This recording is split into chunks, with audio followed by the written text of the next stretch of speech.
let's get this butter on the bread, shall we, brother? Do you butter both sides? Do you butter just one side? What? Do you use a lot of butter? When you butter bread? Yeah, when you're buttering bread, are you like a butter lover? Are you like, nah, fuck that, I'll just use like... Are you... I'd probably go olive oil? Are you one of those weirdos? No. No? Okay. No. Butter is kind of the way you gotta go. Yeah. I think it's just one of the most flavorful things out there. Completely agree. I would say probably both. Yeah. I would go like both sides, and then I would do like a medium amount. Okay. I wouldn't go crazy, because too much butter I think makes me feel sick. Yeah. You know? Yeah. So like, and I know some people don't feel that way. You know what I mean? Yeah, so some honestly, it's so very much. mood dependent for me. Absolutely. Yeah, like if I'm sitting down at Cheesecake Factory and they bring out that rye bread, bro. Yeah. That is like I could just eat that fucking bread. It's so good. Bad We're gonna hold this right here. Let's get started. Ready for the count off? Let's get it. Let's get it, baby. All right. 3, 2, 1.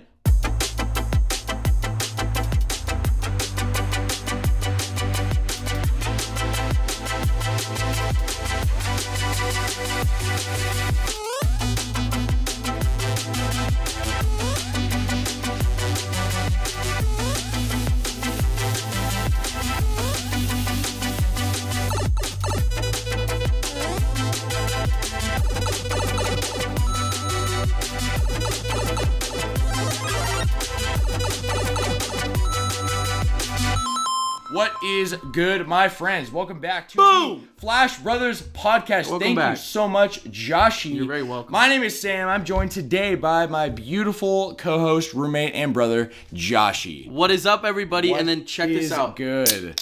Yes, Whoa! sir. He's cracking a Four Loko over here. Four Loko. This is actually. You know what?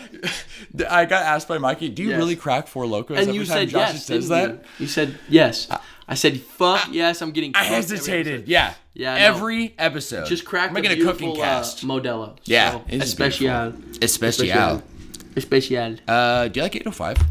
805? Yeah, just random. Do you like 805? Yeah. I fuck with some 805. Yeah, I fuck with 805. Do you? I do fuck with 805, Dude. but Marsh and his bro always drinking the Cervantes, I think. So it's 805 Cervantes. Oh yeah. Have you had that one? It's pretty good. That one is delicious. Really good. Like regular 805 is already good, but I agree. Definitely recommend this. I'm at a brewery now though, and they make all their own beer.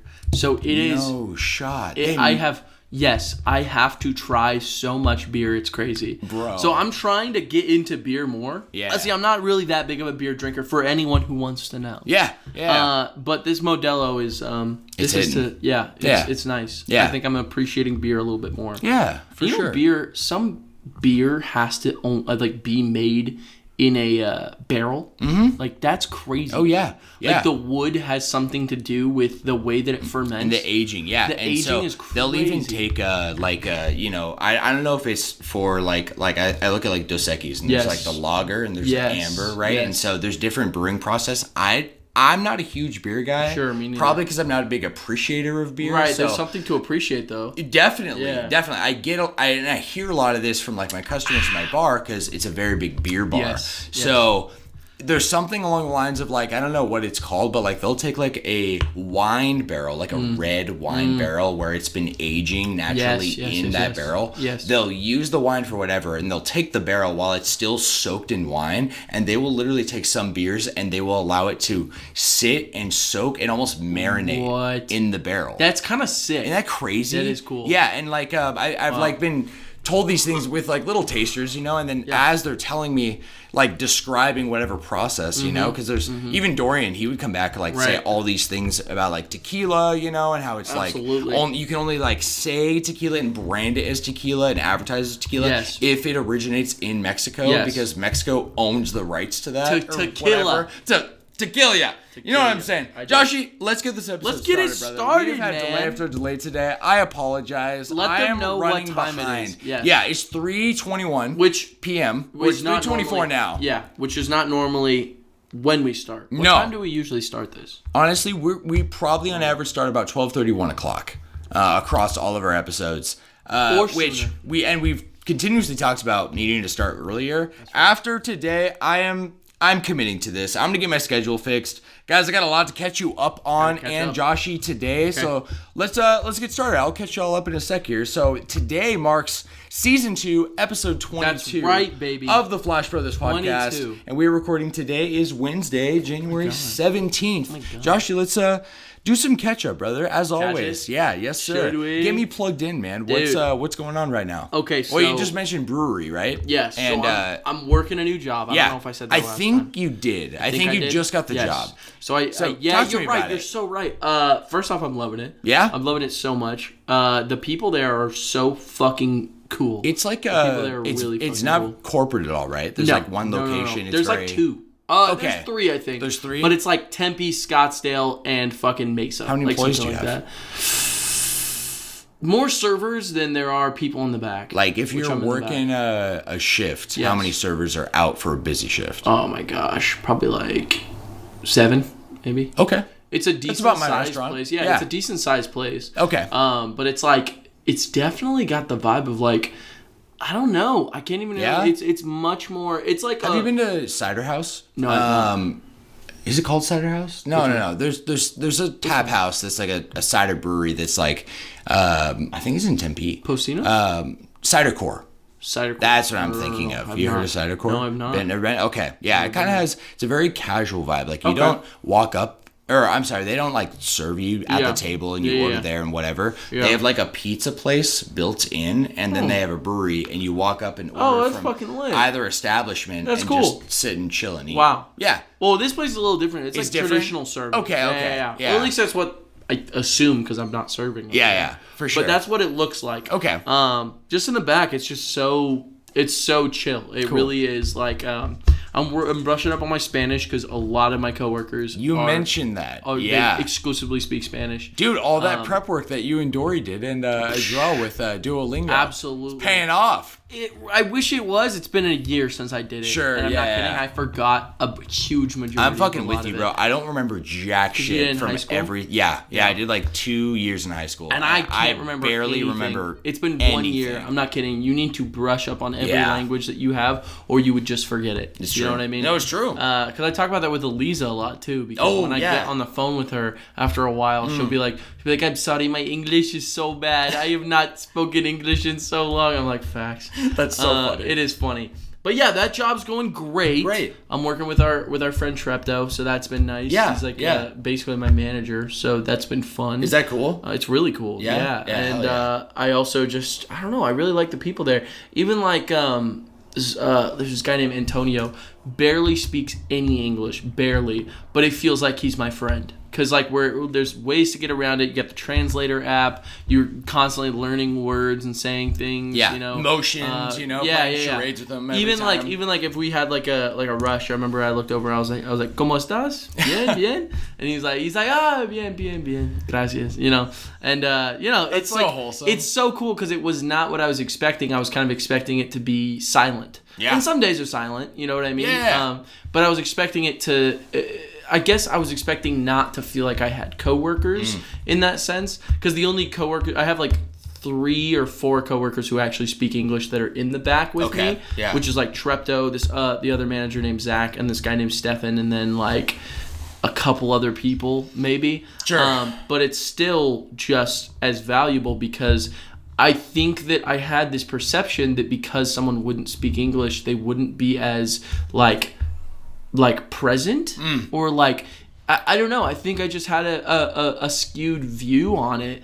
You never really worked with like a restaurant with the back of the house all Mexican or anything like that? No, because like all the places I've worked at, like either like I wasn't really like at Topgolf, I wasn't really talking with anyone for sure because they had massive. It was huge and they had food runners and all that shit going on, for right? Sure. You don't see like half the restaurant the whole time. Exactly. Right. Yeah. So that not so much, and then Pomo was pretty small. I think that there were a couple guys who like knew a little bit of English, but in the back for the most part. Were they like Hispanic back there though? Yeah. Okay. And then but there was like the guy Joey, like I was close with him, and then like I would there was a couple people who didn't, but it was like I knew it was like for the most part. But since I've always been a server, I wouldn't. It's like what I'm thinking is in my head, I was picturing it like because those are my immediate coworkers, I wouldn't really be able to make a connection with them.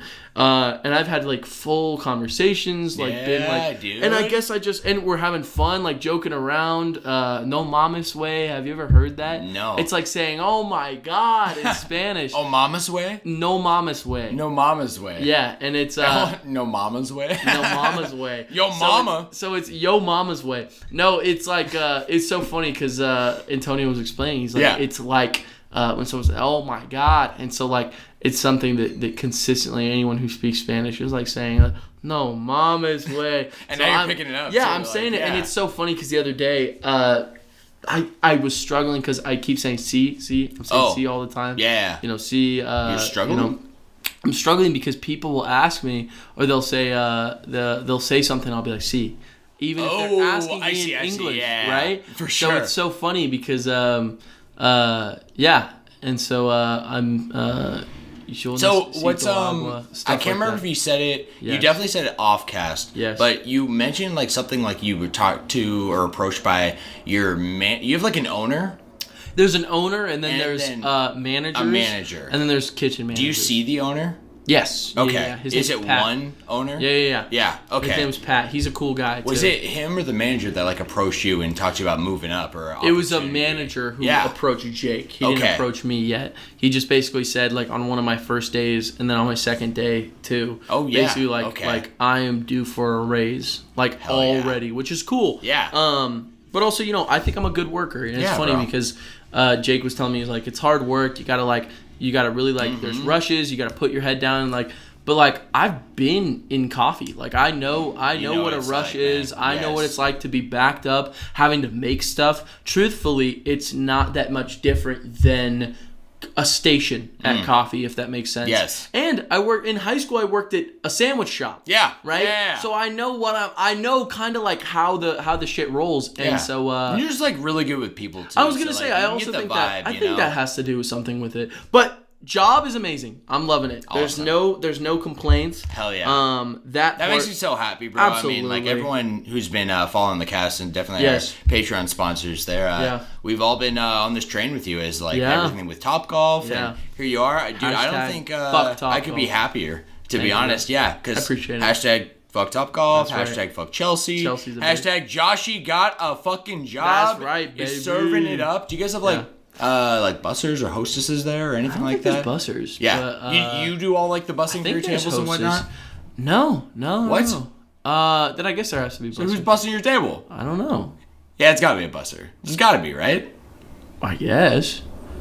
Yeah, you would know. No, I wouldn't. Why wouldn't I'm you? in the back. Oh, what the fuck? Why did I think you were serving? No, I'm what not are you? serving. You're just cooking? Yeah. Oh. That's what I explained to you. I said missed my coworker's in the back. Yeah.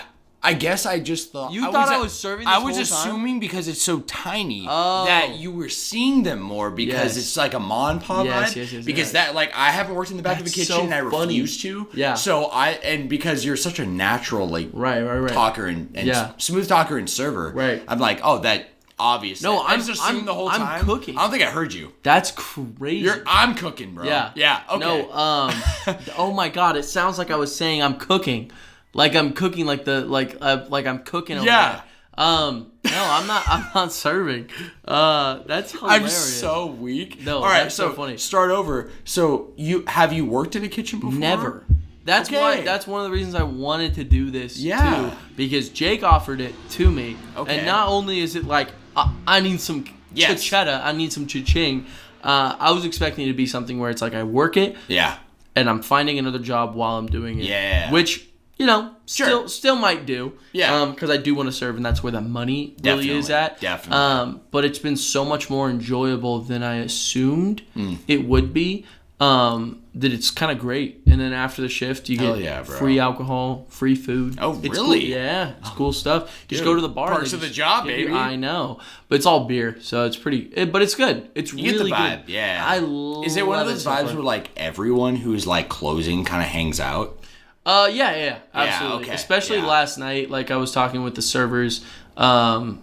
And I was like hanging out with them, and they like invited me to the holiday party. Everyone was shit! Yeah, it was fun stuff. It was really fun. I'm so happy for you, bro. I'm not kidding. It's really good. It's been good so far, and I didn't expect it to be. And it's so funny because like on one of my like 4th days, I was hanging out with like, and they're all funny. Like it's just so enjoyable. I was hanging out afterwards, and we all like I got a beer, and there was like some of my other coworkers hanging out there. One guy was like a bartender, one was like a server, and then the other was one of my managers named Zach, who's a fucking goat. Love that guy so much. Hell yeah. Shout out. But we were all hanging out, and we were like all talking. We were all like just like kicking it, and one of the guys was like, what do you do before? And I was like, oh yeah, I served at this place. And they're like, why are you in the kitchen? And I'm like, well, to be completely honest with you, I really like saw this place as like I just needed some money. But to be completely frank, I'm like, that's how I saw it. But I also like I'm really enjoying it. Like I'm really enjoying it. And you guys, I was like, you guys are the reasons. Like this is enjoyable. Yeah, you know. And so it was funny because I got a good little.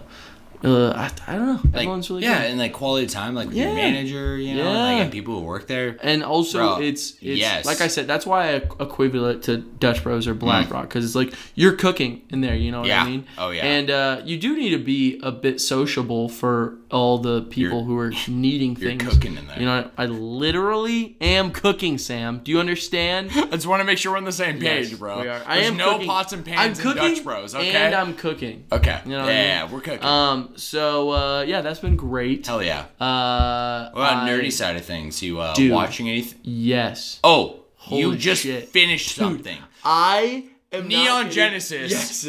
Neon Genesis Evangelion. Evangelion. Yes. Thank you. So first off, let me just say, if I knew how, and I said this to my little brother when I called him, because he hasn't seen it, but it's on his radar, right? Yes. If I knew how insane that show was, lore-wise, visuals, like all this, I would have watched it years ago. Really? I do not know how it has slipped my radar this long, and is this like, it's kind of classic, it's got all this stuff, it's mainstream, and it's like, I'm not kidding. Is it? Dude, Evangelion? Yeah. Absolutely. Really? Dude, okay. Yes. I thought it was a bit more under the radar. Evangelion? Yeah. I feel like it's the most popular anime. Really? Yeah. Well, maybe growing up for me it was because regular show did the parody of its intro like a while ago, and like did the song and everything.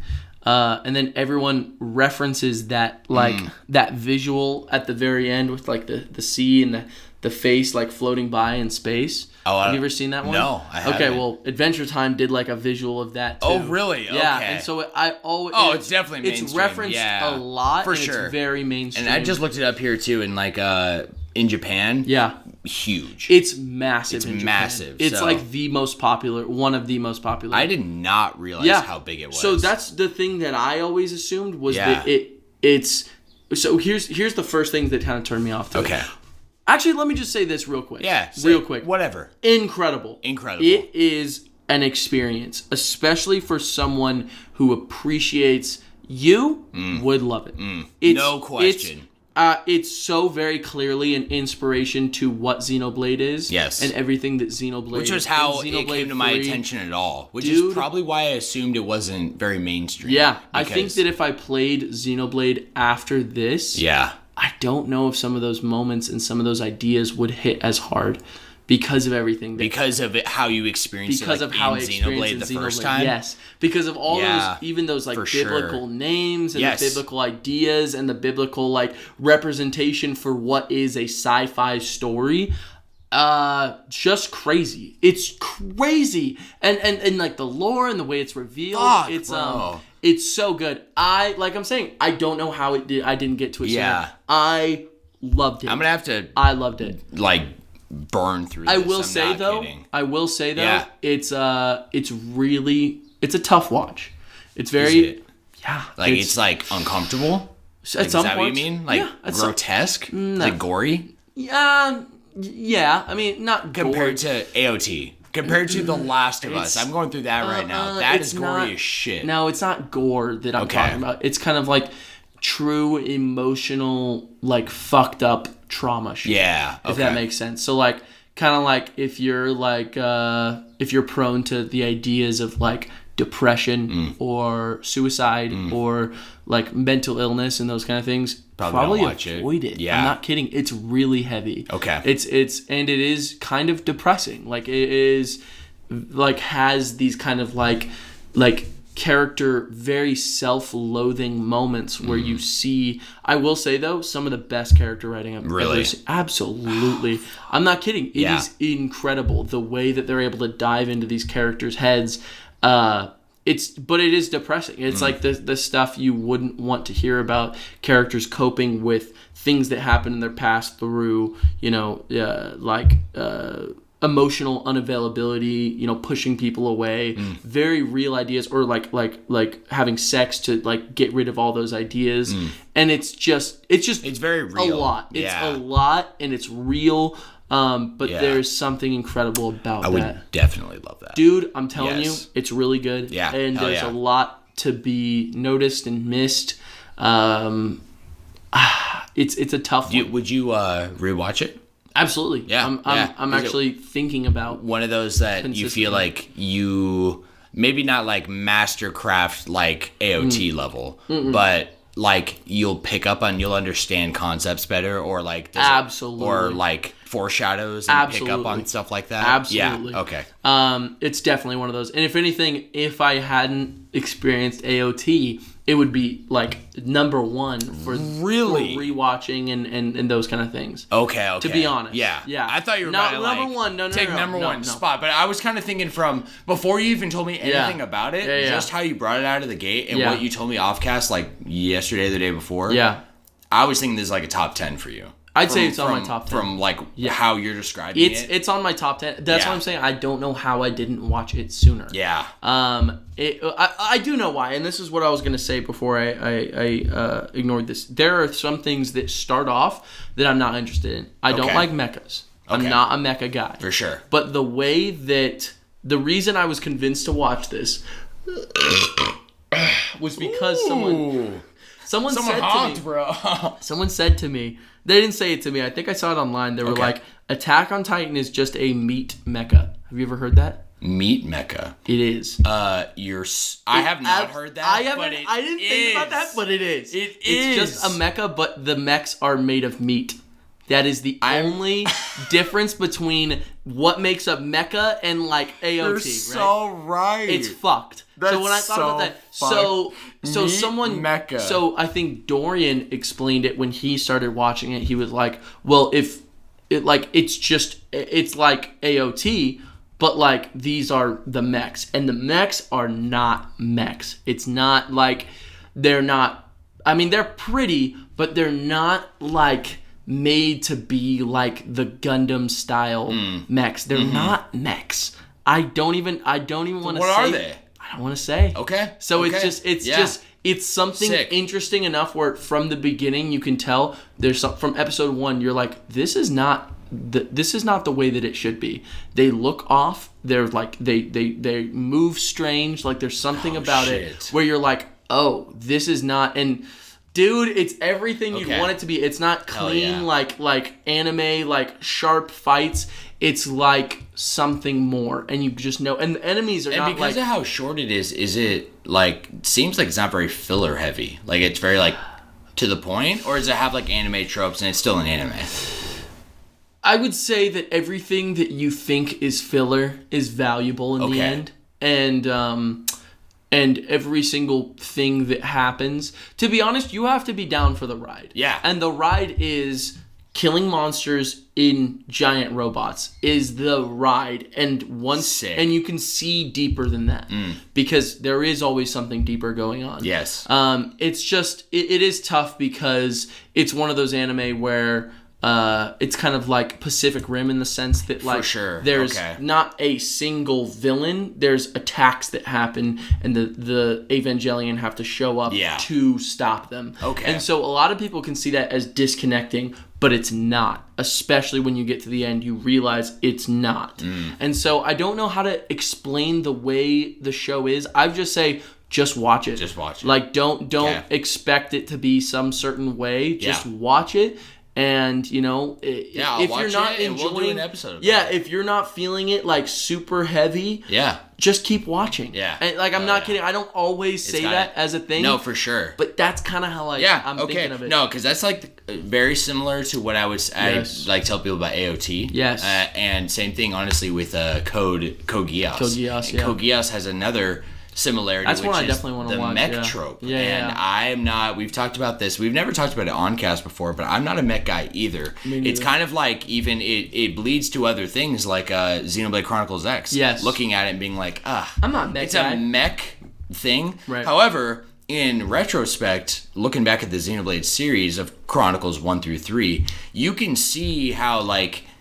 Because knowing now what we do, that this was a rehashed idea of like Xenogears. Look, Xenogears. Like, Xenogears look back at it. It's a mech. Mechs is like a core part of it. And that got sprinkled in, and not in a way of you're playing and it feels like a mech. But like, remember like the Ouroboros. What are they? They're literally mechs. They're meat mechs, they're meat mechs. They're coming together and their souls are bonded, and you're playing as a mech, right? Like that's things like that. I guess the difference is though Orion. No. Oriya.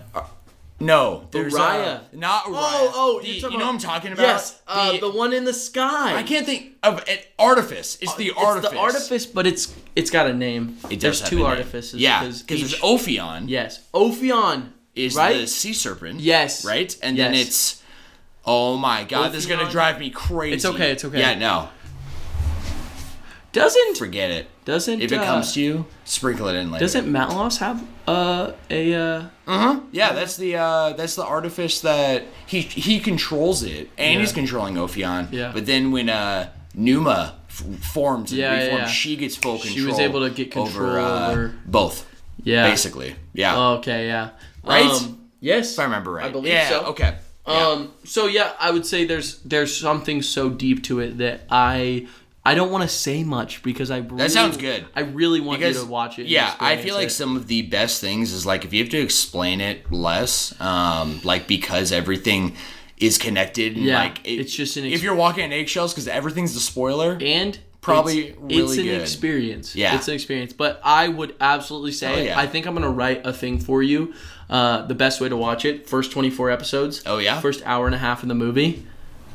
The last 22, the last two episodes. Sorry. The last two episodes. Yeah. And then the last 30 minutes of the movie. What? I'm not making a joke.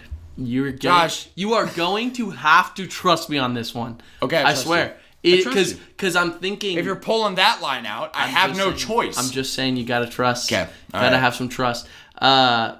It's incredible. And right now, currently, I'm watching the Rebuild series.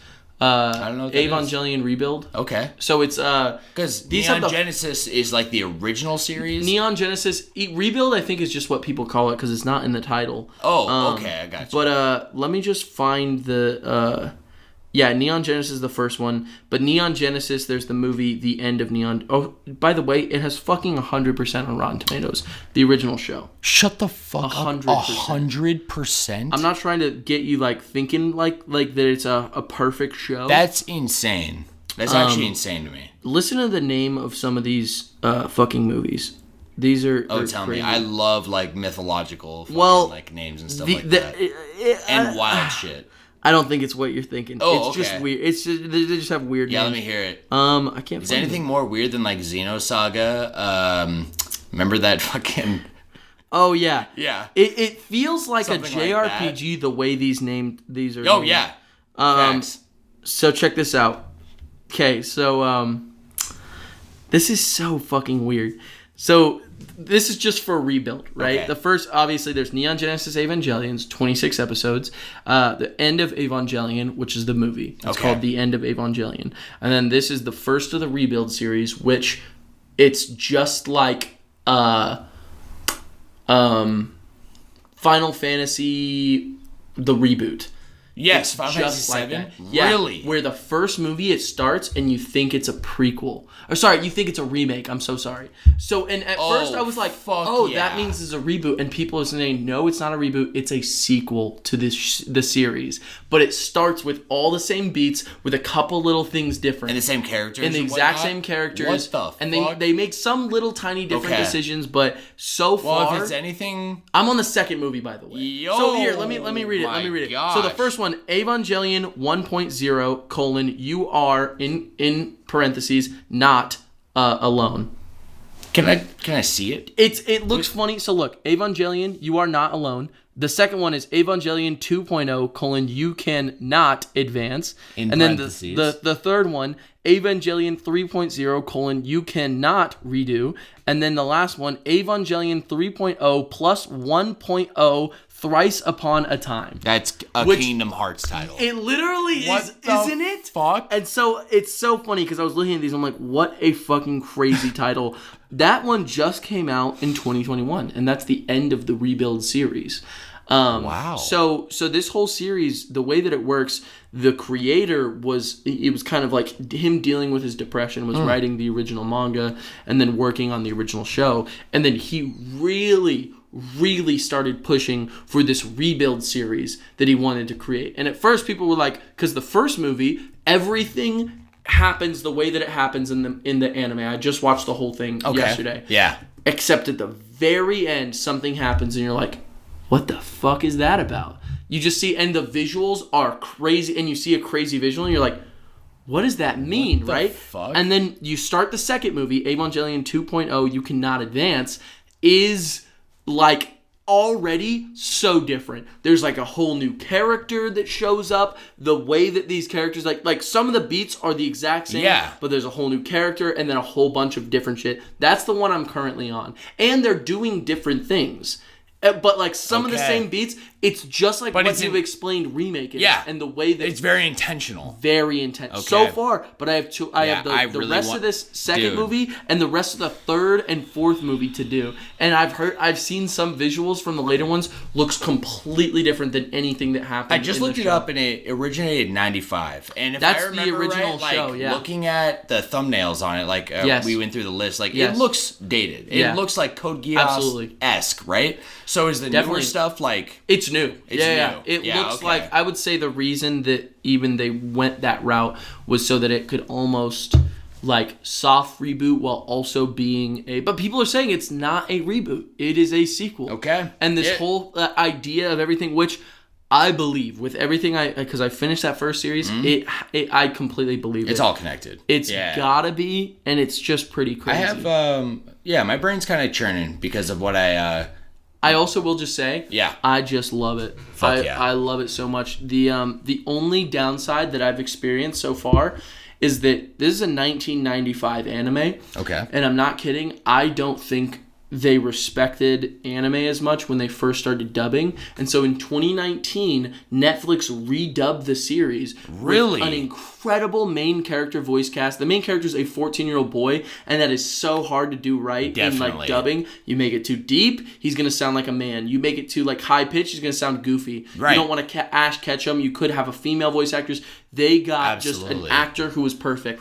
And then they got all the other characters nailed. I watched the original series and they redubbed the movie. Original series and the movie, perfect dubbing. I'm not kidding. Some of the best dub I've heard. I'm not kidding. Wow. They took it 100% serious in the same way that modern anime they would do.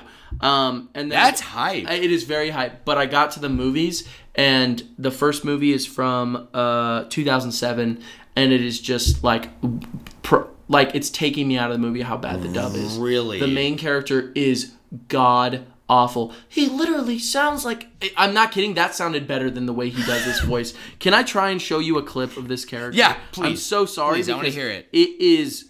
And I keep thinking about this, and it's not growing on me. I keep thinking like it's going to get better, and it's just not happening. It's really just not. So I want you to hear... Oh my god. This guy's name's Spike Spencer. I didn't think I was gonna find Do you hear that? I've been looking everywhere. Like, that sounds like... I'm annoyed. That's so bad. It's bad. And then listen to the new voice actor. I should be the one sleeping on the floor. Oh, that is... Oh my gosh. More calm and uneventful. That's the voice. I was taking up space. It's just really good. It's just fine. It is really good. It's like Shinji's also like, he's not supposed to not be annoying. Yeah. He's a 14-year-old boy. For sure. But that sounds like... Well, it's a You know lot what more I mean? bearable, I'll tell you Absolutely. that much. Yeah, and just... Oh Excuse my me, God. I don't know. Like, there's just something about voice acting where, like, you can kind of tell more than a movie about being in character. Absolutely. You know what I mean? And, Absolutely. like, so there's a very big difference, I think. And I'm no voice actor, but between reading off the line and acting the line. Actually acting. You know what I mean? Yeah, I completely agree. Yeah. And I'm not trying to give shit to Spike Spencer, the original voice actor, because apparently he did the original dub, he did the original movie. Oh, okay. He was the voice actor for the Shinji. guy. Just in 2019, got replaced by that new actor. Okay. Right? And so I was on Reddit, and some people were like, I love his voice. Like, I think that he sounds like Shinji to me because they grew up with him as the voice actor. Respect.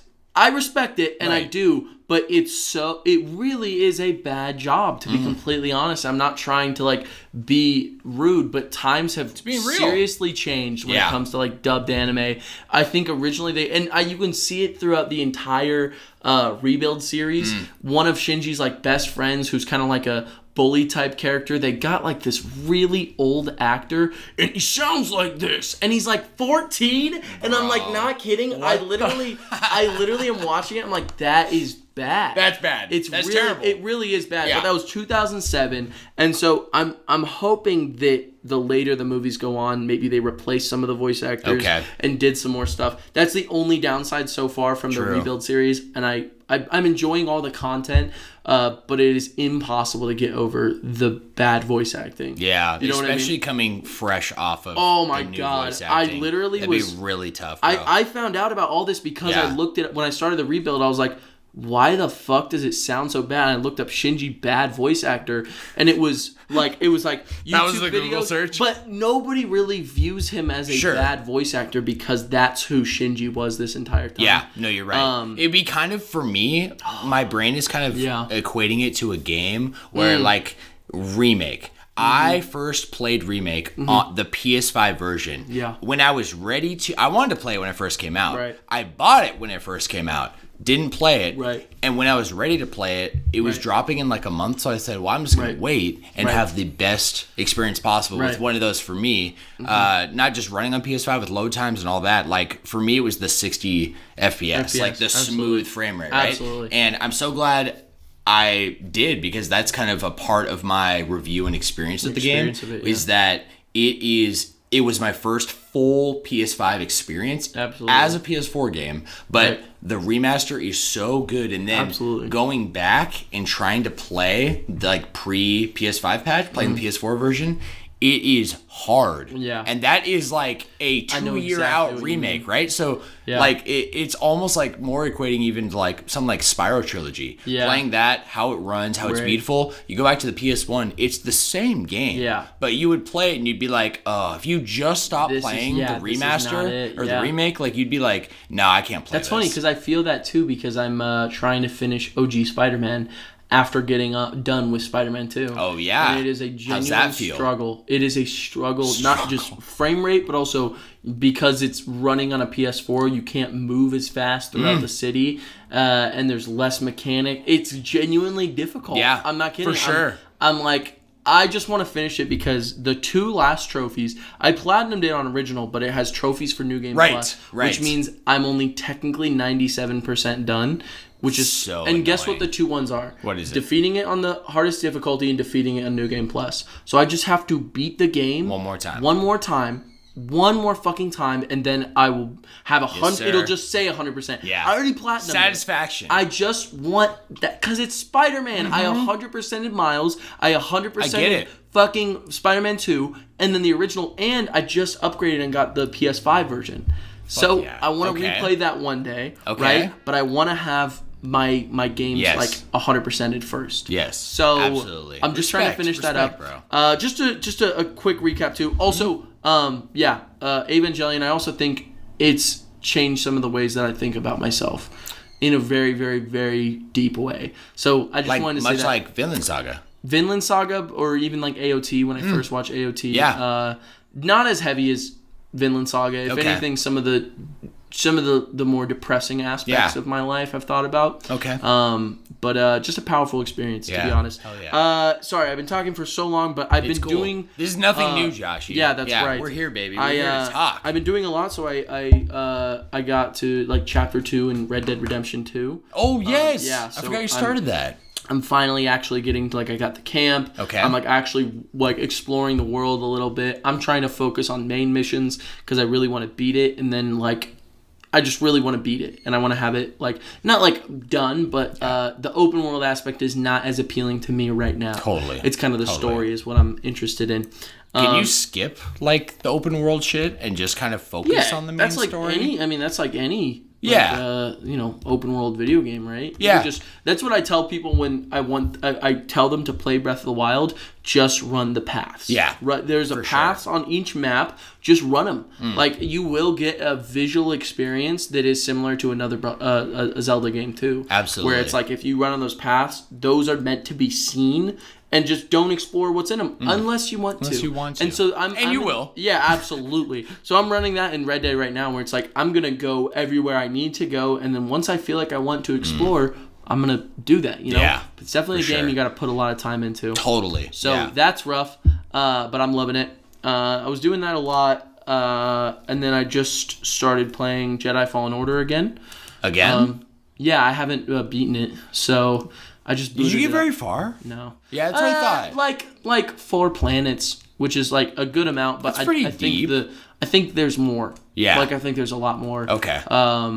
No, not 4, maybe like 3 planets. Okay. And then one of them you can't even access. It's kind of Metroidvania style. Oh, sure. Yeah. I will say with that game, really frustrating because they don't have a teleportation system, like a map. What's it called? Fast travel. Fast travel. Thank you. So you just have to rerun through maps, and they wanted it to kind of be this mixture of like Uncharted and Dark Souls, which is cool. Right. But it's very, very frustrating because I'm running it not like it's Dark Souls. I don't really want to play a Dark Souls game. I want to have like that Star Wars experience. And I will say, it's probably like the best thing that Disney has done with Star Wars since they purchased them. Really? Absolutely. Yeah, I've heard pretty much the same thing. Yeah. It's the main like character is so good visually. Yeah. It feels like Star Wars without just like infringing on like I feel like the movies just try to push those central characters that were in the original. Yes, for sure. And it's one of the reasons why I have all those issues with like even the Mandalorian or Kenobi. It's like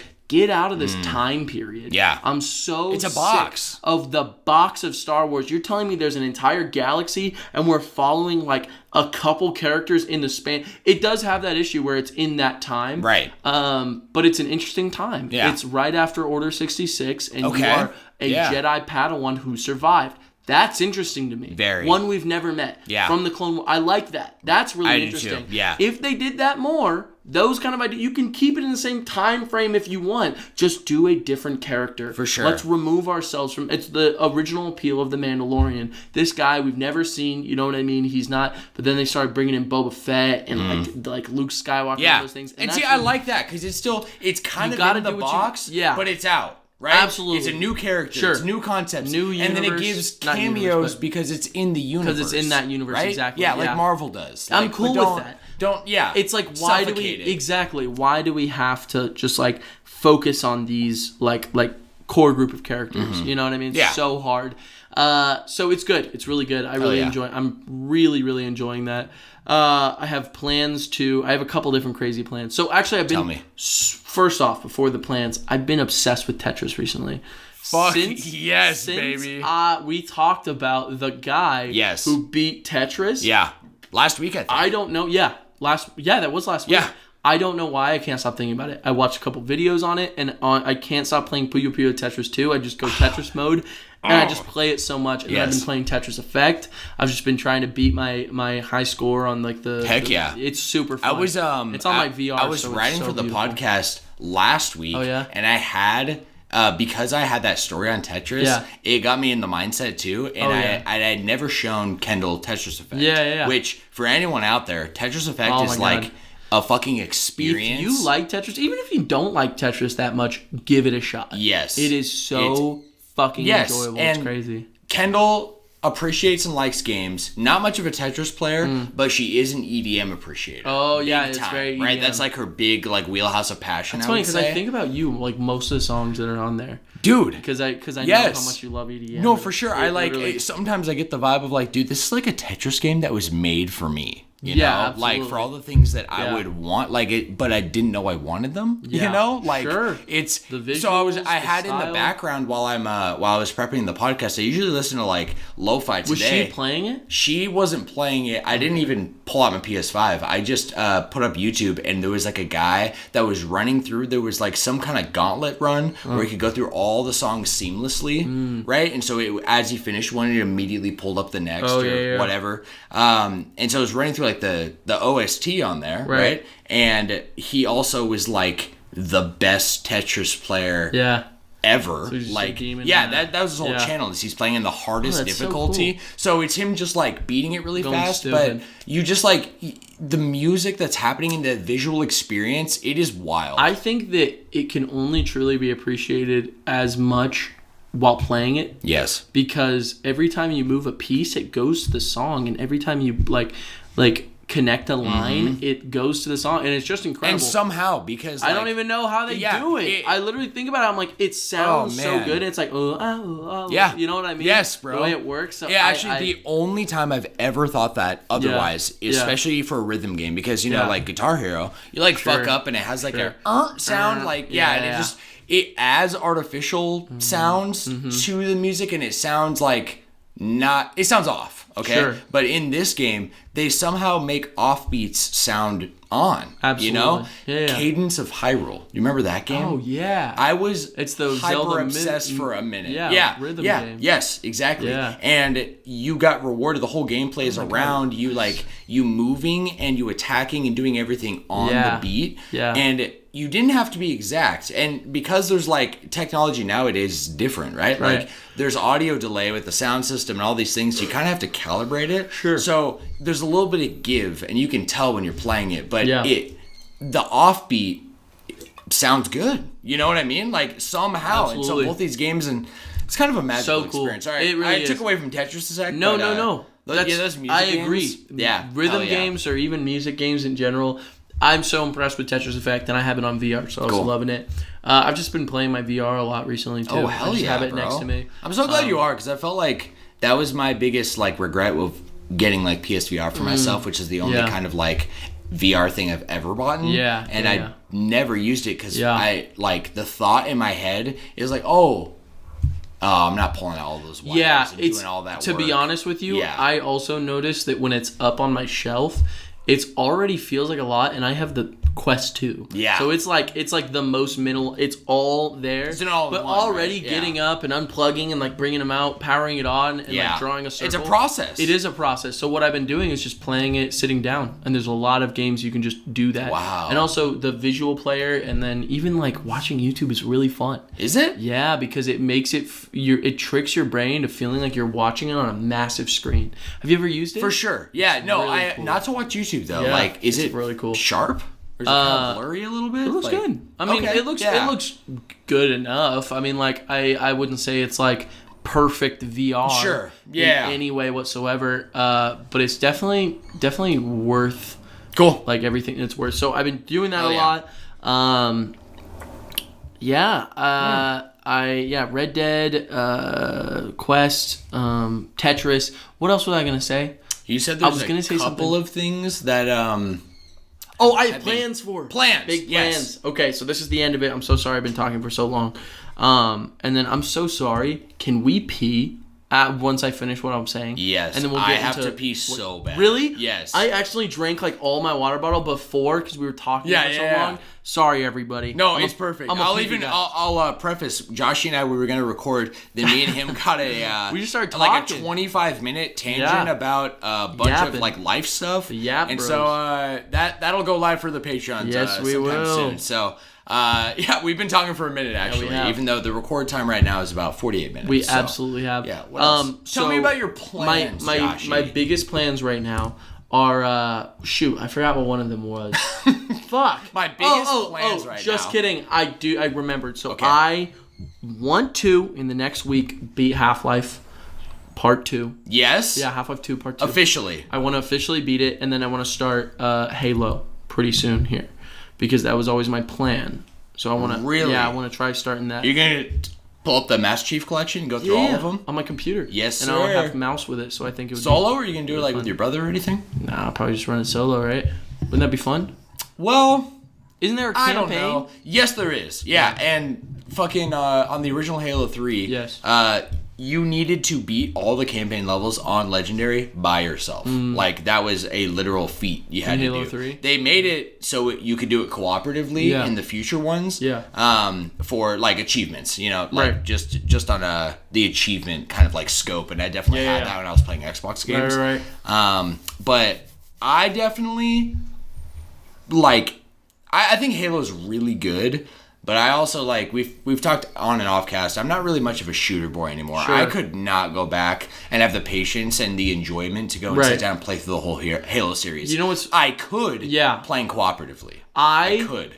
In my opinion, I didn't think I would ever be until I played Half-Life. There's something about a mouse. First off, a mouse is 100% different. It feels more fun to shoot. It is not as fun on a controller. I could not. I believe that. I could not sit down and play even like Half-Life on a controller. One of the things that feels the most fun is the freedom of movement and being able to move as fast as you can using a mouse. Yeah, and I'm new to PC, so this is like there is still an appeal of that, if that makes sense. Definitely. There's a small point too for me about like it almost. I'm not a PC guy, but like your field of view feels more realistic. Completely because your face is in that screen. You're in that screen, and you're moving like with like but you that's know what I mean? Oh, I'm with you 100%, and that's why I'm saying that like I think I would enjoy Halo, just being able to enjoy the shooting. We'll see. My plans are to play it. Kind of going to be a bit more so excited casual. for you, bro. Yeah. For Half-Life, and then oh my god, I just remembered. I have Half-Life Alyx. Half-Life Alyx. Yeah, I might need to play that right after Half-Life 2. Yeah, because you haven't played Alyx, right? So I think I'd have to put a hold on Halo, so then I'd have to play Alyx. So is that the two plans? I think that's the one plan. The one plan. And then my other plan, this one's really left. You remembered? Yeah, you could not be able to predict what this is. I'm ready. I want to start and beat Kid Icarus Uprising.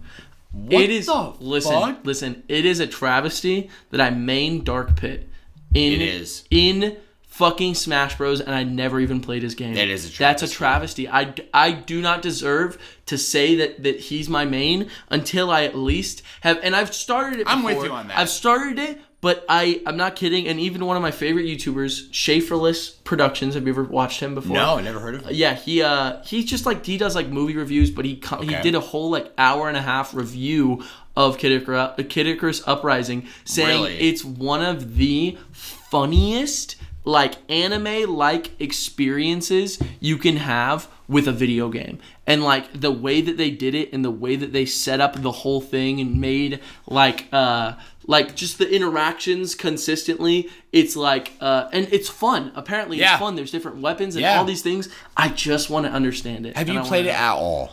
I started it. You started years ago. Okay. But I played the first level and put it down. Or I played the first level and then I just didn't really see a point. But I think I'm going to make it like the thing I have. I got to do. Yeah. And also I'm fucking with that. Bro. I haven't played a 3DS game in so long. Yeah. And I just wanna see. I have this theory for myself that if I do not prioritize like a retro backlog title, I'll never play it. I'll never touch it. That's what I'm thinking too. New is. That's all we live in Always now, what we got. Is we do not have like the luxury of 20 years ago where we're waiting like years for like the next big thing, right? It is coming out on a monthly fucking basis. Absolutely. So I'm with that, and I really respect it. I actually had a personal goal for myself of kind of like setting aside like 1 month this year for some backlog that I need to do. Yes, that's what I literally decided. I was like, and I just got that new mattress from Dorian. Did I tell you about that?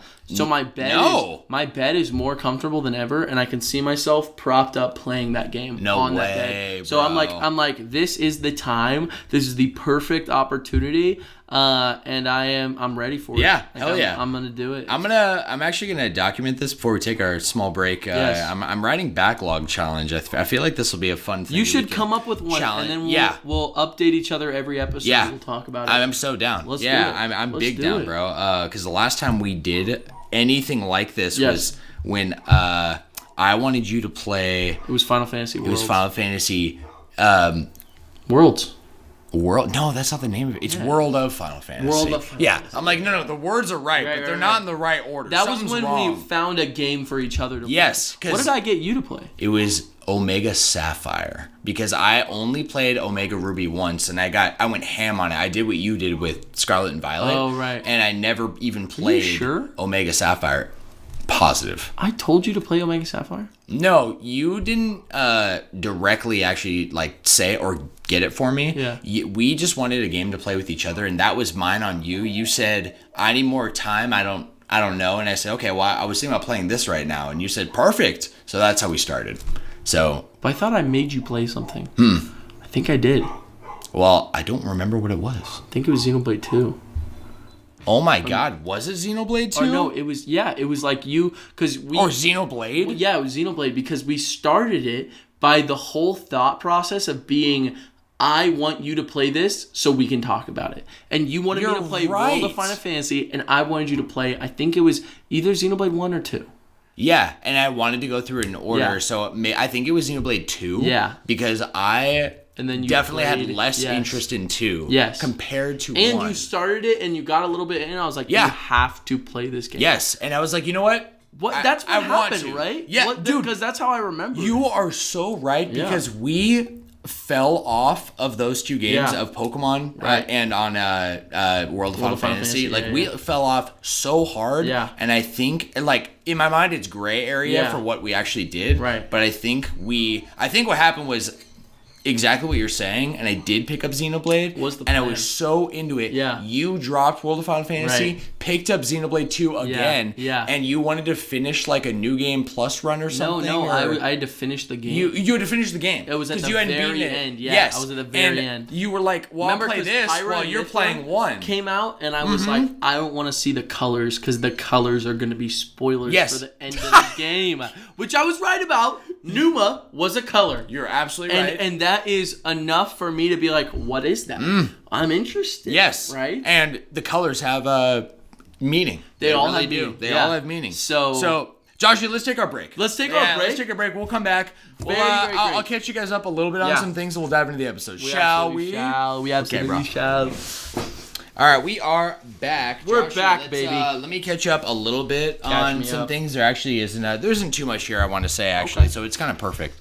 I want to say one. I have two things. One is The Last of Us. We watched one more episode. Yes. Kendall and I, dude, and this is a part of my catch up, is that work is the season is here, baby. Yeah, dude. So I am. You've been telling me. My schedule is like wrapped, and I'm still recovering from that. I mean, like, I'm running on like 2 hours of sleep. I told you, like, right before we started recording. Yeah. It has been like this, like, nonstop since like last week. Like, I probably stayed up to like 4 or 5 in the morning. Really? Like, every night last week. Yeah. Like, working on the Discord. Yeah, doing something. Just like really like being productive in what I've been doing. Like, the only thing I'd say that's been very leisure for me has been Pokemon Go. Okay. And even then, I'm not really like playing it as much, because I'm the Pokewalker is such an amazing device to just literally casually catch Pokemon as you're out and about doing your thing. Sure. That's how, like, I feel like the game should feel. Agreed. You know? Yeah, and Agreed. it's amazing. Yeah. But what I want to say real quick on The Last of Us, brother, is that we watched one more episode. Episode 3, right? Yes, dude. Going with what's his name, huh? With the two guys. Yeah, what's his name though? Bill. Yeah. Yes. He's Is he alive when you see him in the original? I can't remember. Yeah. He is, right? But he's the only one that's alive. The only so one. He talks about the other guy. Yeah. Right? In the game. Yeah. And he mentions so how it changed it a little bit. Yeah. They definitely how they changed it in the show. That's the last episode I watched. Kendall and I, that's what I thought. Was that, like, I'm right where you are now, and dude, we were sobbing. It's a beautiful episode. I'm not kidding. It is so well done. Yes, and almost like I think it just deserves everything that people have been saying about it. More, dude. Yeah. I just think like the writing, the acting, like everything is so authentic in being The Last of Us. I agree. The cinematography is out of this world, the music man. too. The music, man. So well. Yes, even Kendall knows like I played the game and like kind of like the game plan too of like going into part 2 when we finish the anime. And she knows how much she's series... gonna watch part 2. Yes, she's gonna watch you play it. Yes, damn, I'm so hyped, man. Oh man. So she's been asking questions some here and there about like, oh, was this in the game or like, do you remember that? Right. And she asked that with like this scene that takes place when Ellie is like. Remember she like slices open that dude's head right here because he was like I was gonna say zombie. They're not fucking zombies. They're infected. Okay, so there was an infected stuck in like a rubble pile when she reaches like this underground area with Joel. Yeah. I remember that happening in the game where you're playing as Joel. Right. And I think in that part, that's your first main Ellie section, but you don't fight as Ellie. You like if you fight, you have a knife, I think, right? Sure. And it's in self-defense. But you're not. If you're playing as Ellie in that game, you're not actively seeking and playing the game as you are Joel. Right. You're like not like the second game. No, you're like not wrong. You're useless. So I remember that part because I remember when's the last time you played part 1? Part 1 was through 2 or 3 years ago. So it's still kind of fresh. It was pretty fresh, because I played it right before I played part 2. Okay. And I had the remaster. And it's probably been... It was before part 1 came out, which was like... So it was like I was in this house. Yeah. Okay, I couldn't remember. It was like 2021. No, you're right. Yeah. So maybe like 3 years ago. Yeah, maybe 3 years. So I haven't played in probably like 8 years. Oh, so it's been a minute. Yeah, it's getting fuzzy. But I had like a vague memory of like that part of the game where you're there and Joel then is just checking out what is like around, right? And then Ellie goes off and like Joel doesn't see what happens. And you obviously, it's The Last of Us, so you go through a bunch of shit, like, as you're trying to get back, right? She's going around just trying to, I don't even remember what she was trying to find, but she's trying to, like, explore an area, almost gets killed, comes back in, and the first thing Joel does in the cutscene is, like, are you okay, And she's like, she had some snarky-ass reply, and that reply, that whole scene still happened in the show, but... What actually happened with Ellie was different. Because she wasn't running from a horde of zombies. She wasn't fighting anything. There was just this really intimate scene that they put in there where she slices open the guy's head, right? And then like kind of is looking at him as like a disgusting creature, but you can tell she's looking with like more... Ellie's really smart, And like she's looking at him like for the humanity that's in him, you know? And like I was like, wow, this is a scene. This is not in the game, like at all, Absolutely. And Kendall's like, whoa, really? Like, it's really cool how they are adding in like these tidbits and how they even changed that story with the two guys, with Bill and who's the other guy? I can't remember. Okay, yeah.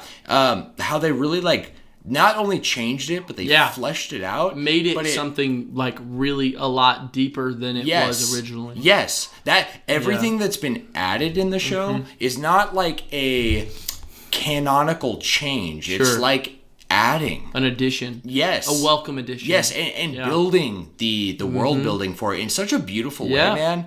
I am on board for this show. I agree. I definitely should. I need to finish it. I'm surprised for how on my ass you have been in the like for over a year now, maybe even almost 2 years. For when I started part 2. And it is making me so hyped to get back on board. Yeah, it's definitely incredible. It's incredible. I guess I just like, I don't know, a part of me would rather replay the game than see it, if that makes sense, because I enjoy those things, but obviously it's been 3 years, and I would like to kind of experience it and be like, oh yeah, look at this, but Definitely. not through the show, more through the game. Yeah. I think mentally, not even you know what I'm saying? I do. And not even because it's like the show does it bad. Some parts are even done better. You know what I mean? Absolutely. But there is a different experience of playing a game and watching a show. Yeah, You know and that's largely probably how I feel about both Steins Gate and Danganronpa. Oh, like yeah. I want Did to you watch them. Steins Gate? No, Oh, like okay. I But watched. you played it. I watched one episode of Steins Gate. Yeah. I lied. Right. But You lied. yeah, but I played both games, right? Like Danganronpa, like those are the OG source, and like I love them for what they are as a game, with both of them basically being glorified visual novels, you know, and. Whenever like they've both of those animes have been in my backlog for forever, but I would, if I'm thinking about watching them, I usually will just skip down to the next anime because I'm like, oh, I'd rather play the game. So I feel that, I really do. Yeah, I agree. So moving on from The Last of Us, though, I wanted to talk about something that has been crazy because its work has been insane, and I want to bring that up in a bit here. I want to talk about. Morning walks. I really had like this goal for myself going into this year about morning walks. I've been like really like I've loved walking, going out and morning walks and like things like for the last like few years, but I don't feel, like it's been this feeling of like I don't really like our neighborhood. I don't really want to walk around this neighborhood. You know, there's like something. And so finally, I feel like something's been established, and I have Pokemon Go to thank for that, to be honest with you. Sure. Because I was kind of telling you a little bit off cast, or I started to, so I'll kind of flesh it out right now, which is that there's a feature in Pokemon Go now called Routes. It's a more like new feature that came out with like last year. And that's the whole Zygarde mechanic. Okay? So Zygarde being technically a mythical or a legendary? It's a legendary. Yeah, okay, yeah. So you get him at, what is it, 25% form? The dog? The dog one? Yeah. 25%. And then... no, 15%. It's 15%. Yeah. You're right. Yeah. And then it goes to 50 and then 100, right? 100. Yeah. Is 100 also called complete form, or am I tripping? Yeah, it might be called complete. Okay. I don't think... maybe. Maybe? Okay. I'll look it up right now. Yeah, check it out. So... in the back of my mind, and if you get him to 100% or complete form or whatever, one of the strongest Pokemon in the game. And it's very exclusive. Oh, it's complete. Yeah. Okay, sick. So I basically like looked at this as most players, 99% of the players in this game look at the Zygarde like evolution and challenge as impossible. Right. Because either you live in a secluded area and there are no routes, or the routes are all sketchy or whatever. The routes that were already here near us, by the way, there's like 2 stemming from the gas station across the street. Oh, yeah. And a route has to be connected. It has to start at a Pokestop or gym, and it has to end at a Pokestop or gym. Yes. So there's one route that like walks down University and goes down Extension. It's not very long, but I'm like, that is sketch as hell. I'm not doing that. Every day. There's another route that starts at the same gas station. It walks up, what is it, Dobson? And you know, like that river that is like right there, the canal? Yeah. It walks by that and then ends in like a back alley. And I'm like, well, that seems a little better, but I want a little more. And all this kind of just happened as I've had these thoughts in me. Like the idea has been brewing, right? It's been cooking. It all just kind of happened when I went to Kendall's parents' place over because they're so deep in Gold Canyon. It's such an escape. Like we appreciated during the summer. It was like my first summer out here living in Arizona, where, dude, like so much appreciation and love for nature. And I got to really see like, oh, that's wow. fucking lit. Yeah, Arizona. I don't care what anyone says. Like this is beautiful. This is amazing. Completely outside. agree with you. You know what I mean? One. Yeah, no, I absolutely agree. Like you can at night, you can literally look up. You can see every star in the sky if it's a clear sky, which most nights out in Arizona are clear skies. Right. And you can see from one quadrant of the sky, a glow from civilization, from light, right? Like, and when we're out here in our backyard, we're surrounded by that glow. Absolutely. And it can literally take away from the stars and seeing all that beauty, you know? Yeah. So there's basically like to get to her parents' community. Check this out. I'll draw you a map. I'm always drawing these maps for Joshie. Let's do it again, okay? Run it. So this is the map. If you're on the 60, we are like here, and this goes up to the 101, okay? and then you go take the 60 and it goes all the way out west. After you reach Apache, it dips down and starts going diagonal that way towards Queen Creek. Does that make sense? Yeah. Yeah, if you look at the map, that's what it like once you shows pass like Vista and then like Power and yes, all that. like Signal Butte, like you're past all that. Yeah. It starts to dip and it slows down a little bit. There's like a few like stoplights. There's like 5 in a row or something. And then it's just highway out to like desert, right? One of those turns after you're like, it's probably like way down here to be honest with you. Once you go traveling for a bit, there is just a random exit that comes up. Not even a light. Like you have to like go into like a left turning lane and yield to the highway traffic. Right. So genuinely no one's out there. You know what I'm saying? Absolutely. And you take it, and we'll extend the map here. You drive out, and the road kind of does this through the desert. And it's just a really pretty, like 40, you're going like 45, 50, and you're just kind of like cruising through the desert. It's beautiful. Wow. And as you approach her community, it almost looks like a little like retirement community, you know what I mean? It opens up, and now there's a sidewalk on the road, and it stretches with the road, and it's surrounded by like implanted like trees and things like in the middle. It's all real pretty. Remember that spot that I texted you a while back? Yes. And you said you went out there? Yeah. That kind of vibe, but secluded as fuck. For sure. You know what I mean? I'm with it. So there's a Pokestop. There's a little park literally across the street from her parents' house. There's her parents' house. There is a park right here. Easy. So there's a Pokestop. That's a business. It's business. Yes. And then another Pokestop is it follows all the way down to where the sidewalk ends before it goes into the road. There's one more Pokestop here. So it's a I nice decided long I was road. just going to like, fuck it. I'm just going to You like. only do a route one a day? You can do the same route and get the rewards from the route once a day. You can take the route as many times as you want because there's bonuses and benefits, including that Zygarde cell. Yes. Basically, as you walk in the path, if you start here, because you can start from either one, but if I start here, take my walk, probably takes me 15 minutes. Somewhere within the last 100 meters is going to be like a sparkly on the ground. Yes. That's the Zygarde cell. I see. You following? I'm with it. Okay.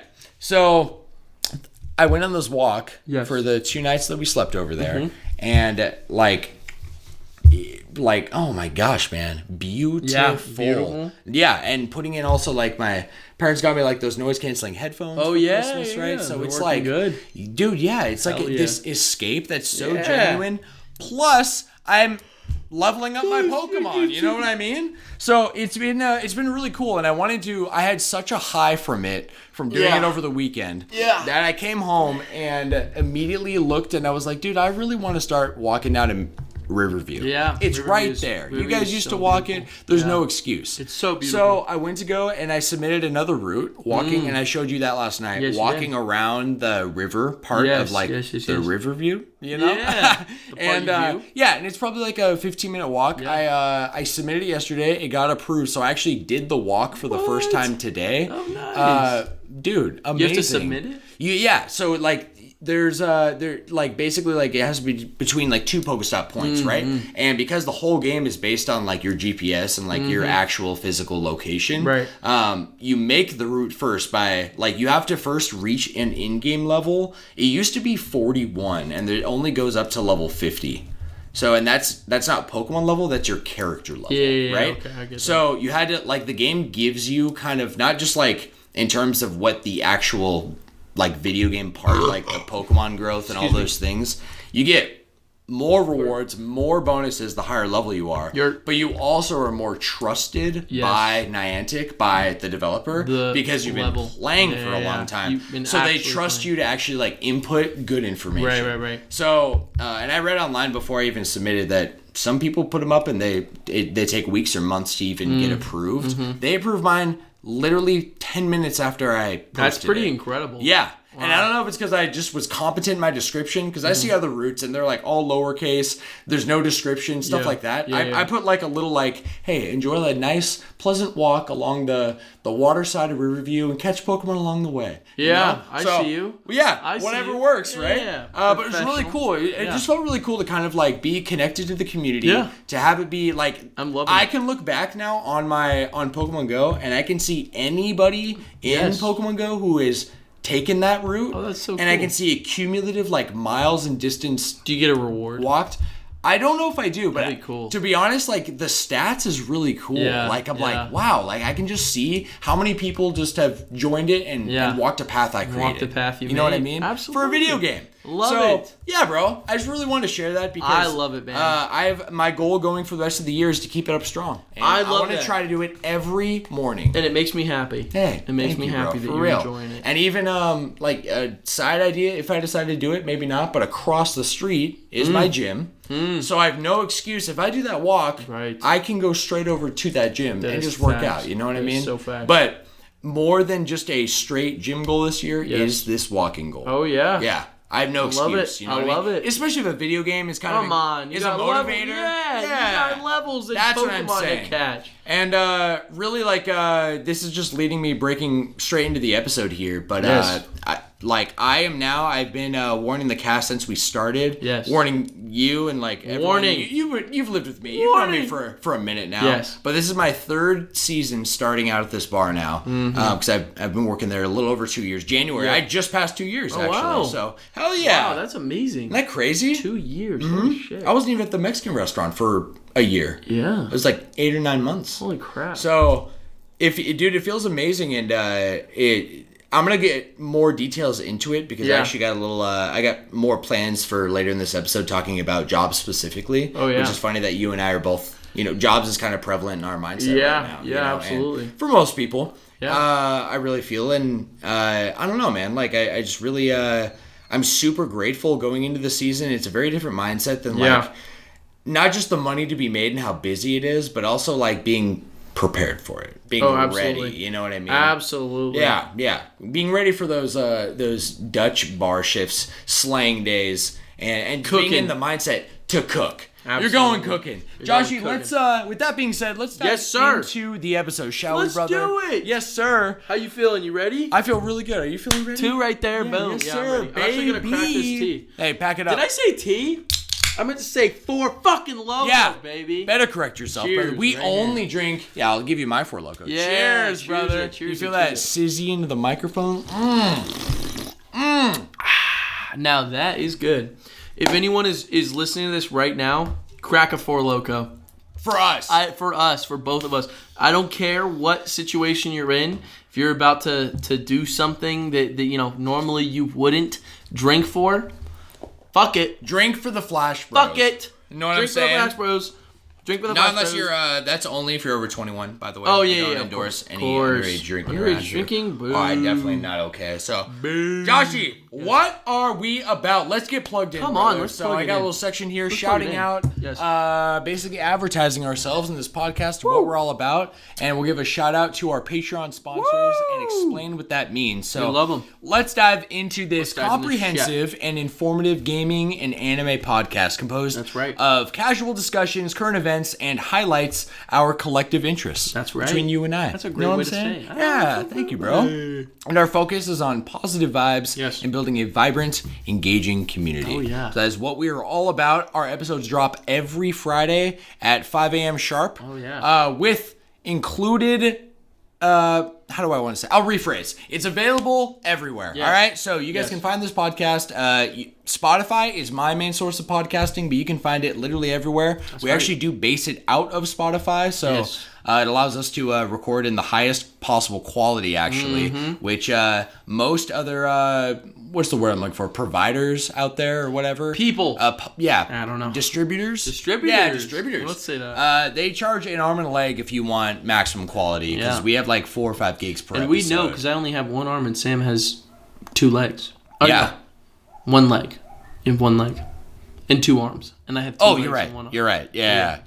'Cause you So we purchased know, one you know, before. firsthand. We Yeah. know the vibe. But We know it heavy. we have our, our distributor, like they send it out through RSS feeds, right? And so you can listen to it on any podcasting platform. That's and right. if you need like a public RSS feed, you can just go to our Patreon website. You can get it Yep. directly from there. Oh, yeah. But as of this week, my friends, Oh. YouTube now supports podcast RSS feeds. Let's go. Which means absolutely nothing for you because the podcast episodes are still just going to come to YouTube as they have been. But I do not need to render the podcast in nice. video As a form, video. which takes 2 hours, that's by the fucking- way. yeah, And usually there's an error message the first or second time I'm rendering it. So it's a long process. It is. Then you got to upload it and do all the extra work. I got to type out all the, like, you know, the chapter markers, whatever, for both the podcasts and for YouTube. This saves so much time. Time is going to be saved. Yeah, it's going to be amazing, man. Yeah, we're all so supporting each other. YouTube, We're excited. hey, thanks so much, bro. I appreciate that. But I know you and many others out there, Yes. YouTube is kind of the main way YouTube you is guys the take main in way, content. yeah. So they actually have a few quirks just on YouTube Music, because I know how much you rave about that. I do love YouTube Music. It's the best listening to podcasts, it's going to be a little different than how it's been before. So I'm gonna look at it right now. yeah, it's amazing.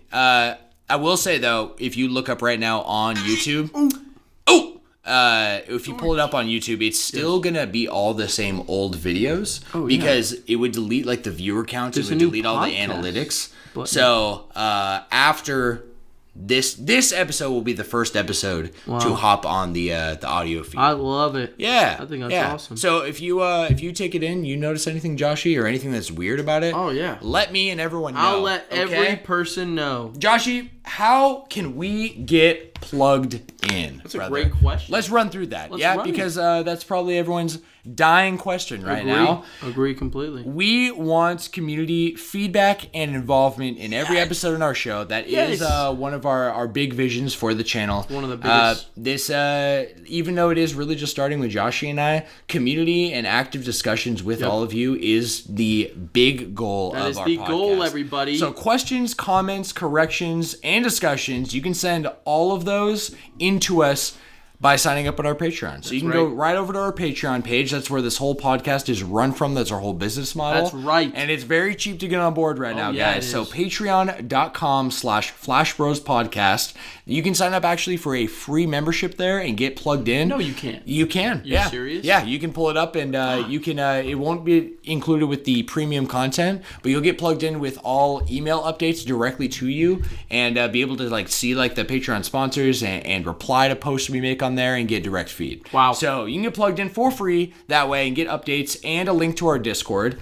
And you can also sign up to be a gold tier sponsor. What? Yep, which has a new name as of this episode. So guys, I have an exciting announcement because this is not just for the public out there. This is also for you existing Patreon sponsors. All the sponsors. I have an exciting announcement to make. So we have been getting, these are the following perks for being a gold tier sponsor. We got recognition during each episode. Absolutely. We have access to exclusive content and posts, and we have our exclusive content is currently cooking, believe me. Absolutely. Yeah, we got a lot that we're bringing, and at least one, if not two more shows this year. So really exciting. You can send your submissions to the show, your questions, comments, corrections, discussions, directly to the podcast through Patreon. You can also do that with the Patreon app if you download that on Android or iOS. You can message us directly through there. That's right. You also get exclusive channel access to our community Discord server. So get that plugged in, guys. Those have been all of the previous perks for being a sponsor. And as of this episode, I make an official announcement. As of today, there is a now permanent benefit to signing up early, my friend. The early bird access benefit. Yes. Basically, Early bird. I'm going to have this very clearly outlined, and we're going to shout this out in a more concise format next episode. But I'm going to spell it out that you have a membership lock-in price when you get on board with the podcast. Yes. What does that mean, Joshie? I don't know. You don't know? No, I do know. Actually, I want you to explain to me. I appreciate that. You know what I mean? Because I need to explain it. Okay. I would love it if everything must be explained here. Sounds like just in case. Just so in case. Right now, you can sign up to be a Patreon sponsor, and anyone who is currently a Patreon sponsor, you are all paying $5 per month. That is for all the content that has been come out thus far and everything in the future, including everything. I'm talking like we come out with 4 or 5 bonus shows with episodes. If we come out with YouTube video feeds, that's definitely coming. All of that future content is going to be available to the current $5 subscribers. That's right. Then in the future, you get the lock-in. So when the membership increases, and it inevitably will, start maybe $10 a month, maybe $15, go to $20, maybe $1,000. Hey. Fuck Shit, it. if people are paying, bro. If people are getting, paying. I don't want to get too big, Joshie. No, I want. So how do we prevent that? We make a gate, and anyone who's on board, if you signed up at $10 a month, you are paying $10 a month. That's right. For all content forever. Forever. So I wanted to announce that. I think it's super exciting and a big bonus and incentive that actually rewards our Patreon subs. And we're in an active world right now where everything is going up on an annual basis, sometimes twice a year. It's fucked, right? Yeah. So we're trying to put out right.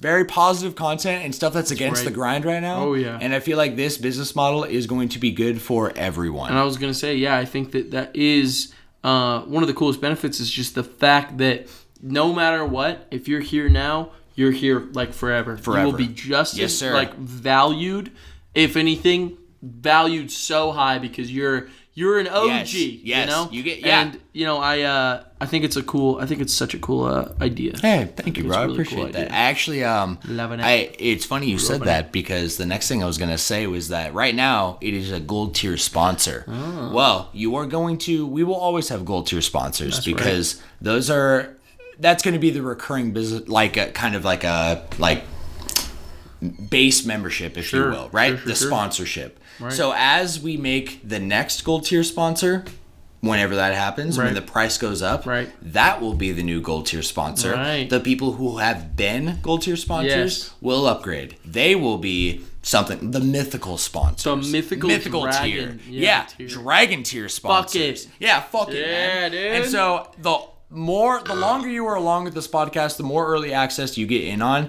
The earlier you sign up, you get more bonuses. That's what I want to hear. Yes, sir. I also want to say real quick too, you can also write in to us with your questions, comments, concerns, corrections, and discussions directly to our email. If you want to bypass all that, you don't want to get plugged in, it's completely okay. Totally we would rather everyone get involved if they want to in the simplest way. That's the toppest priority. Yeah, that's the biggest priority. Just building community and getting people to speak up. You know what I mean? Let's hear it. We got a lot to say. You know what I'm saying? So you can email us directly. That'll be flashbrospodcast@gmail.com.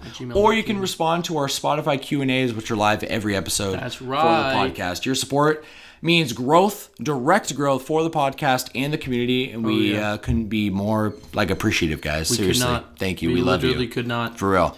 I also want to say one last thing that I found out in my research for how I wanted to construct the Patreon membership. I have exciting news. I don't know if you do. Okay. It's really cool. So once you sign up to be a Patreon sponsor, so Austin, for example, I shared the sad news that my dude's not making any more income right now, so he can't literally afford to pay his membership fee. He will never get canceled. Once you sign up, you will never just get your membership revoked from you.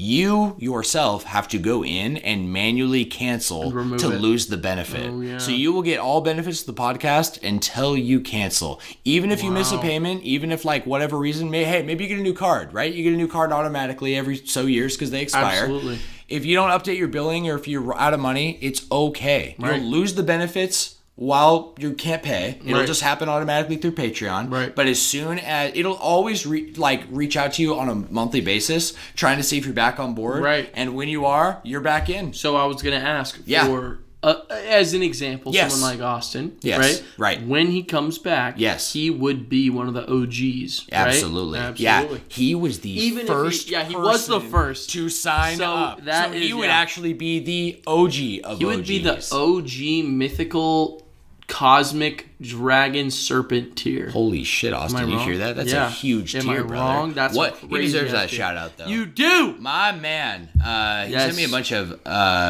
He's really, really involved in wrestling right now in his school. Yeah, back in Alabama. And, I haven't watched. I watched one video, but he sent me 7 of them because I told him hey, anytime. Send me updates. I want to know. Yeah. Austin, I will watch all of those, brother. Don't you sweat. Very sick. But I'm super proud of you, bro. He's wrestling? For real. Yeah. Wrestling? Wrestling. And this dude's he's a small guy, but he packs a punch. We have a punching bag in my work, actually. That's a big attraction out there. Like a punching ball? You know the one that Jake Trepp does, the picture? Oh, yeah. From Cali? It's literally that. Oh, that's so funny. So Austin every night. I love those things. Those things bring in so much money. Dude, they do. Because I'll get drunk at a place, and if that shit's there, it will eat so much of my money. Boom. And the buy-in's $1. So, like, you can't say no. And then someone challenges you. Now your ego's there. And you're drunk. You're like, I ain't backing down from a challenge, bro. Guys, I have our list here of Patreon sponsors. These are current gold tier sponsorships. These are the goats. And they get our exclusive shout-out and recognition every week. Yes, and we will start with Annette Anderson. Annette! The second OG Patreon sponsor. Yes. These are actually in order, by the way. These are. So, of when they came? Yes. So you telling me the next one was the third person ever?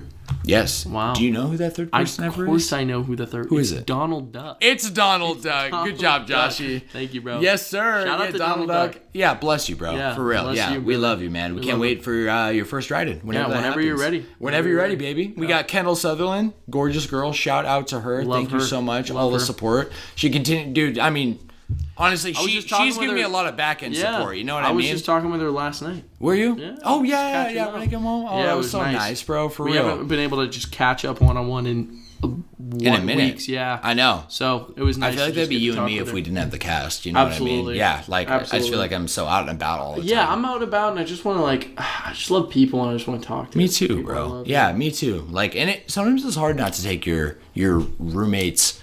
Not taking your roommates for granted, but taking the time you have with them for granted. You know? Absolutely. Yeah. Completely agree. So even though I feel like this is the most blessed house I've ever lived in. Yeah. In terms of living with more than one other person. Agree. So we'll continue here. We got Adrell Williams. Shout out. You want to give a little plug real quick, Joshie? Of course. Adrell Williams. Also Twitch streams. So check him out.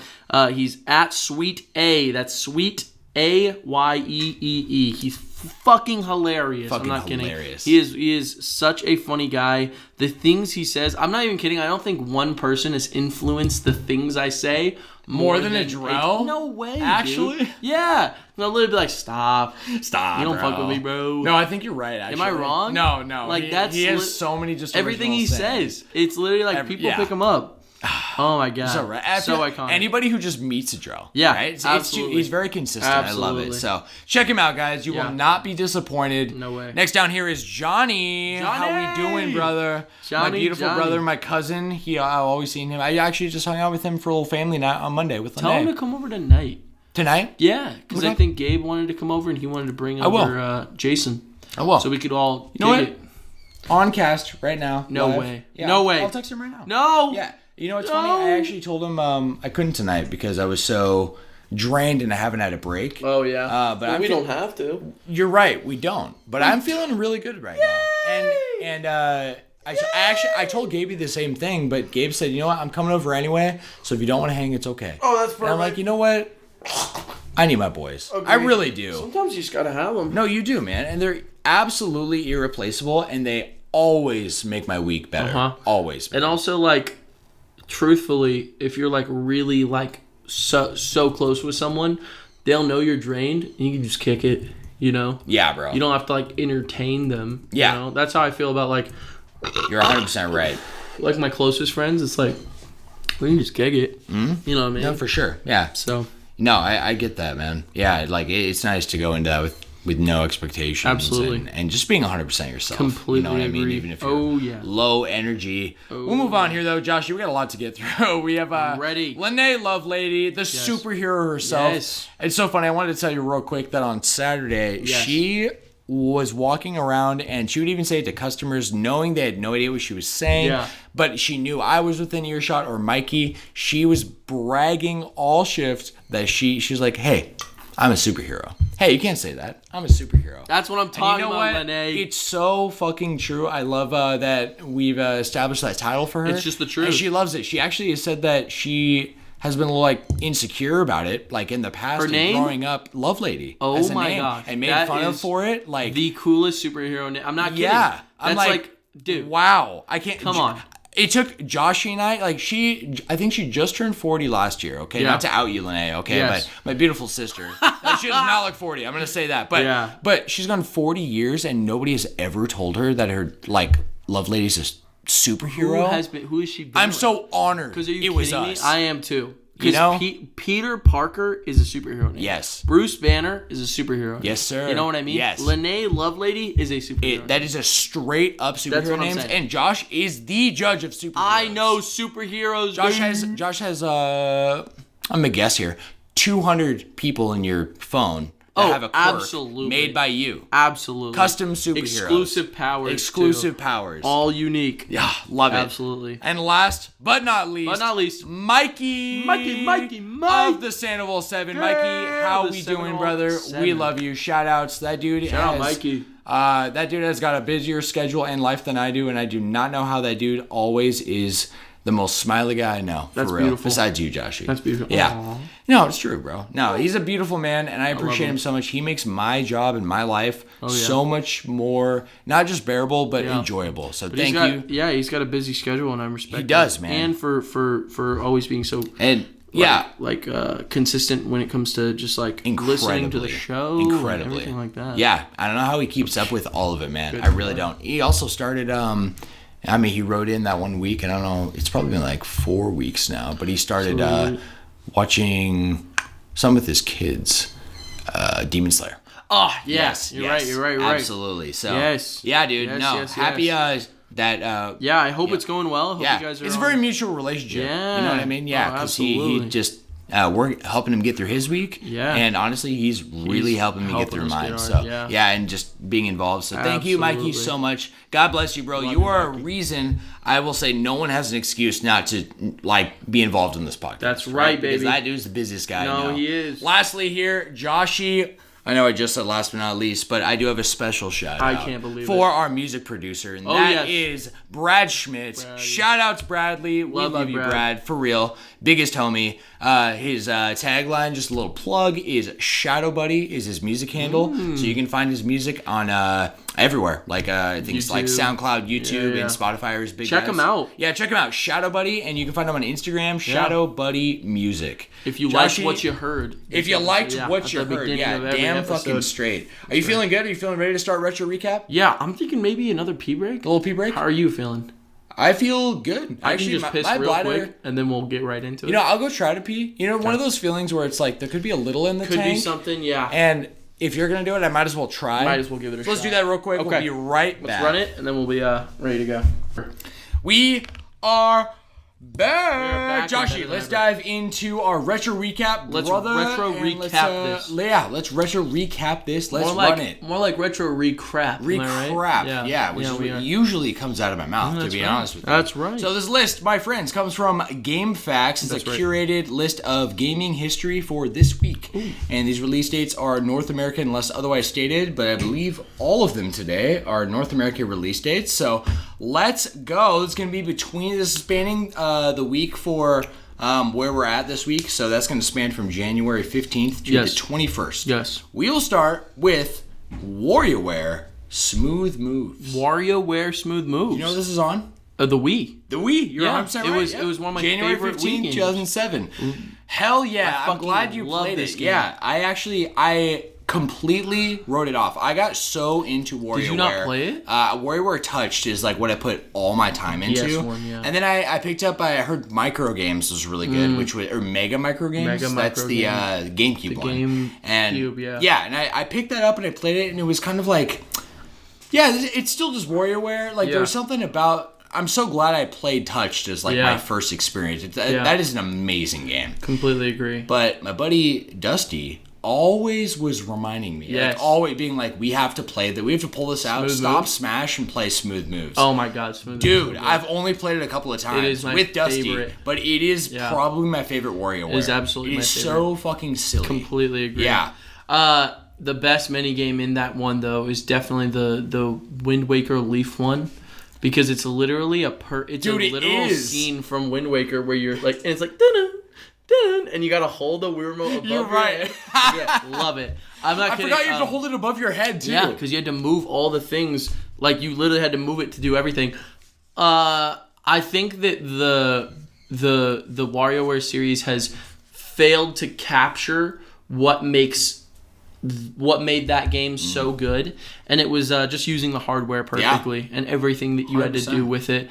Do you even remember when you would boot up like, I don't know if it did it every time, but Yeah. at least like when you first got to a new game that had a new concept, whether it was holding it above you, whether it was putting it in front of your mouth, Right. like it had like those little intimate tutorial videos that were super ridiculous with the words that they were saying. I love it, and they were so like, much. oh, you put it up to your mouth like this, like you're drinking a cup of tea. Yeah. Like so funny. I love it.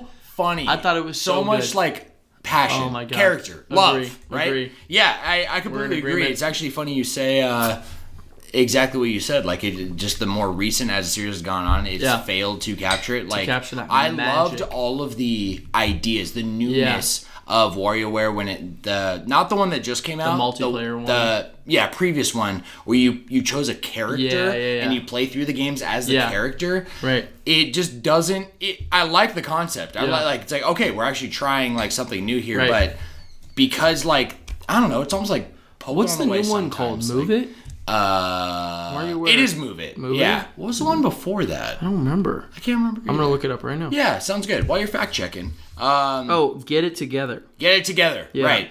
It's like it's really fun. And then for Move a It's the minute, new one. But okay, what's the game's all about here, right? It's about these really, really fast micro mini games. Right. And with these older ones, Smooth Moves and Touched, there's so many freaking games on like built in, right? That you legitimately your reaction time has to be so good to adapt instantly, especially in the hard difficulties, right? That's what I'm talking, like playing it, like really playing the game and trying to like go for new records. Like you got to be fast. And in these newer games, like the variety, because it's not as high, it's not as silly. They don't have like the Wind Waker Link like drifting and doing this thing. Right. They have some stuff that's clever, but it's nothing that's really like being like, damn, like I remember this from that game. I remember all I really remember from Get It Together is like how it got stale after 2 hours. Absolutely. And literally like trying to go back. I'm looking at screenshots. We should definitely get Move It and just like see if it's fun. I'm down.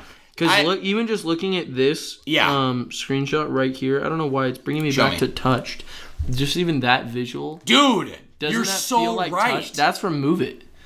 I'm not kidding. That. That looks like a sequel to Move It, right? Or sorry, it looks like a sequel to Touch. Yeah, those little animations, little songs. Yeah. Dude, it's so good. I can hear it in my head. Why do you do the sound so good every time? It's so good. Every time. Yeah. All right, we'll move So on good. here. Move Joshie. on, move yeah, on, we move got a on. lot to get through. Let's go, and as always, time crunch. Actually, a few of our buddies who are coming over later for the bro sesh tonight. Yes. They didn't. I saw him out front, and I was like, "Hey, what?" They said, "Hey, Joshie invited us over." I was like, did he give you a time?" He said tonight.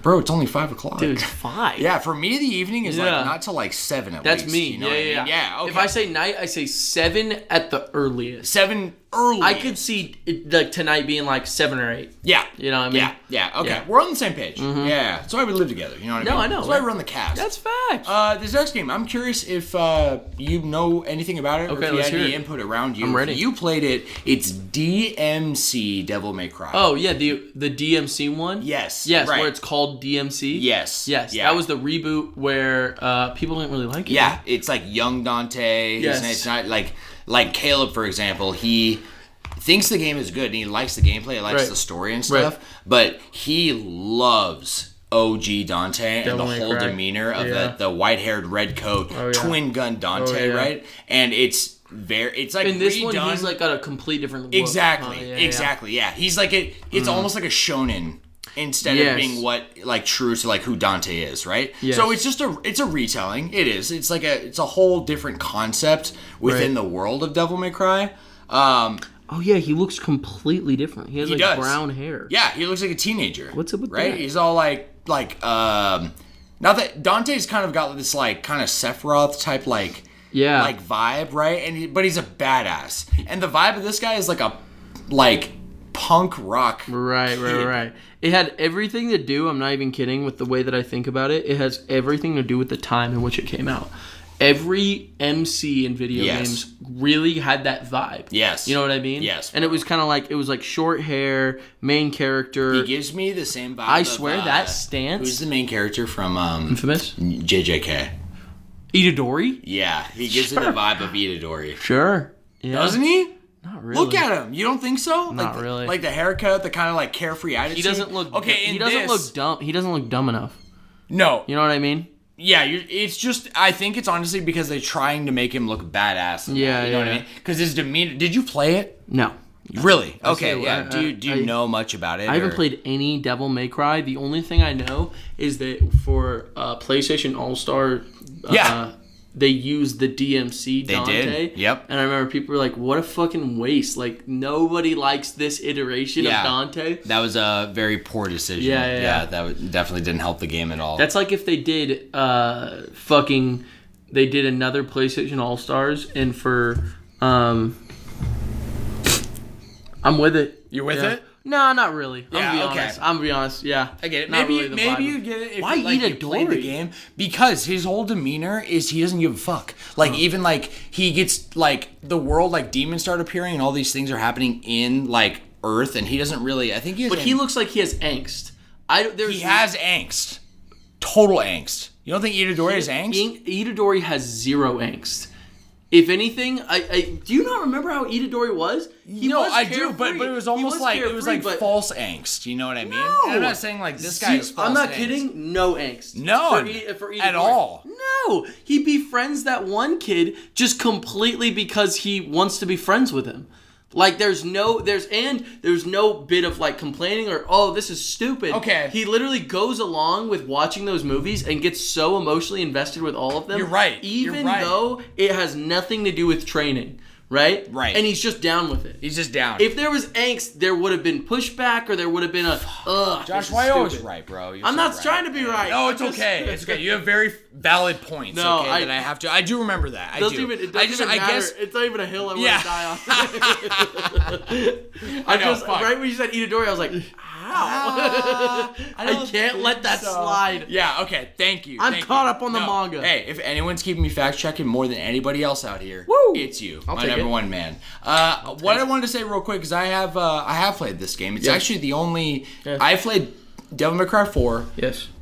Have Devil May Cry 5. Still haven't played it, but oh my gosh, I want to play it. People so have said I it's really so do. good. Yes, especially with all the PS5 upgrades and things like. There's a PS5 upgrade. Yes, bro. Yeah, with the ray tracing and everything. It was one of the first PS5 games to have ray tracing. Yeah. No way. Dude, no, I want to play it, but I did play this. It actually came out. Remember, it came out in 360 and PS3.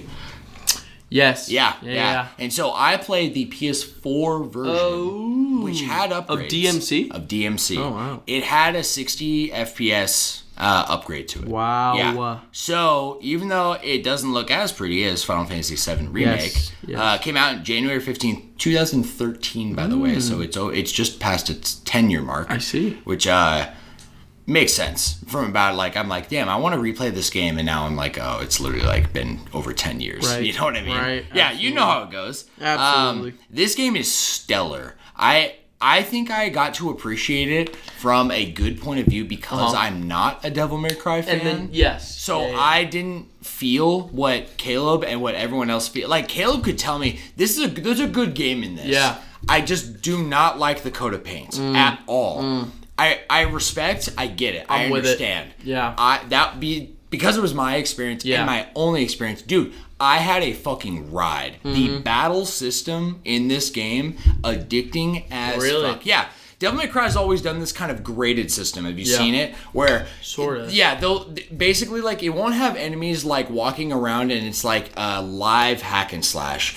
Like old God of War, for example. Yeah, like OG. Instead, it's there'll be enemies walking around, but when they notice you, when you start battle, it almost makes an enclosement in a small space. It'll literally open up and make a circular wall around you that you can't escape. And then all the enemies that you see on screen all come towards you, and it's like a contained fight. But they do this intentionally. It's kind of like Okami. Have you seen that Okami? Yeah, Okami. Okay. Just like that. Okay. So they grade you. Okami also grades you based on your fight. And as you're fighting, you're the game is all about combos. Okay. And when you're not very good at it, it kind of feels like how God of War feels, where you're kind of like it takes a while to really get into the swing of things, where you're just not even thinking, you're just doing all this and you're throwing this and as that, you know what I mean? Oh, totally. That is So if you liked like the action feel of God of War, and that for me is one of my favorite kind of like experiences for how they design the combat for it being single player. It very much is like that, but with a Devil May Cry skin on it. So and it gives you grades and things, and you get late game. Sounds cool. You are comboing, and those enemies are not touching the fucking ground. No. You know, you can do a combo. You slice them in the air. You jump up. You're attacking them in the air. Yeah. You jump back. You got the 2 guns, and then you slam them to the ground with a different weapon. That's pretty lit. It's lit. I love the sound. I'm gonna stop there. Yeah, I got nothing else to say. I love it. Then I love that game, and it's probably because of that point of view. You know what I mean? I think that's really cool. That's a cool point of view. I've never heard. Sometimes it feels good to kind of like be one of the few to like something. They actually enjoy it. You know what I mean? Yeah, yes. I completely Yeah, you're not faking it. Like there's something really nice about it. Oh, no one else likes this? Yeah. Fire Emblem? Fuck sweet. Yeah. No one else plays? I'll take it. I'll take it. Fuck yeah. This next one on here is for you, Joshie. By the way, I only have... For me? I only have 4. Okay. There's only 4 retro recaps. Because I looked through all the list and there wasn't like a whole lot that was really sticking out. Kirby Battle Royale. I don't know if we've talked about this one from all the Kirby games you talked about. But the 3DS? Yes, exactly. Okay, so you're familiar. Yes, I am. It actually came out like 6 years ago now, January 19th, 2018. It was the Smash Bros on 3DS before Super Smash Bros on 3DS existed, because the way that it worked was you had powers that you chose before it started, and it was complete fighting. It wasn't a real Kirby game. It was a spin-off to Triple Deluxe's fighting game. Yes. Essentially. So I think I remember this. Isn't it the one that came out in Switch? Yeah, they made it's based off this? It's right? Like a sequel. Okay. But even that game isn't a complete game. It's using the mechanics of the other game, and then they literally just made a Smash Bros game where there's dodging, like blocking, because obviously in those Kirby games, I don't know if you knew, in the side scrolling, really. If you block and then you move to the side, you literally dodge. You have a dodge roll. Yeah, you have a dodge roll. Cool. So well, it's Sakurai. It's his baby. He makes it the way he wants. So they just took the combat of Kirby and the way that they did it in more of the later 3D games. They made it so that it was like each move, like you have like an up special and then like a down special. If you're in the air, cool. It's different if you attack, and then if you're moving forward, it's different if you attack, which is just more fun, dynamic, definitely. Gameplay, and the way, especially because those powers and abilities are like those being more complex, is more fun to choose which power you want to play. And so it was just a battle game that you could do that, but you could also fight bosses and shit. Oh, that's really cool. It was fun, but I never really got into from a it. Smash lover. Yeah, it didn't hook. It was. There was no offstage. Okay. It was set up like almost like All Stars, like PlayStation All Stars. I don't know how All Stars did it, but it was like basically it was more like Street Fighter. But it had more mechanics that were kind of similar. And you get 4 players, right? Yeah, you could have up to 4 players. Okay. So it was cool. Yeah. It was very cool. But as a Smash lover, it was like playing something that was like Smash Bros. Yes. Not a supplement. Or not even like a something that could replace it. Even close. And none of my friends touched it after 3DS. Okay. Smash for 3DS came facts. out. But wait, question. Yes. Answer. With everything that you just said. Yes. And I know how PlayStation handles it. Yes. But how, if you can't fall off, then how do you win? It's a health bar. Health bar. Yeah. Okay. Kirby always does health bars, but it's basically Smash, but with a health bar. Okay. With a health bar, no offstage, and I mean, you could get twisted with it. You could go crazy. Like, you could learn the mechanics pretty well. But it always just felt like, what's the point in getting too into it if it's not even as fun and dynamic as Smash Bros. Is? But it's hard to find something as good as Smash Bros. So when something starts to kind of imitate it, so far, for what I've learned with, what are these types of games called? Like, almost like alternative fighting games. Yeah. You know, like, would you call it an alternative? Like 3D fighting games? There's probably platforming fighting games. A platform fighter. We're getting warmer, for sure. Platform fighter. Yeah. I could fuck with it. So in those kind of games, I'm actually going to have to look that up because... I'll look it up. What's the... look it up. You explain. What's that game? Brawl Stars. Brawlhalla. Brawlhalla, that's what it is. Yeah. Brawl Stars is the fucking game that fucking Azzy, H4L, and Jay play.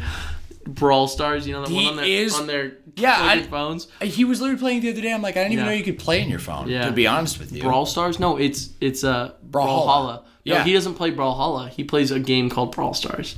It's just called Brawl Stars, but that's what I called it just now. So in these games, no matter what, it does feel like you're missing something if you're not playing Smash. Definitely. You know what I mean? Oh, like there are ways to make them feel fun, and ways to make them feel unique.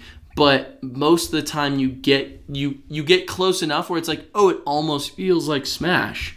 You know? So why mess with it? Why mess with it? If Smash is the one that works well, and it's like I say on this podcast all the time, more competition is incredible, but if the competition doesn't live up to it, what are you gonna do? Like, you know I don't want to say any like Nickelodeon names or anything. Sure, I don't want to say Nickelodeon All-Star Brawl. Yeah. Wait, what is it called? Nickelodeon All-Star Brawl. Is it? Yeah. It's called What was PlayStation's called? And you were also right about Platform Fighter. It's literally the genre. It's called a platform fighter? Uh-huh. Okay, cool. Yeah, nailed it. Yeah, let's go, baby. I'm proud of you. Thank you, buddy. Yeah, baby. But yeah, Josh, let's move on. Cute game. Yeah, cute. Okay. It was cute. Yeah. Cool. No, it sounds fun cool. for the time. Hey, you know, I will say on the Smash mindset, coming from what you just told me about Kirby and what I've also seen from other platform fighters is I wish it had a much better implemented health bar system. If they made some kind of health bar Smash, that would be like competitive and different and break up Smash like from the variety of like the reason there is health bar Smash.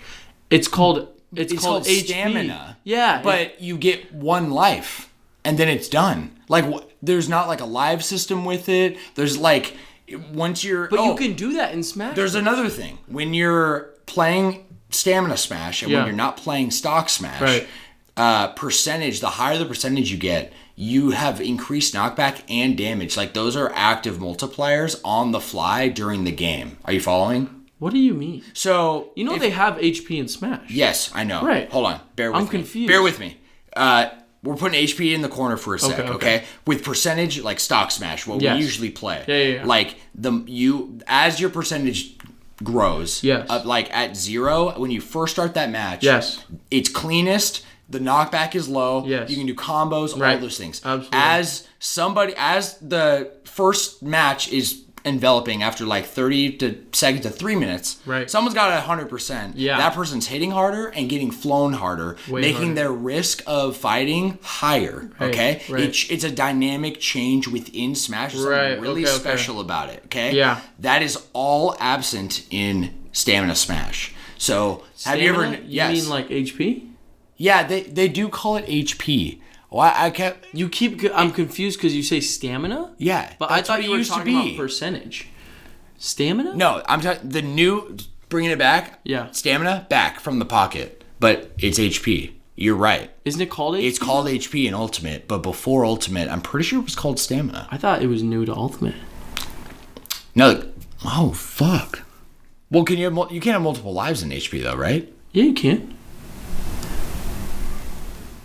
You just explode, so everything that I'm wanting right now is like in Smash. That's why I was trying to explain to you. I was like, this is already in Smash. Oh my God, you're right. Ultimate has everything you could want it to do, and the way that you can like select the way that there's HP. You're right. There's time battles. There's like all this shit. There is nothing that another game could add that I can think of. Yeah. That like Smash doesn't. Ultimate doesn't already have. You're right. Except I am gonna say that we're both right on this. You are right in the HP and the lives. They did add lives to HP, and I was so hyped. Right. But my hype fell off because the second mechanic I explained of like the knockback and the damage is gone. That is gone. So when their HP gets down to 10 HP and they're one hit from death, they still take the same knockback. So the risk, and I get it because the reasoning is probably so you can have consistent combo games and you're not dealing with the offstage because you can't spike them. Offstage. Like you don't need to do offstage,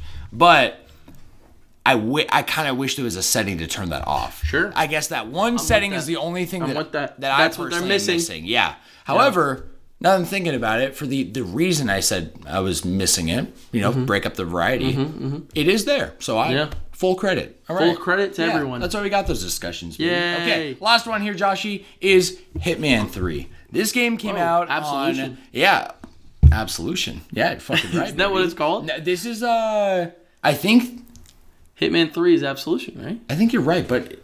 Why did it tell me just Hitman 3? Wasn't it? Oh, you fact check Hitman 3. I will. I'm going to tell you right now. Talk to me. It is on Nintendo Switch, PC, PS4, PS5, Stadia. Holy shit, it's really well reviewed. Well, Dude, that's Absolution, it's actually. Let me super look well. make sure it's Hitman 3. Yeah.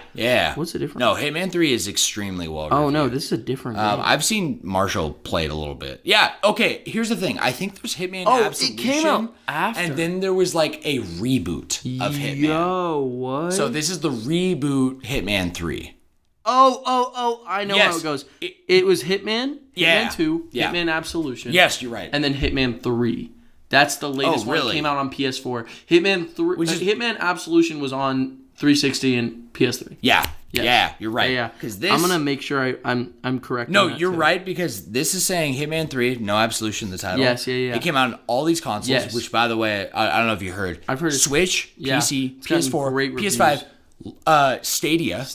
Okay. Love it. Or not Stadia, Luna. I'm sorry. Yeah. Oh, okay. It's the Amazon one.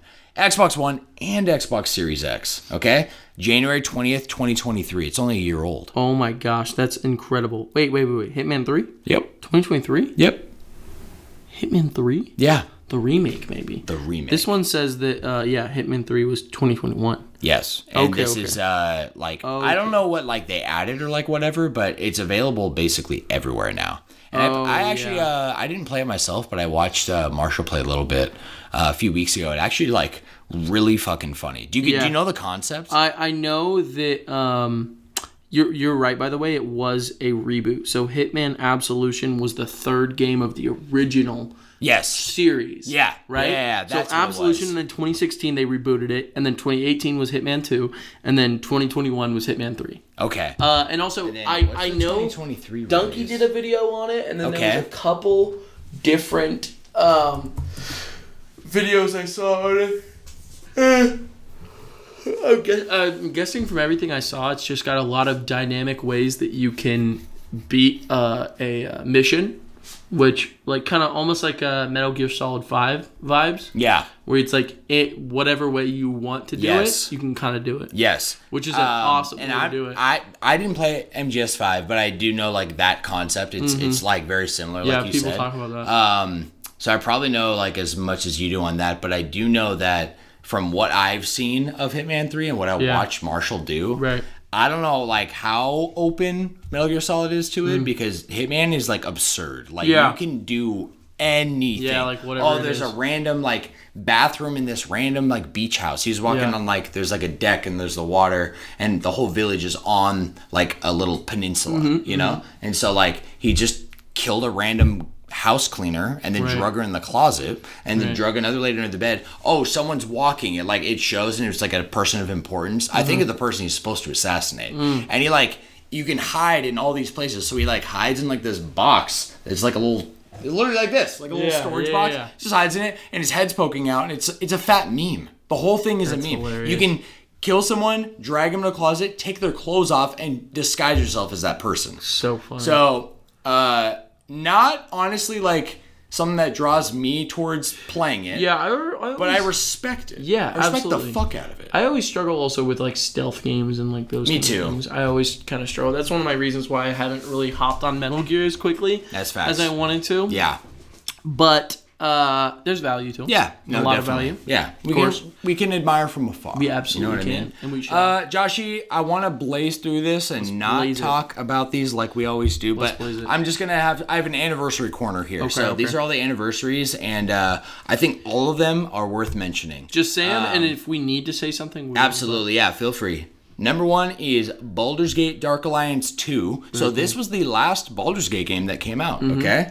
It just hit its 20-year anniversary. Insane, right? Insane, man. Came out on PS2 and the original Xbox. So wild. January 20th, 2004. Oh, 20 years. Next is Fire Emblem Mancho no Nazo. Oh yeah, is how it's written I know out. the one. Oh, do you? Yeah. Fuck It came out on Super Famicom Ah, 30 years ago. Love it. As of January 21st, 1994 is the original release date. Mancho no Nazo translates to Mystery of the Emblem. I see. Which is the, I believe, the first Fire Emblem game. So I think it's the really? one with Marth. the OG. Is that Gabe? Did you see Gabe here? No. It's a beautiful sunset. Oh, you it see is that? beautiful. That is fucking gorgeous. Guys, if you haven't seen any Arizona sunsets, I'm not Holy kidding. shit, Like they're what I the saw on the most walk, beautiful man, ones. they are. It's like my God. if there's clouds in the sky, they're bright They're orange. just lit up. Just lit Oh, my up, goodness. man. Next game on here, Joshie, is Super Mario Land 3 Wario Land. Wow. Yes, sir. I think Wario's... I think his debut game was Super Mario Land 2, right? Because 6 golden coins. Oh yeah, it was. Yeah, he was the boss. Well, then who was the boss in Super Mario Land? Wasn't Bowser? You're right. It wasn't Super Mario Land. I don't know. Make a guess. I'm gonna say Wario. You can say Wario. Yeah. Make a guess if it's not Wario. I'm gonna say the King Rat from Super Mario Advance 2. Who's the King Rat? The King Rat. Yes. You know the one. What is it called? Show me. Super Mario from Super Mario 2. Super Mario 2. Oh, dude, I think it's King it's Mauser. Totemesu. Oh no. What? Wait, this guy? No, that's from. Dude, there's no way he's the final boss. Hold up. Oh, look, it has 4 bosses. Oh, final boss right here. Biokinton. What the It's fuck? a cloud. What the fuck? This is no way. No way. So then it must be Wario's from Super Mario Land 2. Yeah, it has to be. I'm pretty sure it's his Also, that's debut Mauser, game. by the way. Yeah. Paper Mario. Yeah. Right? No. Right? He's in Paper Mario. That's the Mauser image from Paper Mario. No, he's from Super Mario. Land? The No, original? Super Mario Bros. 2. That's what I said. I've never seen that image. Are you serious? I'm serious. It's Mauser, dude. I did not know that's where he originated from. I think the image you just showed me is Mauser in Paper Mario. He's not in Paper Mario, though. When is he in Paper Mario? Dude, he's in Paper Mario. I'll look it up. Oh my gosh. Fact check the shit out of me right now, I bro. will. Hold on. Oh, true final boss. So that was Biokinton. It said phase 1, and then it said phase 2 is Tatanga. Oh, he's a spirit. You're thinking of... It's so cool that you Squeak? recognize all these characters because they're Mauser's spirits. a spirit. Yeah. You're thinking of him? I was thinking of Squeak. Squeak? Yeah. I thought he was called Mauser. Oh, and then Miss Mouse. Miss Mouse. She's from Thousand Year Door. Yeah, she is. You know what? Let's move on. Yeah, anyway, I we don't were actually like, care that much. let's not get too hung up. We're like, it's Mauser, damn it. It's fucking Mauser, bro. It is Mauser, damn it. Last one here, Joshie. Let's hear it. By the way, Super Mario Land 3, Wario Land, that came out on the original Game Boy. Goated. January 21st, 1994, also making it the 30-year anniversary. Did you play any other Wario Land? I played, I did. Wii? I played the one on the Wii. Was that Wario Land 4? That was Wario Land. It had a name. Wario Land something. It was an anime. I don't think I did because I think the last Wario game I played was Wario World on GameCube. Wait. No, Wario Land 4 was on Game Boy Advance. It was on Game Boy Advance. Maybe it's Wario World. No, there's no way. No, Wario World was on GameCube. Oh, no. Was it also on Wii? It was Wario Land, Shake Land. Yeah, it was on Wii. Wario Land Shake It. Wario Land... Was it called Shake It? It's literally what it says. Oh, yes. Wario Land Shake It. But it was an anime. It was so cool. To be honest, I don't have any idea what this game is. This game was lit as fuck, dude. What the fuck is this? Look at the whole style was anime.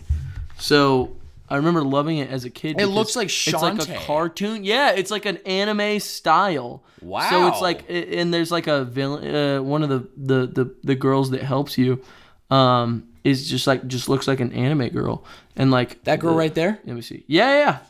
She literally looks like Shantae, bro. Yeah, What is happening? All animated. Like the cutscenes were animated like by an anime studio. What? It was so lit. And Shake King I'm so glad you was the villain. Wow. Dude, this shit was lit. And also Shake King is also a spirit. Yeah, okay, shout outs. Captain Syrup. Captain That's her Syrup. name. And I always thought that was so cool because I wanted her to be the she was like a pirate and she always stole from people, right? Yeah. And I wanted her to be the the like love interest to Wario. Oh, He yeah. never got one. But Captain Syrup was the closest. Classic Nintendo. And then he had to like save this princess right here. Yeah. But Wario wasn't interested in her at all. He just wanted all the money. It was so fun. It was so good. It is so fun. I loved it because it was like there was like clear. By the way, this is only getting more beautiful. I don't know what to do about that. Do you see that? You're distracting me. I know. I'm being distracted. Yeah, it's true. All right, let's move on. All right, you know what? Last one here, Joshie. If you want to say something, go ahead because it is important. It's Super Smash Brothers, the original on 64. This came out January 21st, 1999, making it the 25th anniversary this year. I hope Nintendo does something. I hope it comes out on the 64. Yes. Yeah. Yes. Yeah. Do we get? We chose official names for those, right? This 64 emulator. On Switch? The online emulator? It was Nintendo Switch Online. Yeah, Nintendo I'm just 64. not going to call it that. Yeah. There's no way I'm going to call it that. I like saying virtual It's like console. Pokewalker, right? I like Yeah, virtual console. Oh my gosh. But that's not what it's technically. Wow. They Yeah, but abandoned the virtual console brand. no, you're so right. The last time they actually used that term, I think, was Wii U. It was Wii U. Yeah. Because that was I missed that term. That term and the fact that they just had all those games for fucking sale was goated. And even like the I'm virtual stealing that. console, they emulated those games really well. Fucking Very well. Phantom Hourglass. You could play the whole thing on Wii U because it had a gamepad. Oh, really? And you could use the stylus. You turned it sideways. Oh, yeah. Or you could have one on the TV and one on the gamepad. What a genius way to port fucking DS games. Or you could turn it sideways on the Wii, the thing. The gamepad? Yeah. And I did that the most because Yeah. it was fun to have them right there instead of like looking up, Oh, absolutely. looking down. Dude, Because with that's the so DS, cool. it's all right there. Oh, so. yeah. No, dude. I mean, that's kind of the appeal. It's Yeah. like how, even just thinking about it, like with two screens right in front of you, it still is like, how am I able to really see both of these so clearly? How does this work? But it does. It really work. does. That's why the DS and the 3DS are goated as a Goated as a mug, bro. All right, let's move on, though. Yeah, let's move on. I'm going to give a shout out Goated. to Fire Emblem Engage Okay. for two reasons. Number one, it just hit its 1 year. And number shout out. two, that makes me sad. I never beat it. It took me. fuck. I got it when it like Right when it came out. 3 weeks after it came out because I was playing the Xenoblade DLC. Oh, yeah, you were. Yes. Yeah. So I'm about to hit a year on that and still didn't beat that either. That's right. I got some priorities I got to get checked here. Is that Gabe? No, it's that the sky? gorgeous. Josh keeps looking I'm right sorry, past me is it not at the beautiful? window that Gabe and Sophie are always looking at, and I just keep like being like, oh, they're here. Dude, it is. It's so beautiful. In fact, now more of the sky is. I know. That's why I keep looking at it, man. Okay, let's It move is on. beautiful. Yeah, Joshie, let's jump to Pixel Press, brother. Do you I mind? had Do you mind if I pee real quick? Let's do it. This is the first episode where you're peeing more than I am. I don't know why. Dude, I don't know why. Perfect. I'm gonna take pee. advantage. Let's Okay, go. let's Be do right it. back. All right, we are back, and we're gonna hop straight into Hop in that shit. Pixel Press. That's my right, brother. baby. Yes, sir. I actually had quite a bit of bonus bites on this episode. Yes. Because there's been a lot happening this week. I am actually, for sake of time and our plans tonight and how late we started, I'm going to keep it really brief. Okay. With just really talking about some updates here for the channel and news. And I'm going to save all those bonus bites for next week. I'm with it. I want to start with real quick, Joshie, the patch notes. So, Yes. As I mentioned earlier, YouTube is now fully integrated their RSS feeds. So, Nice. that it just means like less work for me and more consistency. So, Love it. yeah, it's everything is gonna. Sometimes even the YouTube episodes were delayed by a day or two because of the uploading and the long it takes. rendering. Yeah, Yeah, yeah. definitely. Because I would put all the focus into getting it on the RSS feed as a priority, right? So that's all on lock, as well as the Patreon membership lock-in. So just wanted to include those as another reminder for the patch notes this week. On last week's poll from Johnny, I asked, I should start with what the poll was. The Q&A, if you will. What did you think of Attack on Titan? Johnny responded with, just got hooked. Just in the first sitting, I steamed through 6 episodes straight. Johnny has not seen AOT at all. In fact, Johnny told me with a lot of excitement when I saw him on Monday that the only 2 episodes of the Flash Bros podcast he has skipped were the 2 AOT episodes. Let's go. Yes. So I'm Let's like, go. well, dude, you just honestly did yourself a massive favor, because now after you finish season 2, go back to part 1. Easy. Finish part, or then you'll even hear the order that Josh recommended I take it in, right? Yeah. So view it, like you can do the whole thing, right? Oh wait, order. No, there's no movies. In what?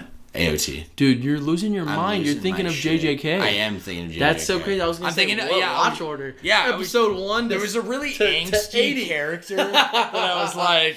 I'm like, doesn't Aaron remind you of fucking Itadori? Johnny, I'm so excited for you to get through this, bro. Keep Joshie and I in the loop, and I know Joshie would love it if you texted him after things happen. So enjoy the ride, my friend. You know I would. In episode 21, by the way, our last episode, we got a YouTube comment from this guy who is his handle is Ludovich.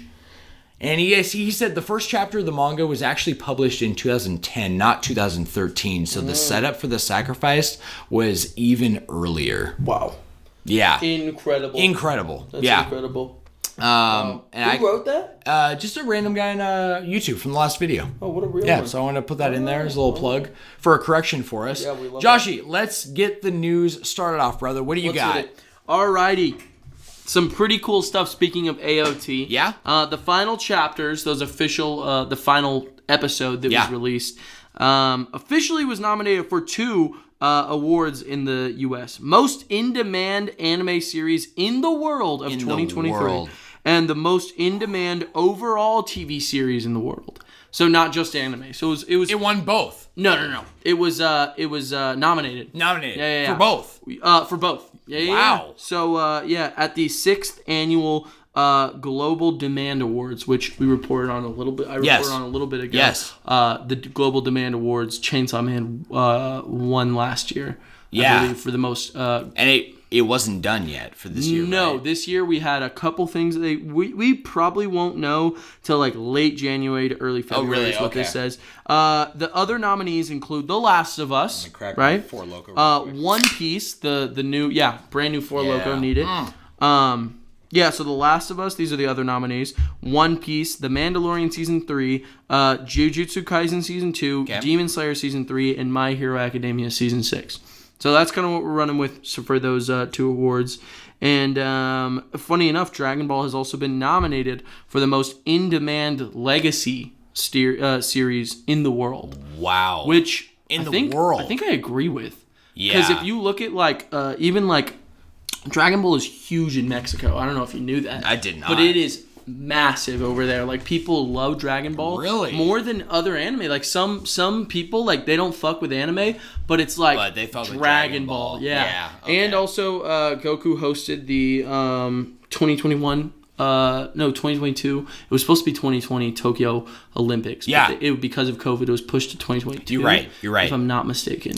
Goku hosted that? Goku hosted it. He wasn't the host, but he was the international face of it. Wow. Yeah, for I Japan. didn't know that. Yeah, That's isn't that really crazy? So cool. that I understand.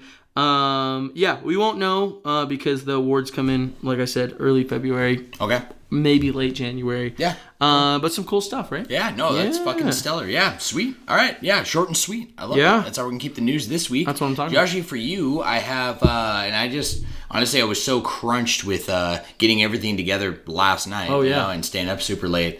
I didn't even, write anything down other than the title of these articles, so I'm going to kind of nitpick run it. The info, but I feel pretty prepared. So the first piece I got for you in the audience today is Ubisoft makes big changes to its subscription service. So did you know Ubisoft had a subscription service? Yeah.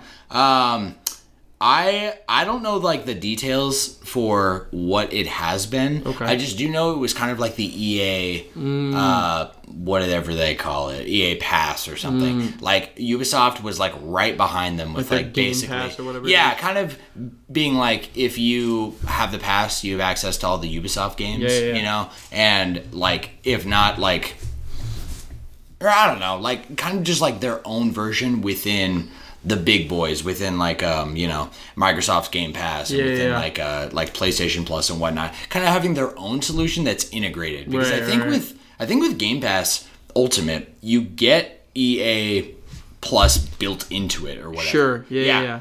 So these are the announced changes. So Ubisoft Plus, that's what it's called. There you go. Ubisoft Plus offers new tiers, including Ubisoft Plus Premium, which is $18 a month.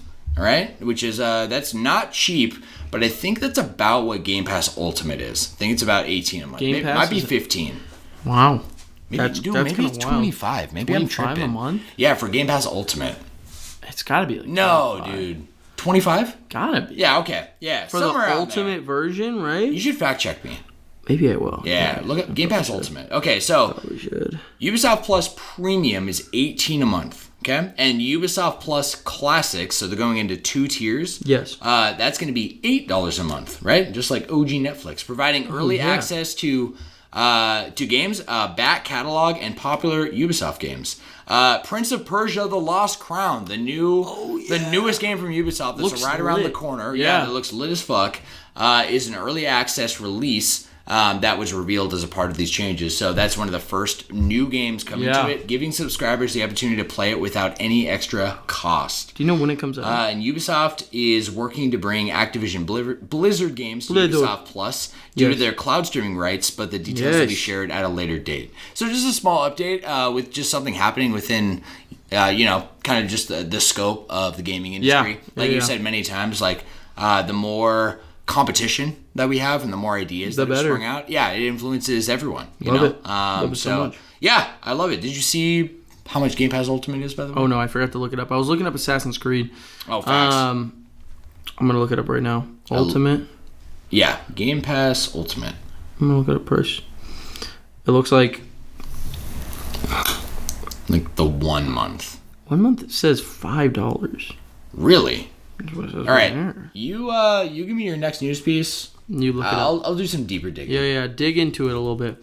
Okay, so this one's pretty interesting though. Yeah. Chainsaw Man director Ryu Nakayama. Sorry, I literally was trying to remember his name. All right, my friends. We actually had a hiccup when I went to go look up the fact check for Game Pass. That's right. The website I clicked on force closed the recording. The recording. It just took over the audio for why? What is it doing? Listening to some random website? Needed to. Yeah, it needed to. I have permissions blocked from websites, so yeah, whatever. I guess that didn't work. So we're just gonna move right past that. Joshie, I think I saw it was something like $10 a month. Oh, okay. Which is actually cheaper than I thought it was. Pretty cheap. Yeah, I thought it was more. And maybe that's when they had Xbox Live Gold, and then they were like converting it to Game Pass and then Game Pass Ultimate, Okay. I don't know. Anyways, I'm with it. Joshie, what you got? All right. Chainsaw Man director Ryu Nakayama bids farewell to MAPPA and establishes his own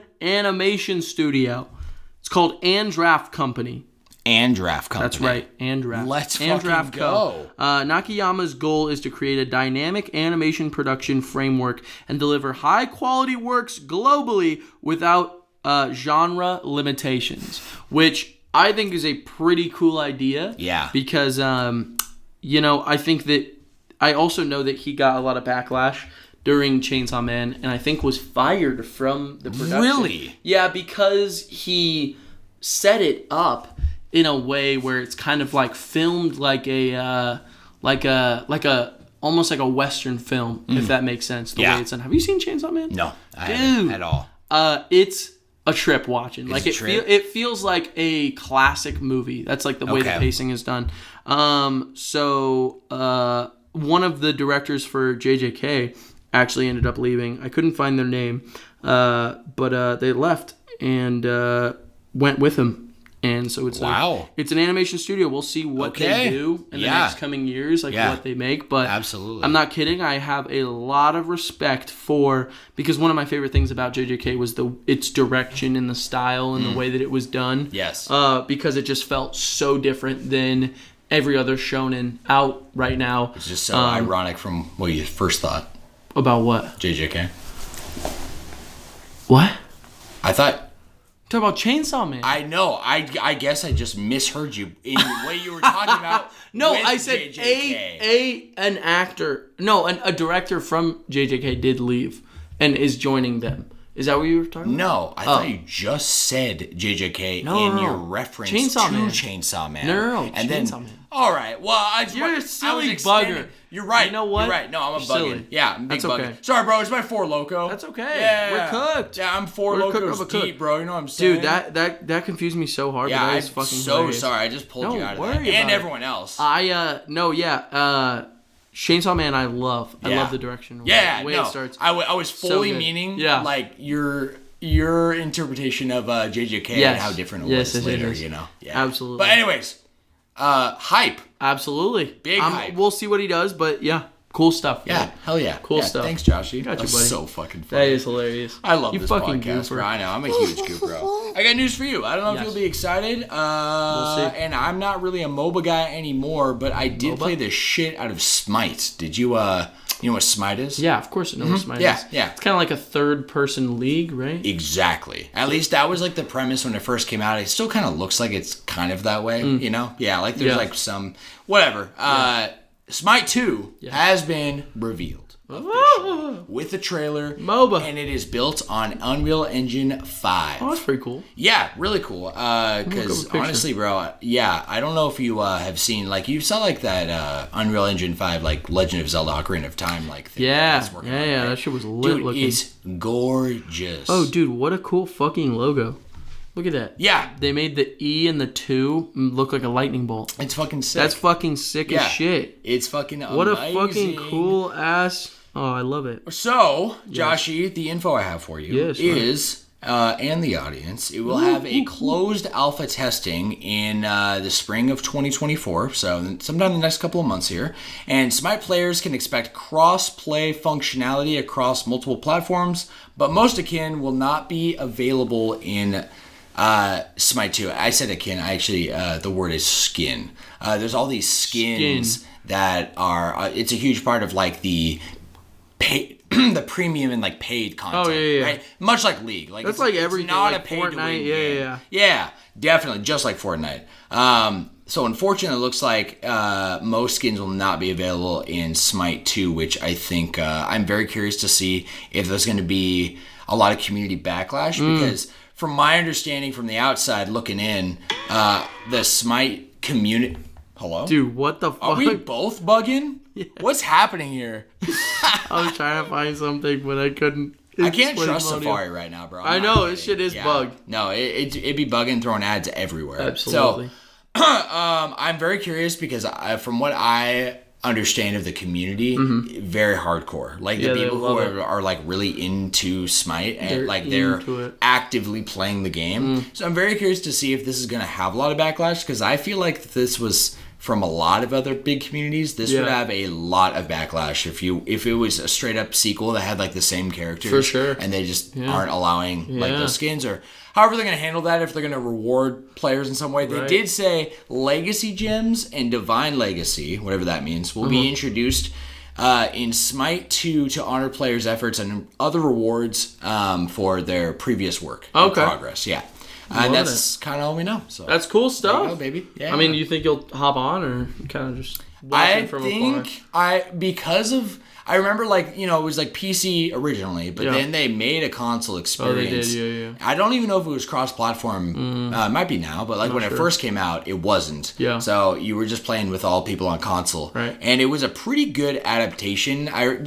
It did still feel weird though, and Right. I don't have a PC right now, although I kind of think I'm going to get a PC this year. That's got... Not a bad idea. Yeah, and You have a desk. You could. I do, yeah. And I really value working anywhere, so I think like gaming laptop is going to be the forte I'm going to go, very similar to what you got. Yeah. But not really using it for gaming, Sure. but it'll be nice to have the option there, and the specs Yeah. on those gaming laptops are usually really good anyway. They are right? pretty good. Yeah. I ran everything pretty damn well. I'm pretty sure I beat the original Half-Life and part of Half-Life, and I think Half-Life 2. Yeah. On my laptop. On your laptop, right? Yeah, you play on your PC now more than anything, right? Like when you're... Or not like do you use your laptop anymore? No, I mean just Yeah. like for Netflix and Yeah. shit. Yeah, But yeah, like yeah. it's basically a laptop to me. But it is cool that I have the option. Like if I bring it to my parents' house, I could play like something with my little brother. Yeah. You know. No, I also that's played facts. all of A Hat in Time. And also That's right. You can dress up a laptop like a PC. I did that. You remember? Absolutely. I had my big monitor. You just plug it in into the HDMI. You're right. And then you can plug in a mouse and a keyboard. Yeah. And you can turn it into you just hide the laptop behind it and it works. Honestly, like even if it was like a second screen deal where like it was on the side. Why not? Right? Yeah. Hell yeah. Why not? Hell yeah, baby. All right, yeah, Joshie. baby. What you got one more for me. Final thing. Yeah. Final news, final pixel press. Yes. So Demon Slayer Season 3 was the most watched anime of 2023. The Swordsmith Village arc was You still haven't seen it, right? I have not, Oh actually. my I gosh, watched the first Joshie, episode, you got to be on this, bro. I've heard it's good. It's not good. It's stupid good. It's stupid good, It's really? stupid good. Really? 2023, yeah. Averaging about 15.4 million views and Holy crap. Yeah. And a 22.8 million peak. I don't know what that means. Yeah. Yeah. So, pretty cool stuff, right? That's amazing. It's the highest viewership in Japan for sure, but it was the most watched anime overall Globally? in 2023. Yeah. Pretty cool, right? I'm a little surprised, actually. I'm very surprised. I thought, oh god, I thought it was. Yeah? I thought it was gonna be JJK season 2 because I felt like everyone was watching that. You know? I felt like it was too. Actually, Yeah. I heard probably from just like random people in our community. Yeah. JJK What I think it is though, Demon Slayer is huge in Japan. Okay. Like it's a Japanese. Like Yeah. everyone's watching it. You know. Yeah, for sure. So I think that's got a lot to do with it. JJK not as big in Japan? I don't think it's as big as Demon Slayer, but it's definitely huge in the States. Okay. I feel like Yeah. it's massive. You know what I mean? Yeah. Which actually I got JJK you. didn't even start as a very popular manga. It wasn't until the anime that really? the manga started selling really, really well. And yeah, Funny and how they that just goes, released a right? new chapter, so I need to hop on that actually Shit. because I'm caught up. Shit, bro. Biatch, Yeah. biatch. Oh, you're caught up in the manga? Yeah, dude. Oh, yeah. That's why you you. haven't seen the Swordsmith arc. Come on. But wait, you- no, JJK. Oh, my God. What's going on, Sam? Don't worry about it. Sammy, Dude, talk to me. It's the okay. Listen, Josh. Be real with There's me. a lot going on. I'm on 2 hours of sleep. I don't know if 2 hours you of sleep. heard me say that I'm with you. a while ago. Sure. On cast and then off cast too. I'm sorry, bro. It's all good. It's like spaghetti up here. You know what I'm saying? No, I get it. Although I do feel like alert, so I'll take that. Okay. Joshie, the last news article here for you, brother. This is actually really fascinating. So it's not really an update in terms of gaming news here. It is that Dungeons and Dragons, and you and I played D&D with our buddy Blade, right? Yes, He had the Cyberpunk. that he made up Cyberpunk, yes. For us. And I love D&D. Yeah. I play with Cameron runs a thing. Right. Yeah. Dude, get this. A D&D campaign. An original campaign by some kind of like revered DM. Right? Yes. That's what they call him, Dungeon Master. Yes. It has just finished after 30 years. Dude, no way. Yes. That's crazy. It started the year after I was freaking born, That's bro. wild. In 1993, the game started. Wow. Why did he end it? Check this out. Okay. It's kind of a story. So Dungeons and Dragons campaign comes to a devastating end after 30 years. Devastating. Devastating. What do you think that means? I mean, it's got to be bad, Oh right? my gosh, I think you're gonna flip. I'm very curious if Blade or Cam have seen the story Really? because it's I wanna hear. It's huge. I wanna hear. So a 30-year-long Dungeons and Dragons campaign recently ended with a total party kill, otherwise known as TPK, TPK. a wipeout. A total party. Marking a devastating end to the character's story. The campaign started in 1993, and the players reached level 20, becoming incredibly powerful, basically godlike. To bring back the stakes, the Dungeon Master introduced a being made of pure evil called Orthangle, I think? Orthangle? Orthongle. Yeah. Orthangle? I'm going to say yes. Yeah, Orthangle. Say yeah. All right? Orthongle. After their defeat, the players started afresh with new level 0 characters in a new world formed by Orthangle, where they would try to reclaim their past glories and learn from their previous incarnations. So is it over? Doesn't sound like it's over. It's not, but that's kind of the story, is that it's not over because it ended the way it did. Gotcha. And so officially that first campaign's over. It's almost like they're doing a season 2 of this singular or a sequel series. Yeah. But imagine, because That's it's pretty like, crazy. I don't know how many people are in this. I skimmed the article. It's pretty freaking fascinating. That's Like, wild. could you I'm gonna look imagine into being that. with like the same group of friends for 30 years and basically achieving like the highest Godhood. stats? Yeah. Yeah, like across the board, Yeah. right? I have I don't want it to come from my own words. I think the article does a really good job with this. So I just have like a couple tidbits of info from the article to really, I don't know, just dive in. Does this interest you at all? It's pretty cool. Yeah? Yeah. It's pretty cool. I think the 30-year part is what really That's gets to me. definitely- Like, I'm yeah, like, yeah. damn, like That's that's pretty because I know how into it everyone who plays D&D gets into. Right, You know right, what I right. mean? Like Absolutely. you are the fucking character. Absolutely. The acting, like, and you and Dorian and like the Yeah. screaming. Man, it's very special. Real So most Dungeons and Dragons campaigns do not last more than a year or two, but this group stayed together for 3 decades, taking their characters up to level 20 and seeing a devastating end to their story. And such a long campaign might be hard for most to imagine. 30 years ago, the current edition of D&D was Advanced Dragons and Dragon 2nd E. And we're at like some completely new generation. Completely now, right? different, yeah. And now an old school DM known as Deckledor, who he's the person. Deckledor. Yeah, he's the person I guess who shared the story. So he basically said that he felt okay. So check it out.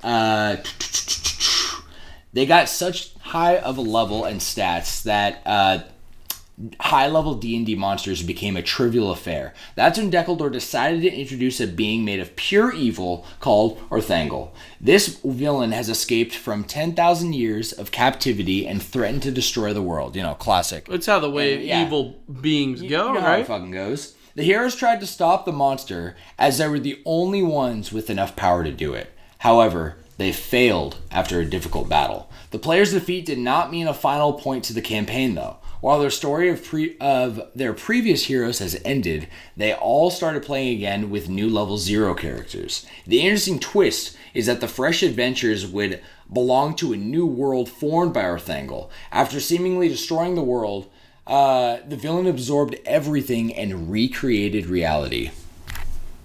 That's Zanza. It's pretty cool. That's pretty Literally. cool. In this new world, the reborn version of the characters would start from they would start over their original adventure, learning from their past incarnations and trying to reclaim their past glories in the process, which is seen as a very exciting twist by the campaign DM, which I feel like I love that. Yeah. That's pretty sick. Yeah. Especially implementing the end into, a new beginning. Yeah. I think that's lit. And the last part of the article is that D&D just passed its 50th anniversary. Wow. So that's nuts. Happy 50th. Absolutely nuts, bro. So I just wanted to, I don't know if do you have any more you want to chime in on it? I think it's cool. I Yeah. mean, I think that it's a lot of dedication to one character. So much, man. Or maybe even multiple. I don't know how they did it. Yeah, I'm guessing there's like a group of them because I don't think the article said, but maybe there's some info out there. Maybe there's like 3 or 4 people, I imagine, that's what I at least, assumed. right? Like in one DM, like just being together and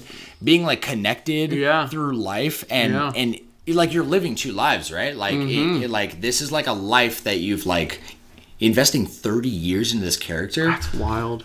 Actually wild, Yeah. man. Like probably the realist feeling with what these like something like AOT, the story it tells you, the story that Xenoblade tells you of what you are as a piece of humanity and the fate and tale of humanity. Sure. But you getting to experience it in that way, like it's sounds like a similar story, but a very different kind of experience I'm for something fucking like with it. AOT. Yeah, you know I'm what I fucking mean? with it heavy. Yeah. Fucking with it heavy. And I did have one bonus bite already written down, so I'm just going to blurt it out. It is Steam adds a new update version of Elden Ring with an added DLC package embedded into it. Along with, there was a leak of like some special edition controller. So it seems like there is this is the rumor that February is about when we're going to get this drop. What? And I know Caleb and many others out there, including myself, are hyped as fuck. Because, Elden Ring. dude,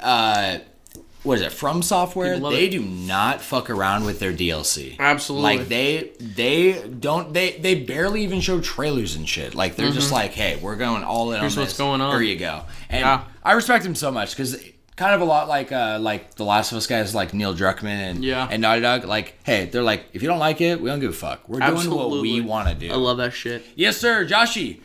We have game drops this week, brother. We sure do. We haven't had game drops. I feel like in we didn't do it before Christmas. Yeah, 2 weeks, 4 weeks, and we 5 had weeks. 5 or 6, 7. Fuck. Game drops this week, brother. Some and I'm only putting games on here that I feel like are worth mentioning or talking about between the two of us. Okay. So these are new games releasing between the span of January 15th and the 21st. I'm with it. Golden Sun and Golden Sun: The Lost Age. We were just talking about Virtual Console with right? Isaac. With Isaac, yeah. The one of the most voted for characters since Ultimate came out. Ultimate, to be honest, number one, I'm pretty sure. Yeah, and I think it stemmed from him being on. I think he made in the top list of a couple of countries it was shown. Maybe one country. Yeah, but he wasn't not like everyone was talking about fucking Ridley. You know what I mean? He was in the Grinch leak, right? He was one of the characters in the Grinch leak. That leak? I didn't know you yet. Yeah. We've never talked about it was leak. way before. Were you in on all of that? Oh, of course, bro. Oh my gosh. I remember all the characters. You just pulled that out of my fucking ass. It showed Ken, it showed Skull Kid, it showed Mock Rider, yes. It showed oh my gosh, Mock Rider. Isaac, it showed Isaac, and then it showed who else? It was some really funny ones. Dude. Where you would look at it and you were like, this is fucking hilarious. I think Dark Samus. I'm gonna fact check that on my phone. Yeah. Yeah. Yeah. No, Dark Samus was already released. Yeah, you're right. Yeah, because this was later in it, and I just want to. There was so much evidence for it with all the Grinch and everything. Damn, we should really. Oh, it was Banjo, Shadow, Mock Rider, Gino, and then the chorus kids. Chorus kids. Remember that? Yeah, from Rhythm Heaven. Rhythm Heaven, yeah. Dude. God, that's so funny. Oh my gosh. I don't even think those are bad additions at all. First off, Ken was correct, right? Ken and Banjo were both actual characters who showed up in the game. Ken was in it? Ken was in the leak, yeah. It was before he was revealed, right? But Ken is a launch character. Yeah. So... But this was before the game came out. Why did I think this was after the game came out? No. No, you're right. This was a part of when they were steadily releasing the character trailers. Yeah. And so when Incineroar was shown, people were like, oh shit, there's no way. Because look, check us out right here. So these are them circled. Yes. Ken right there. Banjo, Shadow, Gino, Chorus Kids, and Isaac is somewhere. Mock Rider.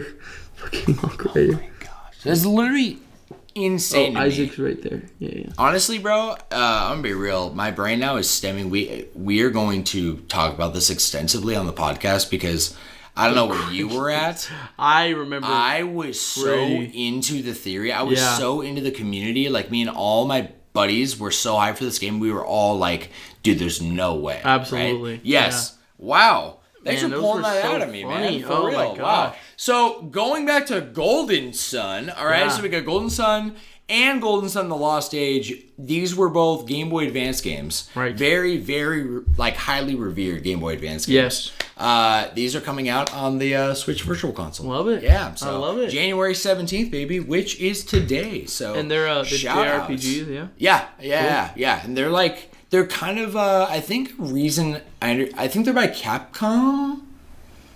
I think they're Capcom. I feel pretty confident in that. Capcom? Yeah, fact check me if you want, but that's where my brain's going. But they're very original in a lot of their ideas, even the names for items, and there's something very much like Sea of Stars. I loved it. Much like Black and White, right? Yeah. Pokemon. The originality is something that, when it hits, it's good. Absolutely. And it's hard to hit because a lot of new ideas suck, Sure. It's what we were just talking about Absolutely. earlier. The tried and true, with Smash, it's hard to beat Smash because no other idea, has been proven to be better. Absolutely. For what it does. Completely agree. Anyways, next game drop here is Prince of Persia: The Lost Crown. Oh, shit, yes. Yes, sir. When does that come out? So this comes out January 18th, tomorrow. Oh, that's tomorrow. Yes, sir. And there's a demo out. So. Oh wow! I gotta let. You should play it. I gotta let Dorian know. He was so excited. Yes, bro. Yeah, you gotta let him know. Especially if there's a demo out. He'll be on board. This is coming out, by the way, on Switch, PS4, PS5, Luna, Xbox One, Xbox Series X, and PC. Yes. Wild. My bro, the next one on here, we talked about this last week. Pal World, January 19th is coming out on Xbox One, Xbox Series X, and PC. What is it? This is the Pokemon. Yes. It's only on Xbox? Yes. New gen? Yes. Xbox? New gen. So it's not on Xbox One. No, it's I'm sorry, Xbox One, Xbox Series X, and PC. What's it called? It's gonna be on Game Pass immediately. It's called Pal World. One word. Yes. Oh my gosh, that's so sick. Guys, the trailer looks nuts. Yeah, it looks insane. Watching people upload their gameplay of it, this is Pokemon shooter is crazy. insane. That's what everyone's calling it. Yeah. It's nutty, man. And the designs are really good too. I really like these designs. They look like they could be Pokemon. You know what I mean? Yeah, bro. I love it. I'm definitely Joshie, checking it out. the last one on here is I'm so hyped. Yes. The Last of Us Part 2 Remastered. 2 days. Comes out on the 19th. Yes, sir. That's right, baby. PS5. Can't wait. $10 upgrade. We good? I'll Did I miss that. anything? Fuck no. Fuck no. All right. Oh, no. Let's move on to side quest. I got a quickie for you today, Joshie. Do you have a pen, by the way? No, of course. I just put it behind Right you behind for you, no buddy. reason. Right bro. behind you. Yeah, no sweat. The side quest, the off topic. Joshie, what is your favorite song of all time? My favorite song of all time? I want to know. God damn, that's such a tough question. I know. Fuck. Well, in high school, it was "Cigarette Daydreams" by Cage the Elephant. You know that one? No. And in Spider-Man maybe 2, have heard it. I've never heard of the name. Cigarette Elephants? What? "Cigarette Daydream" by Cage the Elephant. Thank you. You see the connection, right? Don't call me crazy on this one. I remember the first word and the last word. That's You probably heard this one. Listen. Cigarette Daydream. This song. I feel like... Yeah. Yeah. It's a classic. It was also in Spider-Man fucking 2. And it was literally almost made me cry. Really? Yeah. And it was literally my favorite song. Because Blade texted me, he was like, I know you're going to love this scene. Right? He's like, just start playing this level. Right? I'm like, okay. And it made me cry. It made me tear up, at least. All right. So that was in high school, though. I would say later in life, I would say naturally, I think I could listen to the song.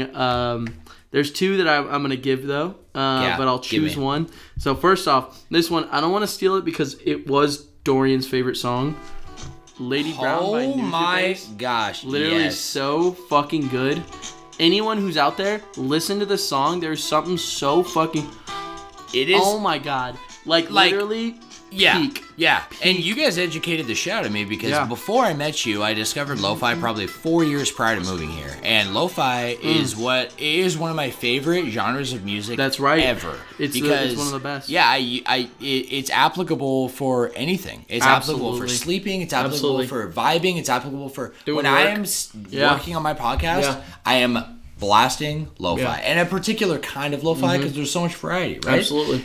Nobody sounds like Nujabes. Not even a person. Not even close. He invented lo-fi. Right. But he is the grandfather of lo-fi. Yes, dude. No one can do it like him because he did it. Yeah. That's what he did. And he is a lost art because he passed away. So it's there's something very special. I get big nostalgic vibes of when I met you and Dorian. Yeah. When I listened to Nujabes, especially Lady Brown. Yeah. Lady Brown and there's another song too. A Radiant Dance. That's my favorite Nujabes because I just remembered. It's from the Samurai Champloo album, but it literally represents so much to me. I love it's like song. The song of pacifism and like coming to terms with who you are, right? Yeah. You know what I'm saying? Yeah. But yeah. This one, I'd probably say it's either this song. I could listen to this song forever, A Radiant Dance. I changed my mind. Not Lady Brown, A Radiant Dance. And but also this one you're gonna recognize so hard, but it's either that or this song right here. Yeah. I'm not kidding. It's called Hardy Boy. Guys, I'm telling you about this. I think it wasn't that long ago. It was like 2 weeks ago. I literally came to you and I said, Joshie, What is that this song that you play every freaking day? The thing is, I do play it every day, but there's also a bunch of different remixes of it. There's like different versions. By the way, the song that I'm thinking of is Lovesick Part 3. Part 3, I love that one. Those were the first two songs that you both showed me Part 3 from Nushu Base. Like my favorite.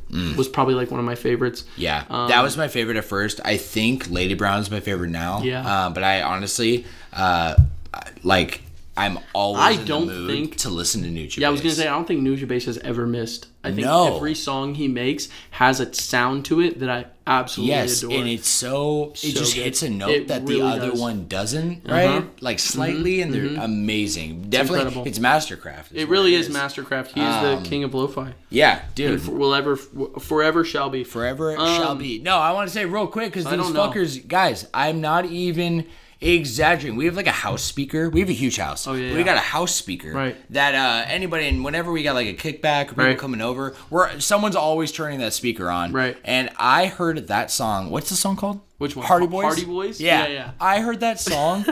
like, I don't even think I'm exaggerating and saying over 2 years I probably heard it 300 times. Yeah, probably. Just in the back to the point where I'm like, damn, I like it now. It's so good. It's I barely heard good. it. And listen. Always. Yeah, I think I'm gonna. Beat is so good. I'm not kidding. I could never not be into Hardy Boys, so I think I'm gonna say that one. Hardy Boys. I think Hardy Boys is my final answer. Because I could, there is never a time when I'm not ready to listen to it. It gets me hyped. I'm ready to play Smash. I'm ready to just run it. I could listen to it at the gym. I could listen to it going to work, coming from work, anything. I'm not kidding. Yeah. Love better. It. Yeah. That's the one. That's the one, baby. Okay. What's yours? So, high school. Okay. Up until probably moving here, my favorite song of all time, Still of the Night by Whitesnake. Oh, yeah. Still of the Night. Love that song. Yeah. And maybe Crazy Train before that. Crazy Train is a good song, too. Yeah, I was actually listening to a live version of Crazy Train from Ozzy and the original guitarist to I think he died in 82. Oh, rest in and peace. Crazy Train came out in 81. That dude is like one of the biggest guitar legends ever. The original guitarist? The original, Randy Rhoads. Randy Rhoads. So he actually, his first debut band out, at least to the public, was Quiet Riot. Okay. Yeah, they did Metal Health. Bang your head. Oh, yeah, I know the one. Okay, Metal Health. So that's Quiet Riot. Okay. And Randy Rhoads was a part of that he was OG the group. Guitarist? Yes, just like Ozzy was a part of Black Sabbath. Black Sabbath. So Ozzy went to go do his own thing, and Randy ended up with him, and his name is Randy Rhoads. Wow. And that album, Blizzard of Oz, is one of the best just the albums. Peak. Diary of a Madman. Gotta be peak. Mr. Crowley, fucking peak. And it's one thing to make music. I have such appreciation. It's why I really it took me a long time to get into things like EDM because I wouldn't see. There's something about watching a performance of a band making the synchronization together, the fuck ups that are live. But especially with every avenue, if they're really good. They're really good live. And this guy, I'll show you fucking the live version. The live versions from Randy Rhoads are better than his studio recording. Absolutely. Because he's just that fucking good. That's honestly so lit. What's the song, though? My answer... What do you think? ...is Gravity by Subtronics. Wow. I'm pretty confident in that. I feel like there's a Blank song. I always wear that Blank hoodie, He's one of my favorite artists, if not my favorite EDM artist. Gravity. It's my favorite for a lot of reasons. It's a very, very hard dubstep song, and but it has a balance of it's technically melodic dubstep because it starts off with a very somber, soft singing part. In fact, here I'll just play a small clip. I was gonna say. Yeah, definitely. And I love dubstep, but I'm very I use music to set this vibe for me. So it starts off just very soft, very somber. You fast forward a little bit even. I'm lonely. No, this feeling isn't gonna. Okay, then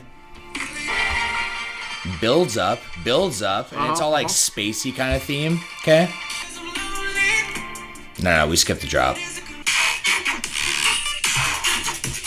I'm with it. It is hard. So it goes from being like super like beautiful, and the lyrics and everything into hard as shit, and then right back and back to hard. Oh, that's cool. And the duality of it, it's almost the same reason I like Still of the Night, because Still of the Night starts out the gate heavy ass rock song, like hairband. You can see him on the music video is amazing. Yeah, I think it literally has like the lead singer's wife in it, and she's like dancing on like the car in it, like one of those like she's like all skimpily dressed and like just one of those 80s rock videos. For sure. And halfway through the song, after the second chorus, it breaks into a violin part that's much softer, and then it builds up almost like it has a whole interlude that is very different than how the song started. Okay. I like both of those songs for the same reason. Right. Even though they're both very different songs. I'm with it. So I like that shit. Yeah, fuck yeah, baby. I'm loving it. Thanks, Joshie. You're okay. welcome. For our side quest, moving on to our canon event this week. Joshie, so let's talk. Yeah. Actually, the tentative title I have for today's main topic and the title of the episode is Real Talk. Actually, so see if you come up. If you come up with a better title, let me know. But yeah, just kind of like catching up and like talking. I wanted the subject kind of to be like off topic on games. That's kind of like the real topic. Yeah. Right. Yeah, so an off topic main topic, if you will. An off topic main topic. Yeah. I'm with it. You with it, baby? Yeah. Why not? Break away from the gaming, which we already covered for most of this episode already. Yeah. But talking about work. Talking about kind of just like what work means to us, like where we have been in our journey with work. Sure. You know, and I know like even like, you know, talking about like Rocky and the boys and and how that stemmed because of work and because of like perceiving something as a struggle at work that leads to a blessing. You know what I mean? Right. Which is I think a big analogy for life in general. Right. But for the main topic here, I'm sorry, I'm gonna take a big swig. Dude, I'm about to take a swig too. At the same time? 3, 2, 1. It's like the noodle in Lady and the Tramp. Oh yeah, we start kissing. Excuse me. All right. So here's the deal. Work season is fucking here, baby. Mm-hmm. I've been looking forward to this. Yeah. Like I really basically I'll like backtrack that like when I got hired at my job now, right. It was in January. I just passed my 2 years. Right. Okay. And so in January I was hired on as a server because I was coming on from the other restaurant I worked at, which was that Mexican restaurant with Noah. And I get hired and it's like a Western bar. Not my vibe, if you know who I am. No, right? Absolutely. Everyone, like, instead of going from a place of, like, coffee where I'm older than everybody, I am much younger than everybody there. Like, most of my clients, but most of my coworkers, too, right? And they're just, it's very old school. Yeah. So, like, in the direction, I feel like I do not like to make this podcast political, so this is really with purpose, is like, as the world, and I've observed the world, I'm living in it, has progressed in a certain way, that place is not. That place is very old school. Like how people kind of talk to each other. Yeah, it's very classic, very outspoken, in its own opinionated about the same things. Yeah, sure, it's just its own bubble. I'm with that. And I'll be honest, like, I didn't like it, and I didn't like that feeling. I didn't like that. I would almost feel like disconnected in a way from like my friends and things because our season is like right now up until like after April basically. Right.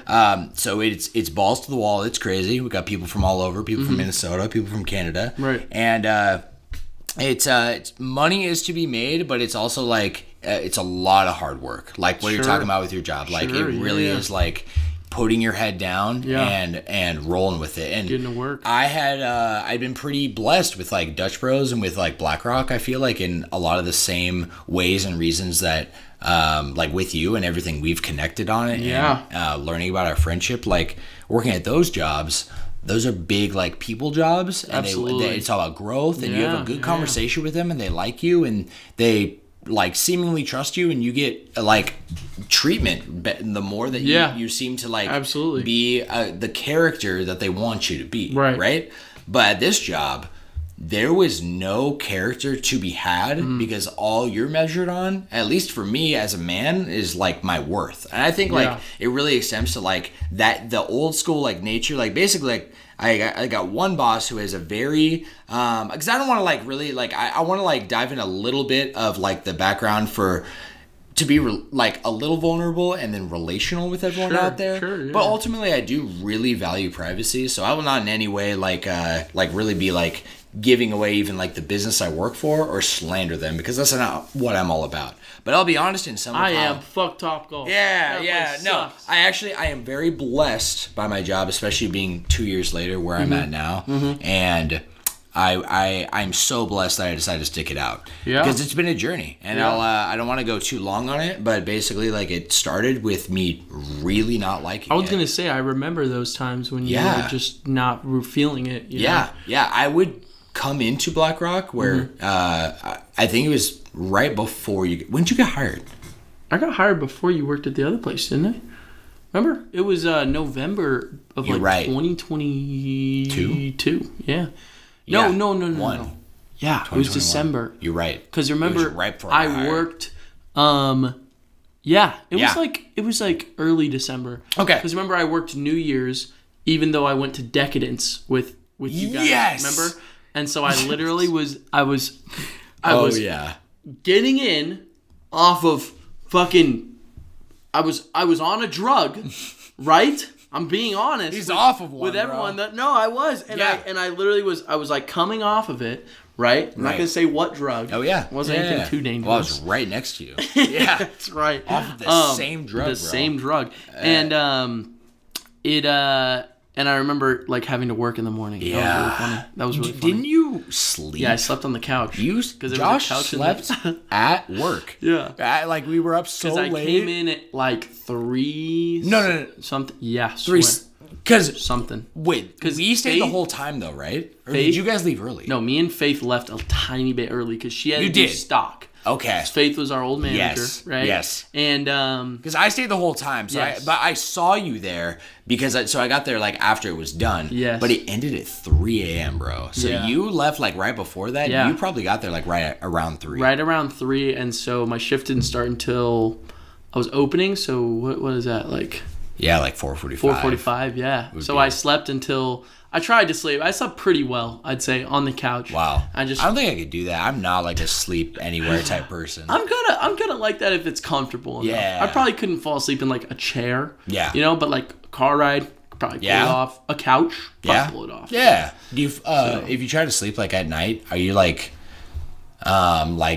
you know, like I guess like I'm like, how do I exactly want to say this? Going back to like when you were like a child and like growing up, do you ever like look back and think like you struggled to sleep, or if you tried to fall asleep, you just fall asleep? Like once in a while. Like, not in like a while, but like I think every kid struggled to sleep. You know, because there were just like times when you did not want to go to bed. No, for sure. Especially as a kid. Yeah, I guess like I'm thinking like more in like just how your mind worked. Yeah. You know what I mean? Like there's just some people who can just conk out and they always have been like that. Right. Like I feel like Dorian's that type of guy. You can just conk out anywhere. Adrell is like that. Yeah, Adrell. That yes. Dude, Adrell could Jack. My brother. Jack will conk out anywhere. And he not only can, he will. Yes. Conk out everywhere. Oh, it's a freaking guarantee. Yeah. I love it. It's so funny. I'd say I'm not like that, but I know when I can sleep. Okay. Especially like I'd say when I was a teenager, it was the toughest because I needed kind of something on like the TV. I needed that was when I like got into like ASMR videos. I was really into like watching those before bed because they would put my brain at rest. But the more probably since I moved in here, I just am able to kind of recognize when I'm ready for sleep and when I'm not. And sometimes I'll like fight that, you know what I mean? Yeah. But sometimes I'm like, oh, the feeling is here. Like I'm ready for bed. For sure. Lay down and I can conk out. You know what I mean? Yeah. But it depends. Like the other night I was up until like 2:30 because I just finished Evangelion. Right. That was that night you came in. Yes, right? yes. I just finished Evangelion. I FaceTimed Trin, and we talked about the end of AOT, because the day before I finished Evangelion, we watched the 2 final parts, and she was... That was Monday night. She was... Monday night, I think. Yeah. And she was struggling because she got very emotionally attached to those characters. And it's funny because you say, I'm like Eren Yeager. She is like Eren Yeager more than any other person I've ever met. Really? Yeah, she would sacrifice everything in her life for her family. She would just do that naturally. Yeah. Or the people that she loves. She would not even think about it for a second. And if anything, even in the end, with all the, no spoilers for, for anyone who's listening, but for everything that Eren ends up doing, his final point being, you know what I mean? Yeah. I did it because I wanted it. Oh, yeah. I was disappointed with this world, and so I wanted to do what I had to do. Yeah. You know what I mean? Not just that I was... right. I needed to do all this to save you, but I needed to do it for myself. Right. Right. And so Trin is just like that. So she was bawling, tears on tears on tears. She was crying so hard. And I remember, because we were on FaceTime while we were watching it, and we had ourselves muted, and we would unmute when we wanted to say stuff. Pretty good way to watch That's things, a really good way to do it. It was very smart. And she unmuted, and she was just crying so hard, and she was like, why did you make me watch that? She was like, it's not even worth it. What am I doing? And she was very emotional, of course.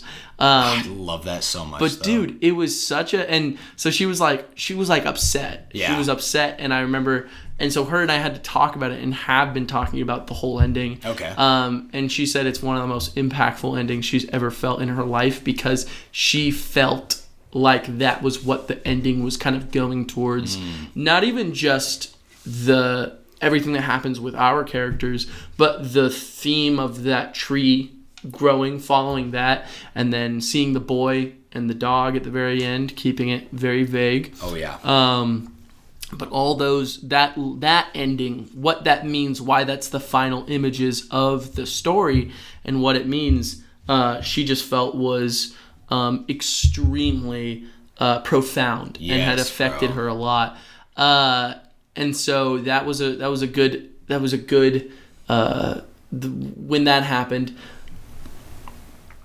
I started this all by explaining why I was up so late, because I talked with her on the phone about all that stuff. Yeah. And then I was just and then once her and I hung up and she got tired, my brain was still on Evangelion. And so I watched an entire hour-long video on Evangelion, and then I was researching and looking into all this stuff. Oh yeah. And I was up until 2:30 in the morning. It sounds like you kind of know yourself too, because if you felt tired, I feel like if I know you wouldn't do it because you wouldn't enjoy watching something that you want to watch. Absolutely. As you're having the feeling of being tired. Absolutely. You'd rather take it in when you know what I mean? Absolutely. Yeah. And it's funny because I feel like anyone who knows me well, I love the feeling of, I was just talking about this with Kendall last night. If there were 5 wonders of the human experience on that list, I haven't decided all 5 yet. Okay. But I would say these are not in order. Wow. You know how there's 8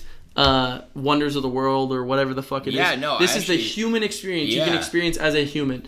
Number 1 is genuine human connection, a conversation or some kind of mutual understanding that 2 people can come to. That is a feeling that you can't really put into words, but it gives you a feeling that no other feeling in this world can. I completely agree. I would also say incredible, not to get vulgar on this show, but incredible sex with someone. Oh, yeah. I would say would be on there as one of the human experiences, right?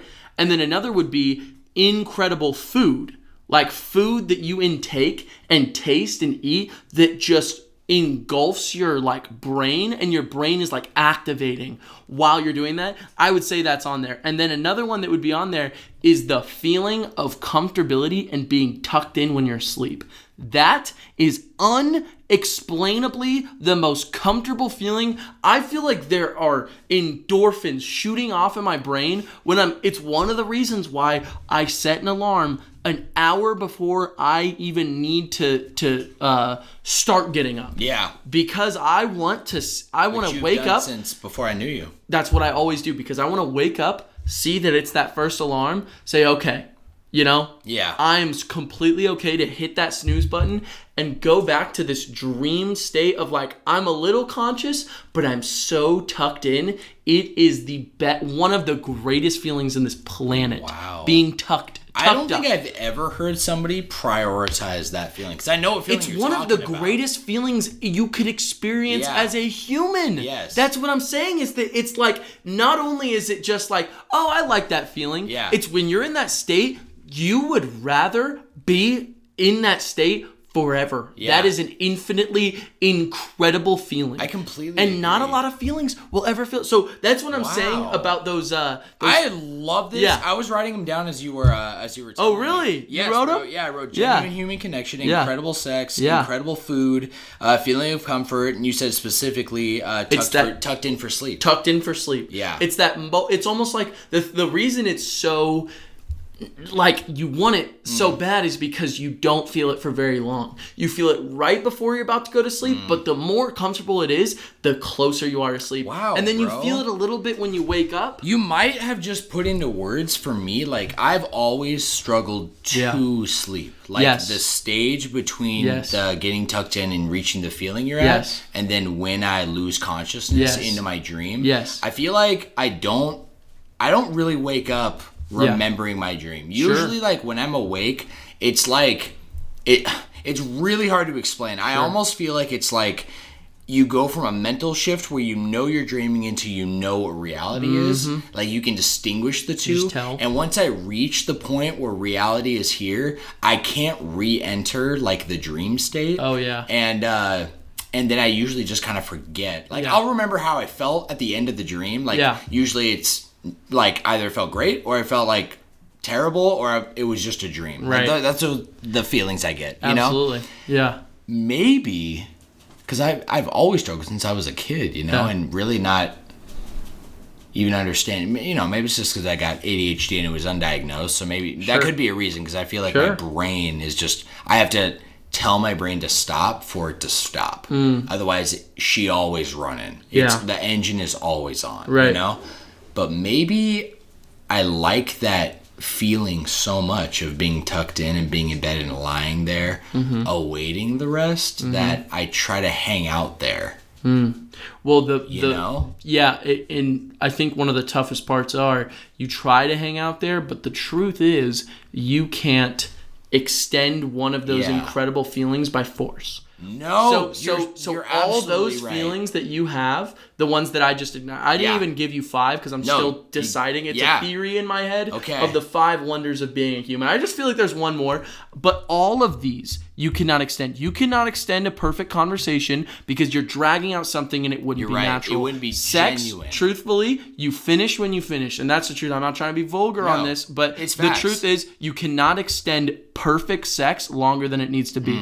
Same thing with, what's the next one? Incredible food. Incredible food. You get full to a cannot point. fake that. And you also, too much of something is too much. You're so right. You are done with whatever so eat it and then it's gone. Yes. So an incredibly cooked steak dinner, one of the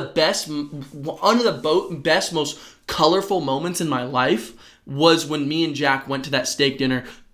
We dropped like $300. The Brazilian steakhouse, yes, yeah? He had a gift card to it. Yes, that's right. I could never afford that kind of food, but imagine eating that. And if you got to the point where you were satisfied and you forced it, it wouldn't be that the magic. same. And if anything, it'd be kind of gross. Yeah. If you were full trying to shove delicious meat into your mouth, Yeah. you would not appreciate it. Oh, And yeah. the same thing goes for that sleep state. If you try to hold on to it, I think you're I so can't right. sleep. Wow. So what you have to do is just dive into it. Yeah. Just because it feels good doesn't mean you have to extend it. All of those are moments that you feel as a human being that no other experience would be able to, like, that's from being alive. Those things are being alive and your senses being almost like senses and brain being like activated in such a comfortable way, an incredible way, that it is a momentary thing. Yeah. And if anything, that last one, you might feel the least out of all those. You know what I mean? The first bite of some good food, the beginning of a conversation that you know is just activating your brain. Yes, bro. Every word you want to say, you're saying. Like, all those things, they last for a certain amount of time. So maybe that is your answer. Maybe you need to, next time you're feeling it, instead of thinking, oh my God, like I don't want to be anywhere but here. Yeah. Just dive into it. I'm going to think about Let go of that idea that you have to hold on to that, because it will come every single night. Yeah. It will come. You just got to appreciate that. In the same way that, same thing with food. That's beautiful. Same thing with connection. That's beautiful, same thing Josh. With sex, for same real. thing with all those things. You know what I mean? Yeah, I actually feel like, I mean, like, you know, we're talking real talk right now. We haven't even dove really into work. It's really funny. Oh, yeah. I love this. Yeah. I feel like I have this realization about, like, other things in my life. And the things I do have it for are, like, when I'm at, like, almost like at my happiest, if that makes sense. Absolutely. Or I appreciate them more. Yeah, because I appreciate that it is finite. Yes. You know? Yes. Like, seriously, like, I was, and maybe by extension, like, I was hanging out with Marsh last night. I haven't seen Marsh in 2 weeks. Yes. And he's one of my best friends, man. Like, it's very, like, it shows, like, that also shows me, like, the blessing that I feel grateful for us living together. Yeah. That we, like, I can see you, like, so much more than I can see Marsh. It's hard, Absolutely. right? Yeah. So, but I'm over there, and basically we got in the conversation just about, like, where we're at, and, like, I'm entering this work season, so I'm going to be, like, few and far between. It's going to be more seldom right now that I can see you, but I want you to know that I kind of prefer it that way sometimes. Like, you begin to take things for granted when you're around them, or when you continue to partake in them all the time. Partake in them all the time. Like, and like that goes for, like, relationships and how things are in a relationship at first and why they don't last forever. Like, nothing lasts. Nothing good lasts forever. It's the stuff that's boring that's the same thing every day. Absolutely. And you don't want to make something that's beautiful and something that's your favorite or gives you those feelings and taint them with the feeling of having them every day. You don't. It's honestly, like, why I don't want to move to, like, Hawaii, right? Like, when my sister lived in Hawaii, I'm like, dude, if I lived in Maui and the weather, I'm like, your freaking winters are 75 degrees and you're in the ocean. It's crazy. Wow. Yeah. If I had that, what is vacation? What would you value and appreciate? Yes. Well, you know, it's really funny because you can equivalent that to everything in a human being's life, because the human experience and everything that you've gone through is what makes your brain. Yes. And so I was actually talking about this with Trinity and a couple other people that also goes with my theory of, you know, I have no issue with like the idea of being wealthy or having a good sum of money, or people who come from that kind of place. But the truth is, in my own life, I never want to be exceedingly wealthy. Never. If anything, I pray to God that I never do. I'm not even kidding. I don't want to be poor. Yeah. I don't want to be, you know, struggling paycheck to paycheck every month. That's not what I want. Right. But there is a truth that I value things to a extreme higher degree than people do with large sums of money. I'm going to use an example, but I'm actually going to keep her vague. You know who this is. Sure. My ex. She comes from an extremely wealthy family. Right. Very, very wealthy. She got a car, and whatever car she wanted, her parents would get for her. You know, and this is not me judging. This is what I've noticed. This is reality. This is reality observation. and observation. All it is. This is not me even passing a judgment. No. She got her car, right? And she wanted to trade it in, so her dad was able to trade it in for her and all these things. I noticed on her birthday, we went out to this really, really nice breakfast place, right? And it was really nice, really beautiful. Her whole family was there, and she got, like, gifts at the breakfast place. And one of them that she received, this was before I had one, was a Nintendo Switch OLED.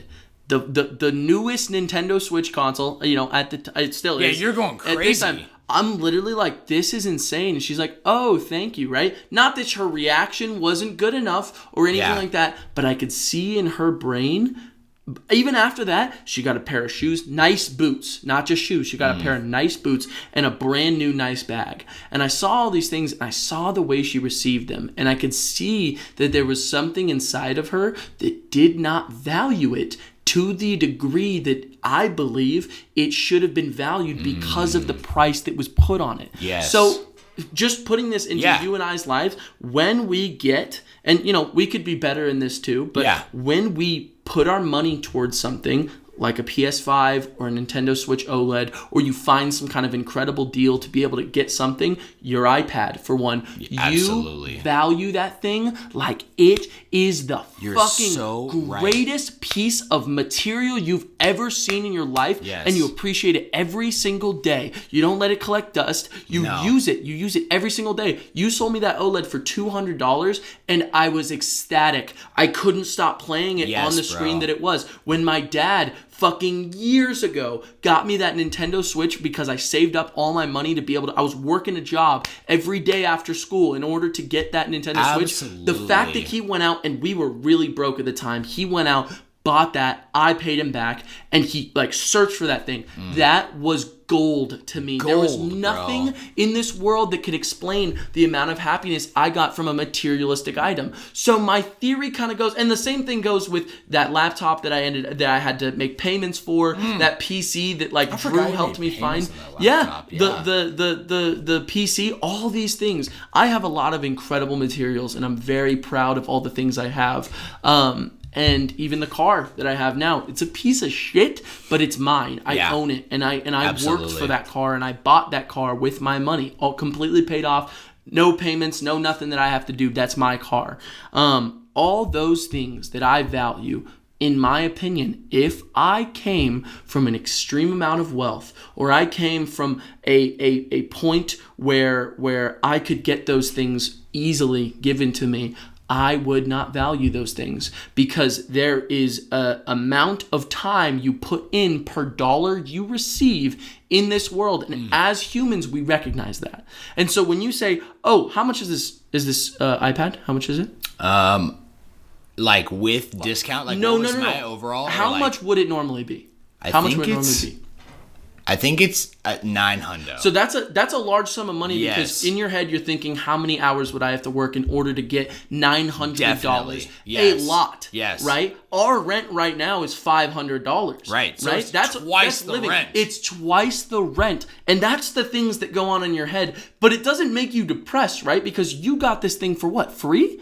Or like basically because free? of saving a little bit every day for 2 years, working on it every day, making specific payments, making sure you get that Apple Cash, making sure that you're doing all these things. And guess what? It was a golden gift from fucking. It feels and like everything it was a gift you from described God. Is accurate. But I appreciate it like so much because of the process. Imagine you didn't have the process, and I just bought it. Imagine you had enough money to buy 3 of these. Yes. Right? Would you care about this as much? No. Just like deep down, would you care? Not. No, I don't look at it as replaceable. Absolutely. At all. It isn't replaceable. It's not. To you, it's not. No. And that's how I feel about all my consoles. That's how I feel about my phone. That's how I feel about my car. That's how I feel about even my fucking hydro flask. All these things that I have gotten and worked for, I hold at an extreme amount of value. You know what I mean? Absolutely. And so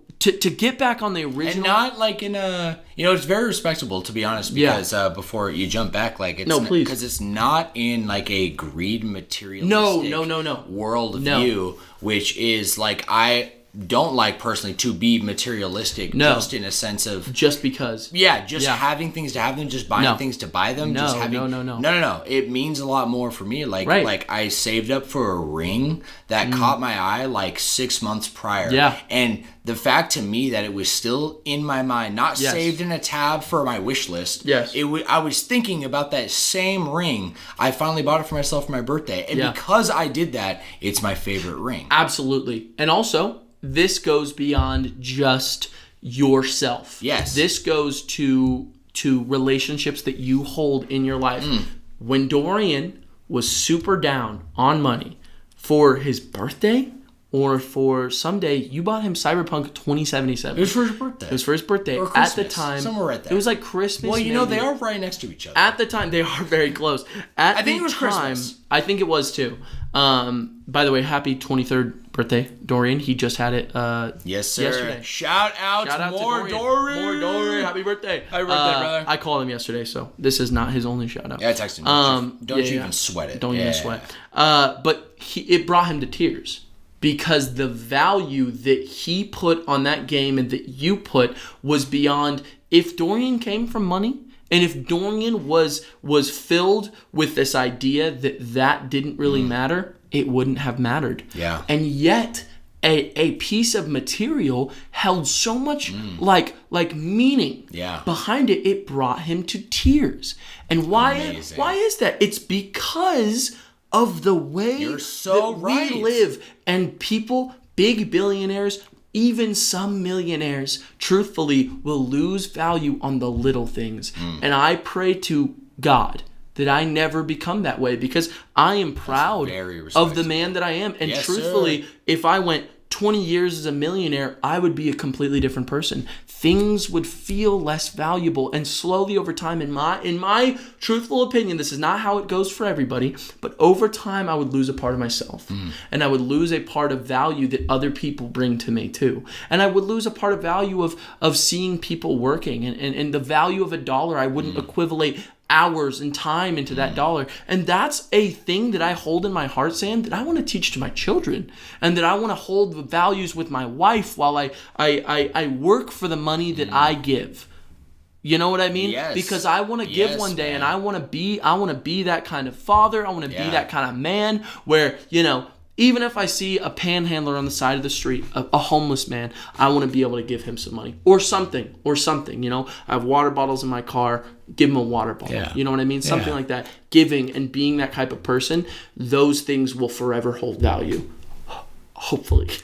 That's why, I don't know if you could ever lose it, in my opinion. I think you could, only if you I'm just a believer that of like self-responsibility for pretty much everything. I know life happens to you, and this is not to undermine anybody who's ever been through something, but the reality is the point is that we all go through life. We all have a very unique blueprint for the life that's laid out before us and what we challenge, right? Totally. And I don't know, man, I really feel like you are so right on everything that you said. Well, thank you, bro. Yeah, bro. And you said it so beautifully. I could have not said that better. Dude, thank you. Yeah, all things that I know you stand for, but you put actual fat words behind it, and it made a lot of sense. Dude, thank you. Yeah. Well, I've been thinking about it for... It's almost like a theory. I've talked to a couple of different people about it, and that's one of my favorite things to do is when I have a theory. Yeah. And I know that sounds silly to say as a human, but a game theory. He just quit, by the way. I know. Yeah, rest in peace. Yeah, He didn't die. But rip Matt Pat. You know what I'm saying? Yeah, rip game theory. Game theory, Matt Pat. Because they think he's going to continue game theory, or game theory is going to continue because it's like a team. Oh now. Yeah. But Matt Pat's the one who does it, so he has writers and researchers. I know. And they're going to continue. But Matt Pat. The icon. Legend to the man. Yeah. But hey, all good things can't last forever, right? That's the truth, man, because you cannot stretch those things out forever. Yes. I love finding theories, and I love talking with different people about them, and especially people, very different people, I was talking with Trinity about this, Dorian, and I was even talking about this with Jay, the more that I talk with people, the more that I understand the value of the things I'm talking about. The more that I can stand by what I say and find a reason to continue talking about it, if that makes sense. Yes. Yes, absolutely. So that's just a whole idea that I have. It's just a theory. It's just a theory. Yeah. It's just a whole theory, but I've been thinking about it and loving it. And, I really appreciate that you shared it, man, because I think it's not just going to be me that sees you for what you are and resonates. Yeah, because that's all facts. No, it's all facts that I have learned from myself, from my own unique perspective and journey on life that I've been through. But it's true, man. And like the feeling you get after the fact when something is gone that you have taken for granted, that there's value in that feeling, because that's an amazing reminder that like all the values that you're saying, they're not exactly natural. I think it just depends on who you are, and that's why and how you were raised for to sure. a degree too, Oh, absolutely, man. Like nature not versus just nurture. exactly. But like it's not just, everyone's unique. But like for you, with I'm thinking like the thing that would make you lose everything you're talking about is if you lost your sense of value on your empathy, which is so ingrained with who you are. You very much you soak into that instead of like running away from it. Yeah, I think an important part of that though still is also my upbringing and the way that I valued money my whole life. Oh yeah, you know what I mean. Oh yeah, and found myself, working when as soon as I could start working and saving up constantly, always saving up for something. Yeah. The first time I ever didn't get a Nintendo console for like that was a family shared gift for Christmas. Was the Nintendo Switch, which I grinded my ass for before I was even. I don't think I could. No, I could. It was 2016. No, 2017. Oh, I am so sorry, but that's my ringtone. That's so a beautiful now everyone ringtone. knows. Yes, sir. We love it. But I was like working every single day to afford that, and that Switch held so much value. And that act that my father did when I knew they were down on money, and he saw that I was working so hard, and therefore he did that.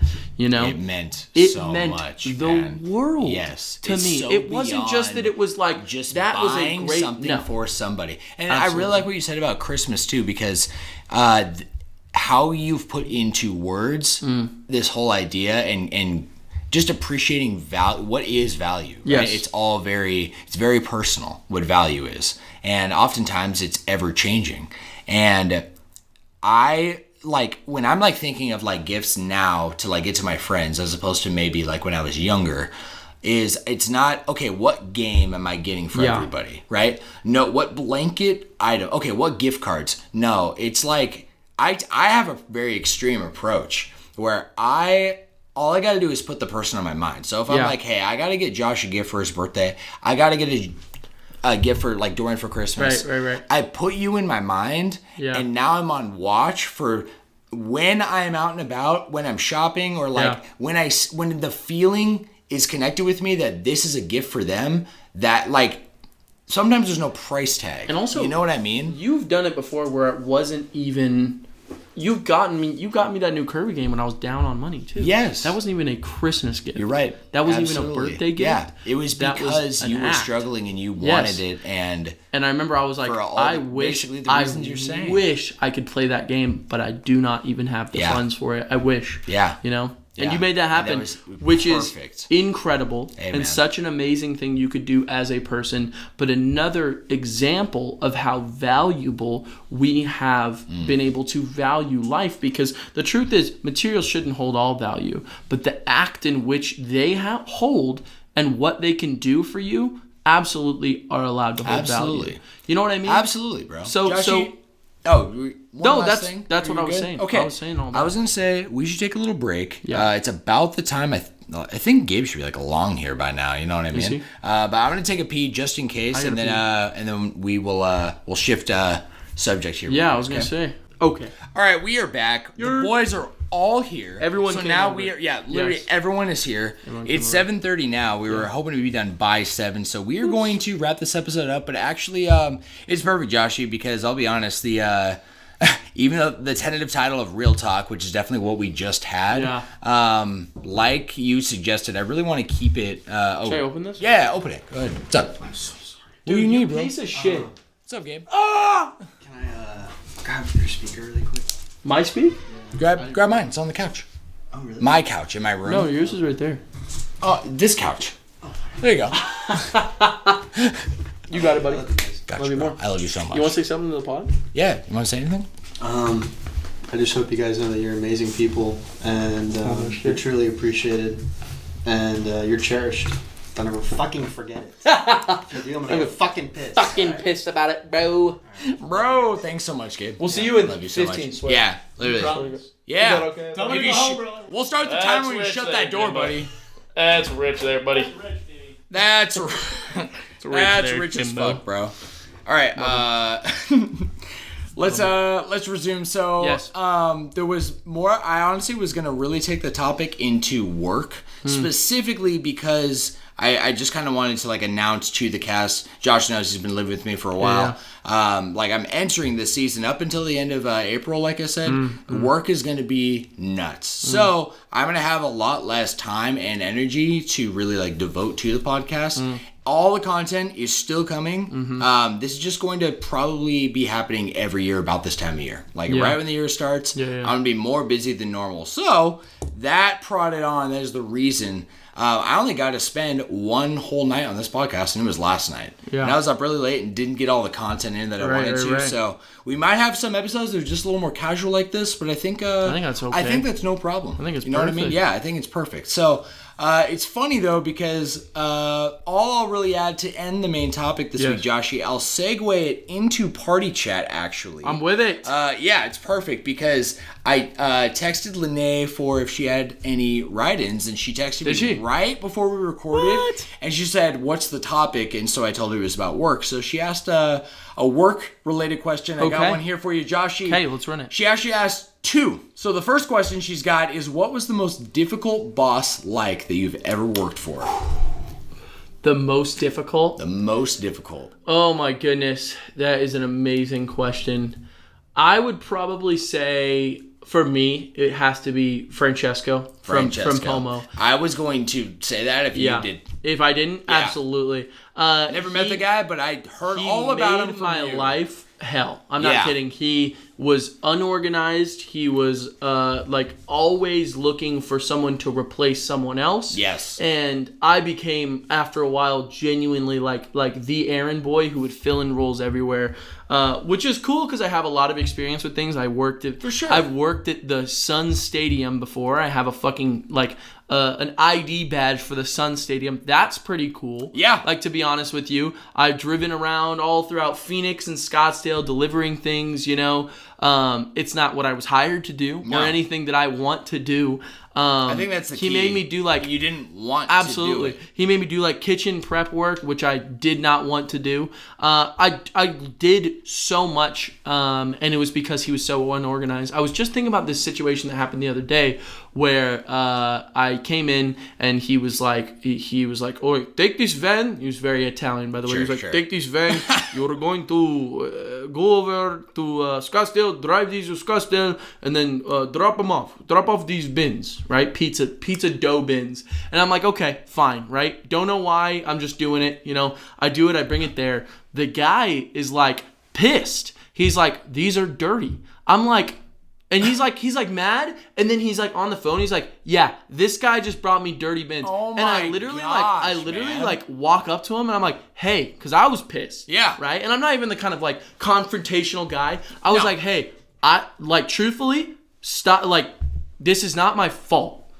Genuinely, leave my name out of this because I had nothing to do with Francesco's dumbass ignorance. Okay? Yes, bro. So I was like, I don't know what the hell the issue is, or I don't care if these are dirty. He told me to bring them. That's the end of story, right? And I go back and I'm waiting in the truck, and he comes back and he apologizes. He's like, "Hey man, I'm really sorry. I've just been really stressed. And then now this is happening. I don't know what to do." Oh wow. And I was like, "Okay, man. I can try and help." Yeah. But it's not my fault if Francesco is unorganized and doesn't know what he's doing, and he tells me one thing and that's not on me. No. And you know what? Guess if you were even "Hey, can you help me clean all these?" I'd probably be like, "Yeah." You know what I mean? Right. And so I did, and I helped him, and he was actually a really cool guy. Yeah. I could tell he was funny stressed. How that goes sometimes, you know. But I and it wasn't overly the situation mean was to him. fucked. I wasn't "Fuck you, buddy," but it was Francesco's fault, and he constantly did that. No, constantly, bro. And then you're in the middle of it because it's not just you; it's affecting everyone. Oh, the pizza guys, everything, the customers, and then I'm at the root of it because I brought them. Oh yeah, you know what I mean? Oh yeah. And but yeah. Francesco fucking Francesco, sucked. yeah. That dude sucked. I want to add that I vividly, still, after all this time, I vividly remember, guys, Josh, the Josh that you guys hear is the genuine Josh. All right, true. This is Joshie through and through, and Josh is one of the least angry people I've probably ever met. For real. No, and the empathy he has, he's been gifted with a lot of things and a lot of patience to be the man that he is. One of the angriest I have ever seen Josh was coming home from a very late night shift and screaming Francesco's name at the top of his lungs. And I was, I could feel that anger physically. It wasn't just Francesco I was screaming out. It was Rob. Was Rob. Yes. It's because actually they that made me a particular server. time you were screaming about Rob, but but it was Francesco because the whole thing that really upset me the entire time was that everyone around me saw something in me except for Francesco. I don't know why he just did not like me. Which I can get that sometimes. I'm loud. I can come off as like a lot. You know what I mean? Yeah. Even I come off to some as I've learned everyone's different perspectives, different cultures, right? Absolutely. Someone who's loud, obnoxious. Charming with the customers, can't trust them, right? Instant assumption and judgment, and they're not a hard worker. And they don't work hard. They don't work hard. How can you work hard and have fun? That doesn't make sense. Doesn't add up. Right. Yeah, and so there was that sense of he just didn't believe in me, and most managers I've had believe something in me. I believe Dutch Bros, thank you, buddy. Yeah, bro. I don't think you've ever been my manager. You've never been my manager. Only when we worked at Dutch, I technically was above my God, I forgot. Leadership. It did not feel like you were. But because all the other shift leads, they made it feel like that, but you and I never felt that way. No. I didn't like feeling that way in general. Technically, that was the joke, right? It was we're all best friends and I'm their guy's boss, But really, that's how it was as a shift. That's how it was, It really actually, was. Joshie, let's for sake of time. She asked one more. I'll answer that. Okay. All right. Yeah, I'll give that one to you. Yes. I'll take. She asked, "What's the craziest thing you've ever witnessed or experienced at a job?" Okay. All right. The very first thing that came to my mind, Dutch Bros. I don't know how much you remember this story. I do remember. I know but exactly this is what you're crazy. About to talk about. The old guy, older guy, right? The black guy, the black guy in the car with the girl, with the blinged out. Yes. Yeah. Okay. Short version. One night, I am closing Dutch Bros. Okay. Yeah.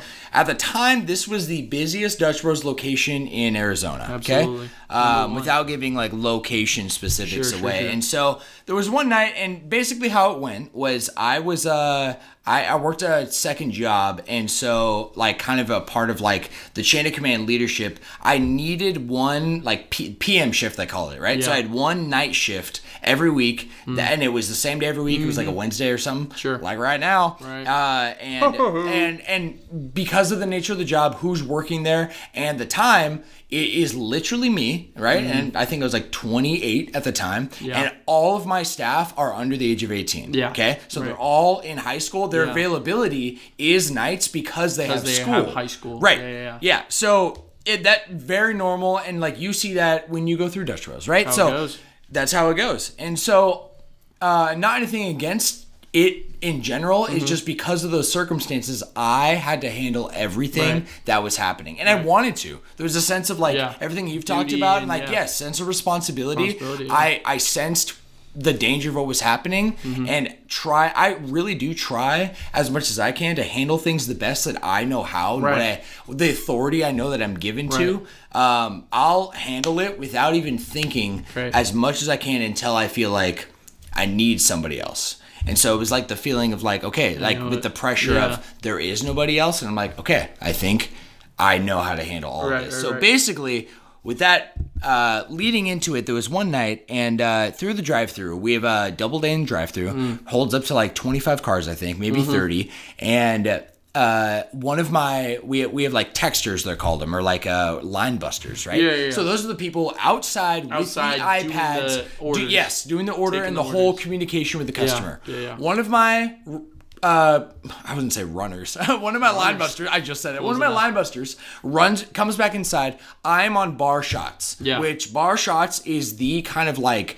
lead position. Usually as a manager, that's the ideal position for you to be on, because you're making sure all the drinks are getting out when they need to get out. Like you can manage everything within from that position, like, and making sure it's getting done. So I'm on bar shots. Texter comes in from inside and says, hey, like, we got a situation with this guy. Kind of explains it and kind of says, like, this guy's basically demanding a free smoothie because of some bullshit that happened 2 weeks ago. And he got approval from Toby. And he says the name Toby by name. And without... I didn't even mean to really, like, say his name, to be honest with you. But, okay, this guy Toby was upper in the company. So the fact that he knew him by name was like, oh, who is this guy? That's what I'm thinking. Right. So I'm like, don't worry about it. I'll handle it. Swap me. They go on bar shots. I go outside. Yeah. It was not at all the situation that I thought I was walking into. Some friend of Toby, something, maybe a customer being snippy, whatever, right? Sure. Walk out there, it's like this black dude. And I say that with prevalence. There's purpose here, that this was like all the stereotypes of like what I was seeing was like happening before my eyes. I didn't understand. Like, I'm taking this in with this guy's got like bright gold teeth. Right. This guy's a chain that's so thick and so bright with diamonds. He's got like 2 of them, and they're down to here. His hat is not. It's too big for his head. He's iced out. Next to him, this bitch with like huge fake tits. Right. And like the pink, the huge lips so big that.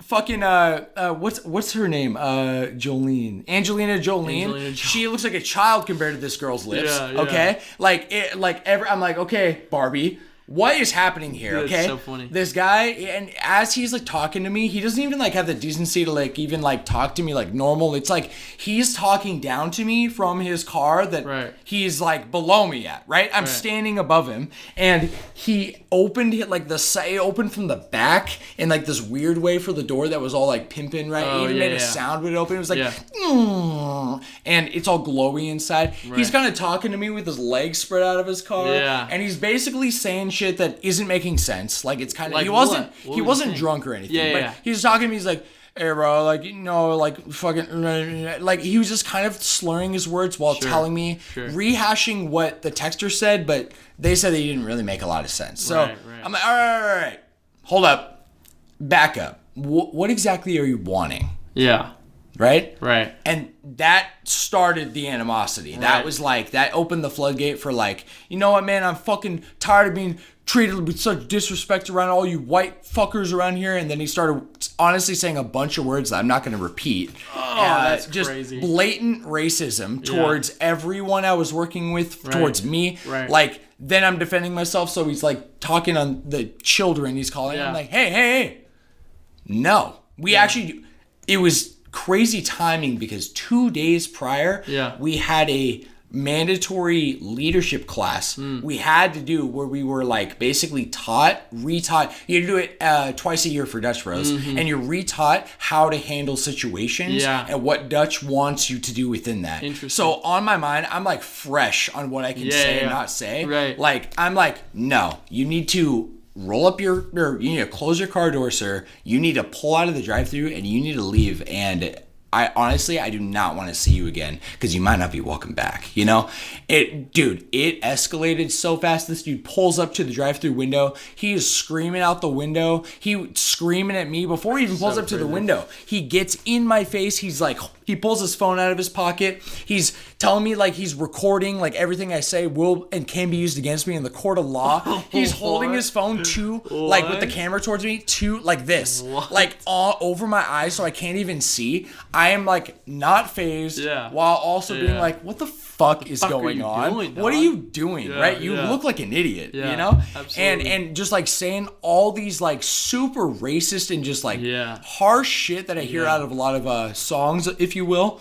And if you shall. And so he pulls up to the window and because I also was like, bro, if you do not get that phone out of my face, I'm going to call the police right now. Yeah. And he wouldn't. So I call the police in front of him and he still cursed up a storm. And honestly, this was my second call to 911 ever. Ever. Yeah, so, but I'm like so calm and collected. I walk back. I'm like, yeah, no problem. So it's license plate. And I start saying his license plate. Oh, yeah. Like almost prodding him on in front of him. He can hear me. Right. He is livid. He like revs off almost as the car in front of him, pulls up to the front of the drive-thru window, and I'm like, and I'm now inside, and I'm like, hey man, the cops are on the way. I really need you to get out of my drive-thru and wait for them, you know? Yeah. And he's like, nah man, I'm not fucking moving, blah blah blah, throwing a fit. He's like standing. I think he actually had like a son. How is the girl reacting?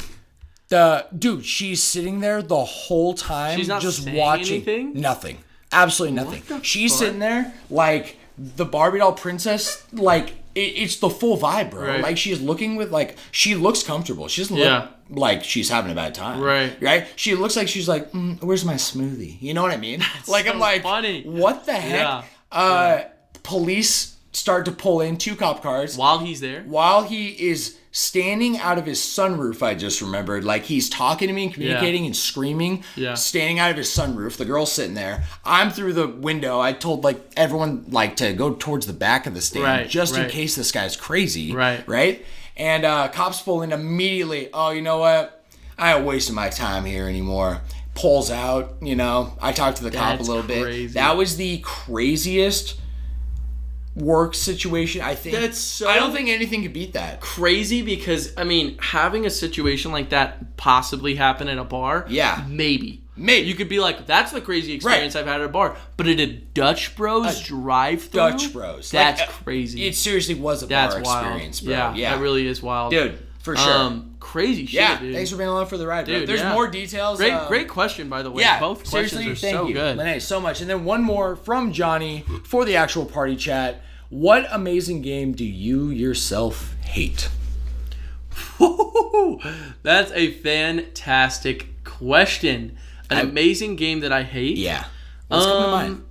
Well, there's a couple. Okay. It's not that I hate it. Yeah. I think hate's too strong. Yeah. I try not to hate anything. Honestly, I'm fully with you. Yeah. Okay. I think it's a little too strong. For me, it's more like, couldn't get into it. I'm not with it. Horizon Zero Dawn. I am not a fan of the way that it's done, because it has all those elements of the bullshit that I think makes games padded out a little bit longer in timing and also trying to make it feel realistic.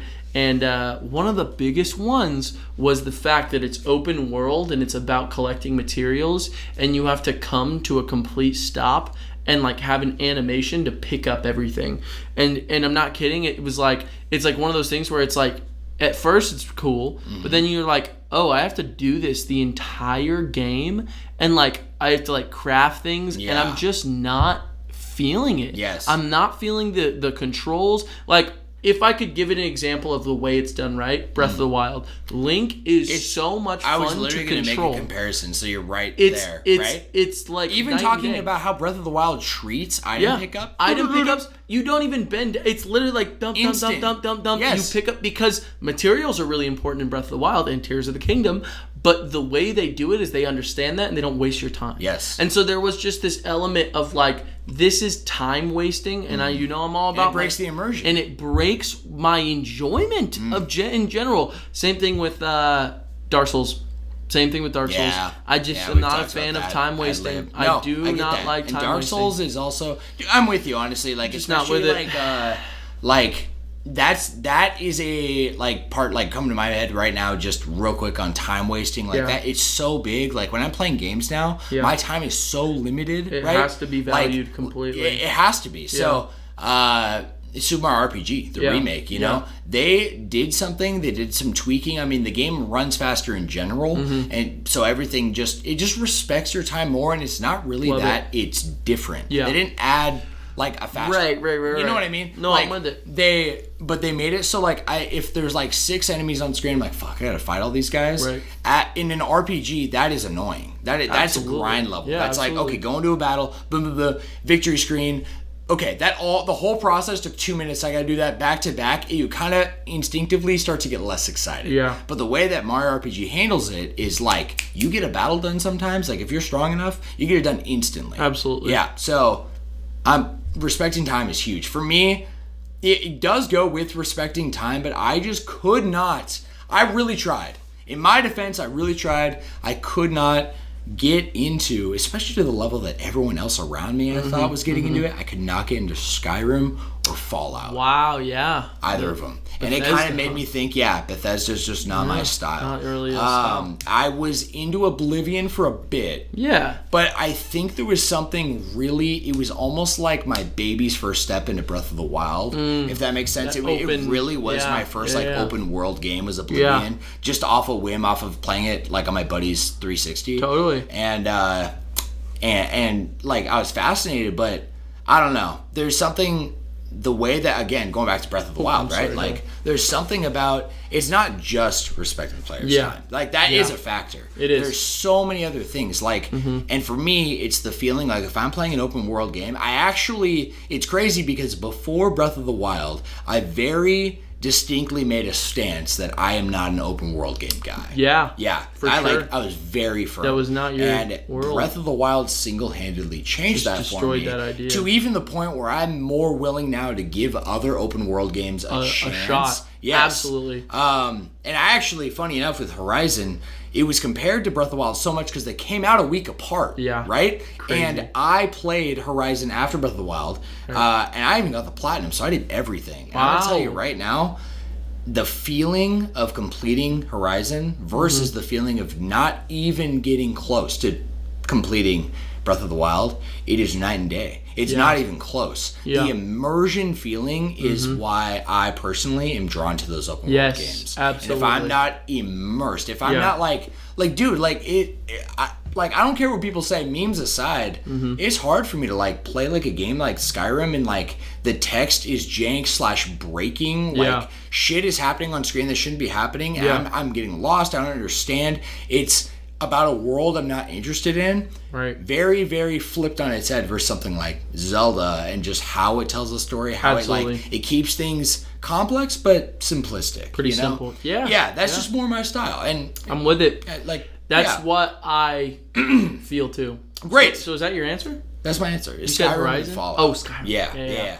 Joshie, Yes. let's wrap this episode with some class trial. Let's wrap it. It actually is perfect because, Joshie, it's perfect because the class trial traditionally follows trivia following the main topic. Yes. And because the main topic was so loose, I just made a random trivia for you. Oh, fun. So, it's perfect. I think you're really going to like it. I'm ready. Let's jump into it. Let's see what we got. Number one. Yes. What was Minecraft's original name? What? Yes, sir. That's wild.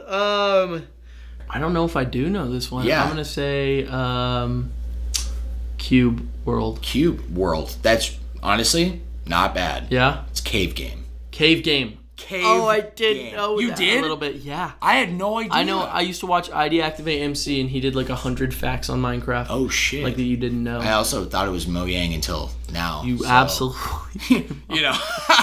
I love it. Joshie, number 2. Yes. What AAA single-player game has the most recorded lines of dialogue? This I'm gonna preface. Triple A. What? Who just tapped on the window? Is that a drone? Say Joe. Yeah. I think it was a car. I think you're right. I think you're right. Okay. AAA single player game that has the most recorded lines of dialogue. These are voice acted lines. Okay. Hint. Okay. Because there's so many AAA games, I'm gonna narrow it down. It is an open world game that was developed in the West. In the West. Yes. Let's see. That's your hint. Wow. That's interesting. A AAA. I'm gonna go with What do you think? GTA 5. Wow, you're really, really close. Oh, it's not, but it's made by the same guys. Is it Red Dead Redemption 2? It is Red Dead Redemption 2. Fuck. Do I get a point? Yeah. You know what? Yeah. I'll give you a point. Come on now, Joshie.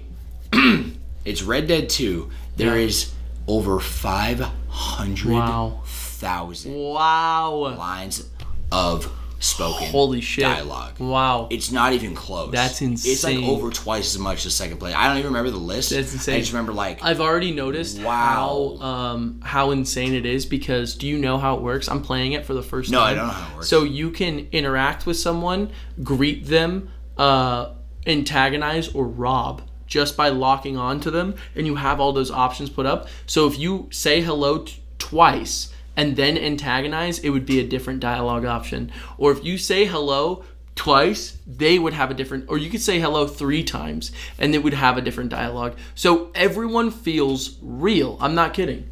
It's That is incredible. insane. What the heck? That's a first. That is a first. That's a first for the podcast. That's I love gotta you, be. Darwin. Our buddy That's Darwin, gotta be. who just got Gotta here for be the a guys first. tonight, he came in through Josh's room, we've and never both of had us someone just stopped just and looked, and he just through opens that. the door quietly, sees us, That has to makes be a a first. face, and closes That it. has to be a first. That was amazing. Okay, yeah, great. yeah. Also, Yes. over 1,000 Wow. voice actors. Wow. Dude, 1,000 actors. which is also a record. That's literally insane. Okay, let's move on. Number 3. What game has the longest cutscene in history? Oh my god, I know this. I just watched a YouTube video that was on the Starting to sound like a party out there. yeah, it really is. Oh my god. You know it. I do know it. You want a hint? Yes, give me a hint. Okay, I already wrote one out for you. Okay. One of the highest rated PlayStation 3 exclusive titles. Fuck. Time's up, Josh. Yeah, time's up. It's Metal Gear Solid 4. Make a guess on the runtime of this one cutscene. Oh, it was an hour. Yeah. It's Right. 71 71, minutes. yeah. What the And hell? like the 4th is like in Xenoblade 2.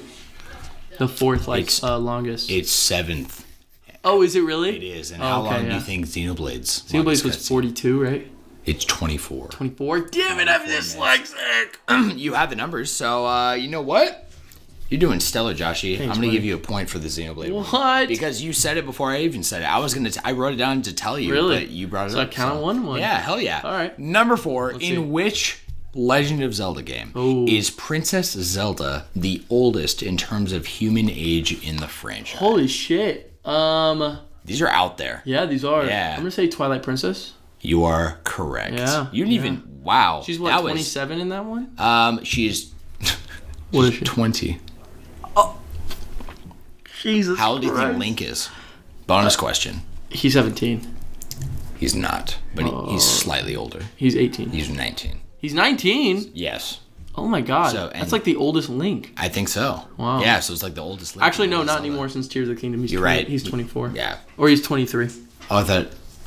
Wait. He was 17 and there was a 5 to 6 year time skip. Yeah. between Okay. games. Okay.